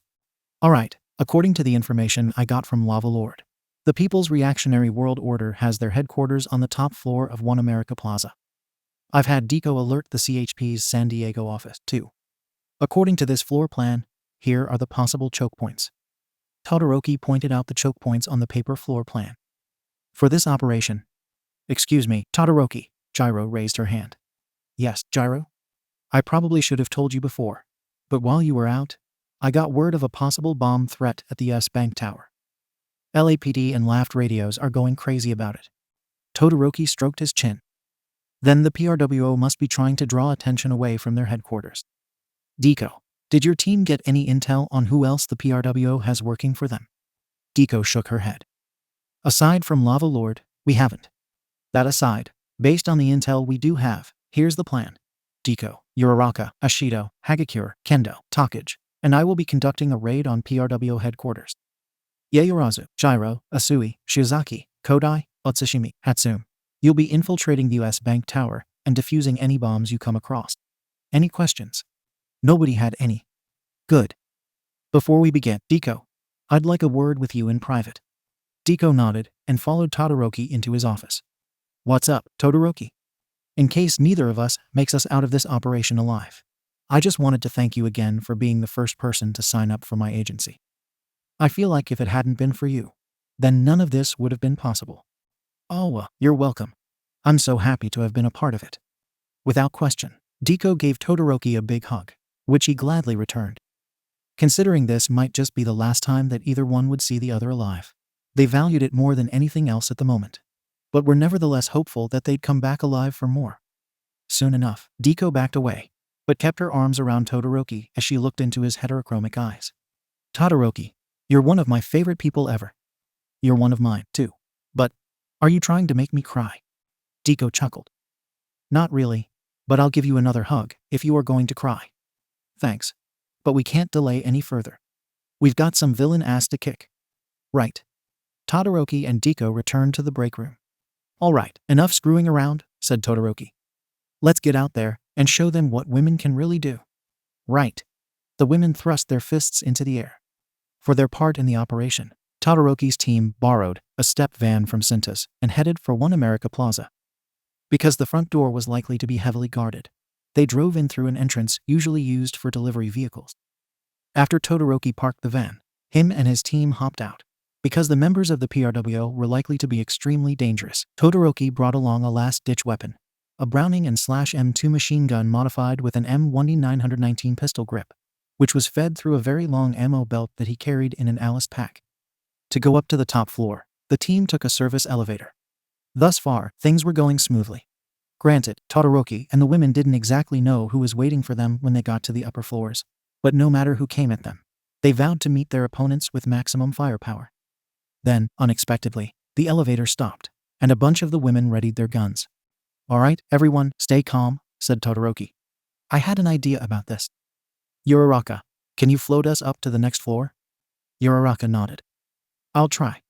Okay, I'll exit first. Deku, give me a boost. Right, said Deku. After opening the hatch on the elevator's roof, Todoroki took off his backpack and threw it along with his Browning up the hatch before getting a boost from Deku. He then assisted the women in getting on top of the elevator. Fortunately, Uraraka's quirk wouldn't be needed for long, if at all, for the nearest shaft door wasn't too far above the team's heads. Nevertheless, Deku gave Todoroki another boost, and slinging the N/M2 over his shoulder, he forced the shaft door open. He couldn't see any villains, but once he climbed up, he readied his big bad machine gun and stood point, while Deku helped the rest of the women climb up, and Uraraka floated Deku up. Those two got up there in time for We've been spotted, exclaimed Todoroki. Open fire. While Todoroki's team was infiltrating One America Plaza, Yaoyorozu's team was heading to the US Bank Tower in another step van, this one painted in Frito-Lay colors. Unlike Todoroki's team, they didn't have to go far, for the US Bank Tower was only a stone's throw away from where the Shoto agency had their office. Thus far, things were going smoothly. That is, until they got to the intersection of 5th Street and S. Olive Street, where an LAPD roadblock was positioned. Excuse me, but the area around the US Bank Tower is off limits to civilians, said an LAPD officer. Yaoyorozu flashed her ID. We're with the Shoto agency. We heard about the bomb threat, and we're going in to check it out. Oh, sorry about that. Go on through. A couple of LAPD officers moved their cars, and Yaoyorozu drove the van on through. When they got to the US Bank Tower, they found more LAPD units along with CHP units and laughed apparatus. As they debarked from the van, an LAPD sergeant approached them. What's the situation? Asked Yaoyorozu. The sergeant gestured towards the building. A guy inside threatened to detonate explosives in the building, unless all heroes agreed to surrender. We don't know how many suspects are holed up in there, or even if there are any bombs. Ida on the bomb squad was 20 minutes last I checked. Yaoyorozu turned to Gyro. Gyro, see what you can find. Got it. Gyro headed over to the building and plugged one of her earphone jacks into the building to scout out any threats. After listening in for a bit, she turned to Yaoyorozu. I can't detect any explosives, but this building's definitely wired up for something, and it's coming from a guy on the 65th floor. The first floor is clear, but there are at least 40 other villains in this building. Then we'll take the lobby elevator up, said Yaoyorozu. Yaoyorozu readied her M60 and took point, while her squad followed her in. True to Gyro's word, the lobby was unoccupied, but Utsushimi wasn't too happy. I don't like this. It's too quiet. Keep your eyes open, Utsushimi, said Yaoyorozu. We won't be alone. Yaoyorozu hit one of the elevator buttons, and the team readied their weapons in case of enemy attack. Fortunately, the elevator arrived without anyone coming out at them, and they hopped in. Thus far, things were going smoothly. That is, until the elevator stopped between floors. What's going on? Said Hatsu. They must have known we were coming, said Yaoyorozu. I'll get us out, said Sue. Just open the hatch for me. Right. Yaoyorozu opened the hatch, and Sue used her tongue to pull herself up onto the top of the elevator. She then proceeded to hoist everyone else up, and just in time, too. I don't think we're alone, said Yaoyorozu. Meanwhile, back at One America Plaza, Todoroki and his squad had come face to face with a villain wearing an angular black costume. The villain attempted to shoot a bunch of crystalline spikes at the heroes, but Todoroki used an ice shield to protect them and returned fire with his Browning, shredding the villain with 1,300 rounds per minute of .3006 death. Come on, said Todoroki. After melting his ice shield, Todoroki charged forth with the rest of his women. However, it was clear that this wouldn't be an easy jaunt when another villain seeped through the cracks of the ceiling tiles and attempted to ambush them. Deku swung around and attempted to ventilate him with her M1601, but the villain absorbed her bullets without taking so much as a scratch. Midoriya, I got this. Ashido shot some concentrated acid at the villain and melted him, and the heroes moved on. By now, more villains were closing in on them from all sides, but the heroes had more than enough firepower to take them on. And when firearms weren't enough, they had their quirks to help out, too. One helpful quirk was Takage, which enabled them to respond to villains that much quicker because she could see them coming. Even so, some of the villains made things challenging for them by bringing their own guns. But considering the members of the PRWO had trained at the Imperial Marksmanship Academy, they were pretty much hopeless against Todoroki and his squad of gun-wielding ladies. In another notable instance, a villain attempted to dodge the hero's bullets by turning into water, but Todoroki simply dealt with this villain by freezing him and moving on. Soon enough, they came to a door leading to a stairwell. Hagakure, check to see if that stairwell is clear, said Todoroki. Right. Readying her M76, Hagakure opened the door to the stairwell and poked her head around the corner to see if there were any villains awaiting them. Satisfied that things were clear, she gave a thumbs up. Todoroki nodded, and he took point again, and the women followed. For a couple of floors, things were clear. Then, when they got to the 11th floor, a villain burst out of the door, but Todoroki blasted him. Nevertheless, he had a close call when another villain materialized behind him and attempted to put him in a chokehold, but Deku blasted that guy, and they continued on. A few more villains charged up the stairs from lower floors, but Kendo and Takage, who had been covering the rear, saturated them with lead. Where are we? Asked Uraraka. We're on the 13th floor, said Deku. Hey, when we get to 20, tell me, said Kendo. I'm gonna throw up. While Todoroki's squad was fighting their way upstairs, Yaoyorozu's squad had to deal with a bunch of villains opening elevator doors higher up and trying to come at them with their quirks or assorted weaponry. However, aided by Yaoyorozu's M60, which was being fed by a bullet belt that Yaoyorozu was conjuring from her body, the heroes gave the villains some nasty cases of air conditioning. Yaoyorozu then used the M60's sling to support the gun while she pulled out her grappling hook gun. We'll have to pull ourselves up, said Yaoyorozu. Shiozaki, can your vines reach that far up? Shiozaki nodded. They are more than adequate for that task. Good. Asui, can your tongue reach that far up? Tsu shook her head. I don't think so, but I should be able to climb the walls of the shaft. Okay, then go to the nearest door and find out the closest floor. Got it. Tsu climbed one of the walls and forced the nearest shaft doors open. A couple of villains attempted to bust her up, but she laid waste to them with her dual uses. I'm at the 15th floor now, said Tsu. Got it. Yaoyorozu turned to Gyro. Gyro, can you use your earphone jacks to pull yourself up? Gyro looked up. That looks pretty high up, but I'll try my best. Then here's what we'll do. Kodai, you grab onto my legs. Atsushimi, you grab onto Shiozaki's legs. We'll pull you up. Got it, said Kodai and Atsushimi. Yaoyorozu and Hatsune shot up grappling hooks, while Shiozaki shot some vines up and Gyro used her earphone jacks as grappling hooks, and the women began to ascend, with Tsu scouting ahead. While not the strongest member of Shoto's Angels, Yaoyorozu nevertheless had enough strength to pull up with her grappling hook, while having her M60 in the other hand and Kodai hanging on for dear life. She was thankful that the particular grappling hook gun she conjured had a strong enough cable and motor for the job as well. Various villains attempted to pop out at them from random floors. And even though the M60's recoil was a bit much for somebody holding it with one hand, she did all right with it. Gyro and Sue also did a manageable job with their UCs. And considering Shiozaki didn't need to hold anything in her hands to pull herself up, she was free to concentrate on using her M16, a one with both hands. Kodai, Utsushimi and Hatsune weren't nearly as lucky. However, having picked primary weapons that required two hands for optimum control, nevertheless, they did well with their Model 66S and 1911. At one point, however, the women nearly got in trouble when a villain with scissor jaws attempted to cut whatever they were using to climb with. But with a daring leap, Sue cut him down with her dual UCs before he could do any damage, and she managed to jump onto the ledge. "Asui, how much further?" shouted Yaoyorozu. "I'm at the 49th floor, keep it up." "You heard her. Let's not give up now." "We better get there soon," said Gyro. "Pulling myself up like this hurts."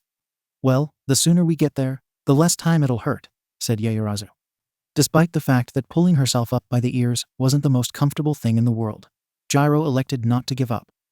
After all, she was well known amongst her fellow heroes for keeping her cool in difficult situations, and she didn't want to think about what would happen if Todoroki found out she gave up. She didn't have to worry too much. However, for the floors in the 50s were largely devoid of villains, barring one who attempted to dump boiling oil on them. Fortunately, nobody got hurt. Then, in the 60s, a couple more villains came at them, but they too got cut down. Finally, "Yaoyorozu, the 65th floor is over here," cried Sue. "All right, ladies, let's do this." "Right," said everyone else. In little time at all, everyone made it to the 65th floor. Yaoyorozu and Shiozaki let Kodai and Utsushimi jump off first before dismounting along with the rest of the women, who got a nasty surprise. "What the?" said Yaoyorozu. Todoroki's team was still going strong as they ascended the staircase of One America Plaza. 24, said Todoroki. Despite having ascended this far without serious injury or death, Todoroki's squad would find itself hampered when Deku slowed down and grasped her head. Uraraka wrapped an arm around Deku and put her other hand on Deku's shoulder. "Deku, what's wrong?" asked Todoroki. "It's one for all. It's telling me somebody's on the top floor." "Who?" Deku's head throbbed. I don't know, but powerful, very dangerous." "Could it be the leader of the PRW?" asked Uraraka. Maybe not sure." "Then if it is the leader, let's keep going," said Todoroki. "No, leave me behind," said Deku. Todoroki put a hand on Deku's shoulder. "I'm not leaving anybody behind. Either we all go up, or none of us goes up." "Boss, don't be a fool," said Kendo. "Can't you see she's hurting?" "Kendo's right," said Takage. "Let her rest." Todoroki briefly glared at Kendo and Takage before casting his glance back at Deku. As much as he wanted to complete the mission, Deku meant a lot to him, and he couldn't live with himself if he allowed her to come to harm because of his stubbornness. So there was but one thing he could do. "All right, Deku, take a rest." Deku collapsed and sat down, while Uraraka attempted to comfort her. "Hagakure, you scout ahead and see if there are any more villains awaiting us," said Todoroki. "I'll back you up. Everyone else, cover Deku." "Right," said the women. Hagakure went on ahead, while Todoroki covered her. The 24th through 29th floors were bereft of villain. However, "This isn't normal," said Hagakure. "Shouldn't there be more of them than this?" "Keep your eyes open," said Todoroki. "There may be more awaiting us." However, there were no villains awaiting them on the 30th or 31st floors.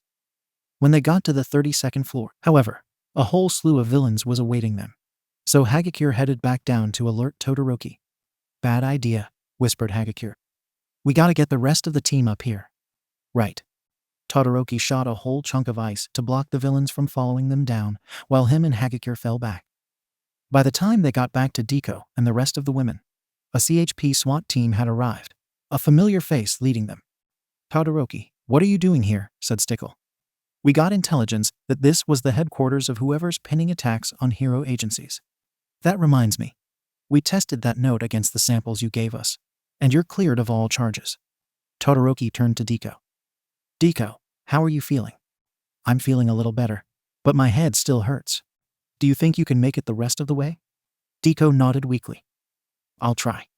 Todoroki turned back to Stickle. "Sergeant, you and your men secure the lower floors. We'll take it the rest of the way." "Right, be careful." Todoroki gave a thumbs up. "Will do." Ladies, let's move. Deku clambered to her feet and did her best to move along with everybody else. She would need all of her strength, too, for the villains had somehow broken through Todoroki's ice and were bearing down on them. However, they managed to mow most of them down, barring a villain whose skin turned to metal if an attack was detected.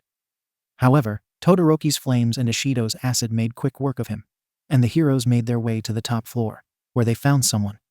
"Whoever you are, give yourself up," said Todoroki. "The building's surrounded, and you can't escape." The person in question, a tall Asian man with short hair, who wore a dark gray suit and horn-rimmed glasses, turned around. "Do you heroes even know who you're dealing with?" said the man. "You're the leader of the People's Reactionary World Order," said Todoroki. The man nodded. "Indeed. The world knows me as the reclusive billionaire Hanzo Takebana. In reality, however, I am the villain known as Hopeless.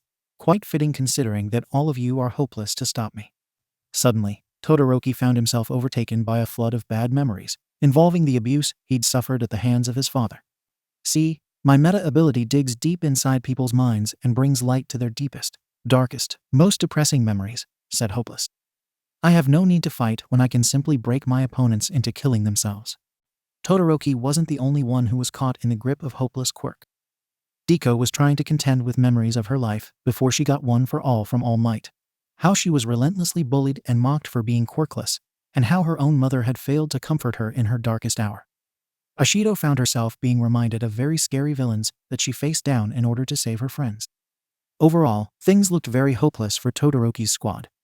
As for Yaoyorozu's squad, they found themselves face to face with a villain wearing what resembled a bomb squad suit with a bunch of wires sticking out of it. He was carrying a detonator. "Freeze!" shouted Yaoyorozu. "You're under arrest for threatening to blow up a building." "I'm under arrest?" the villain laughed. "Do you broads even know who you're dealing with? How dare you use such discriminatory language against us?" said Shiozaki. "See, I'm the bomb villain, Exploder, and my meta ability allows me to turn entire buildings into explosive devices. I press this button here, and we all go boom." "Not if we have anything to say about it," said Gyro. "Don't get your panties in a knot. Throw down your guns and give up, and I won't blow us all to kingdom come." Gyro turned to Yaoyorozu. "I think we better do what he says. I'd rather not get buried under a ton of rubble." "How do you know we can trust him?" "I can read his body language. He's more scared of us than we are of him." "Huh. I'll give you scared when I press this goddamn button," said Exploder. Yaoyorozu threw her hands up. No, wait. We give up." The rest of Yaoyorozu's squad followed suit and gently laid down their weapons. "Good," said Exploder. "Now gently back away." Yaoyorozu and her squad did so. Then, in an unexpected turn of events, Gyro shot her earphone jacks out. "What the hell?" exclaimed Exploder. One of Gyro's earphone jacks stuck into Exploder's detonator and ripped it out of his hand, while the other stuck into Exploder himself and stunned him with an electric shock. "No fair," said Exploder. "Gimme my detonator back, you dumb bitch." "Dumb bitch?" Yaoyorozu whipped out an M202 flash. "I'll give you dumb bitch." Yaoyorozu readied the launcher as quickly as possible, and taking aim, she fired an anti-tank rocket at Exploder, which not only pierced his blast suit, but blew him to bits. Fortunately, Gyro had pulled her second earphone jack out of the way before it could suffer any damage. "Guys like that make me sick," said Yaoyorozu.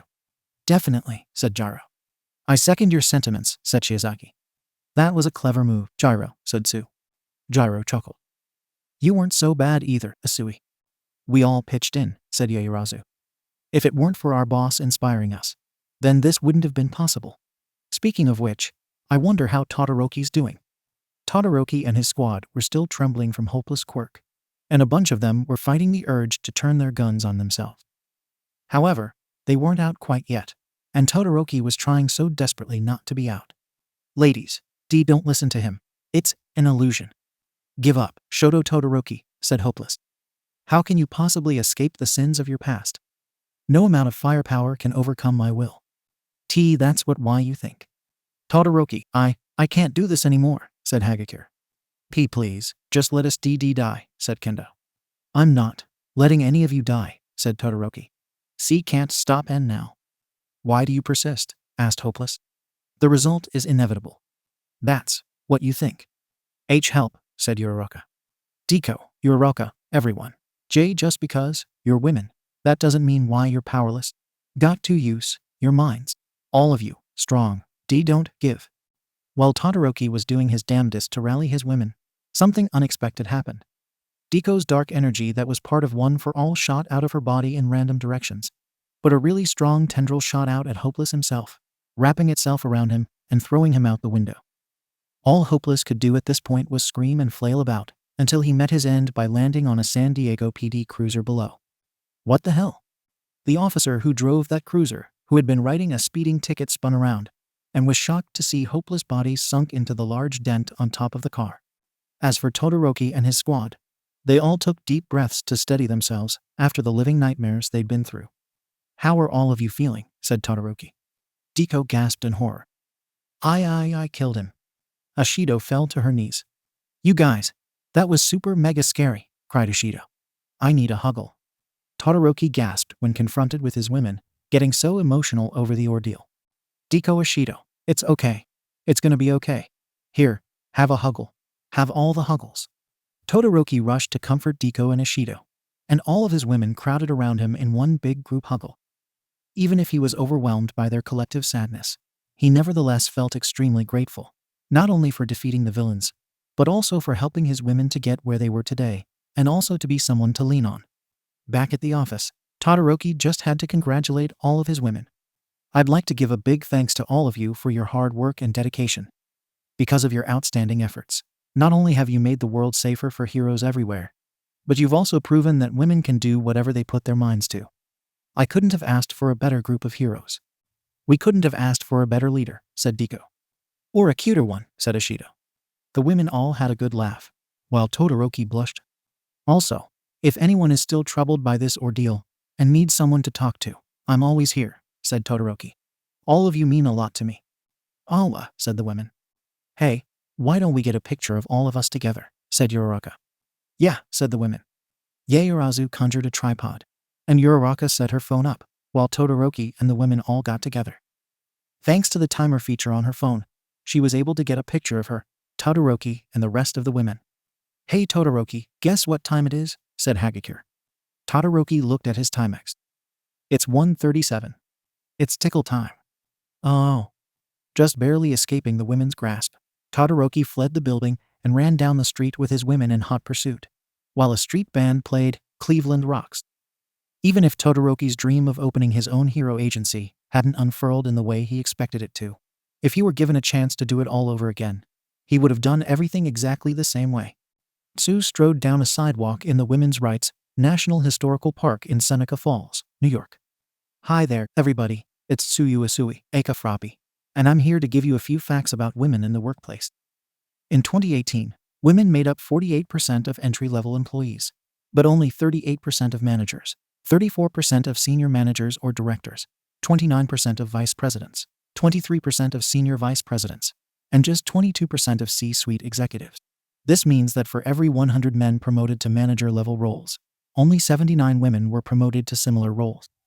For many years, women were denied entry into high-level professions, such as law and medicine, because they were denied entry into universities, and were consequently unable to get degrees.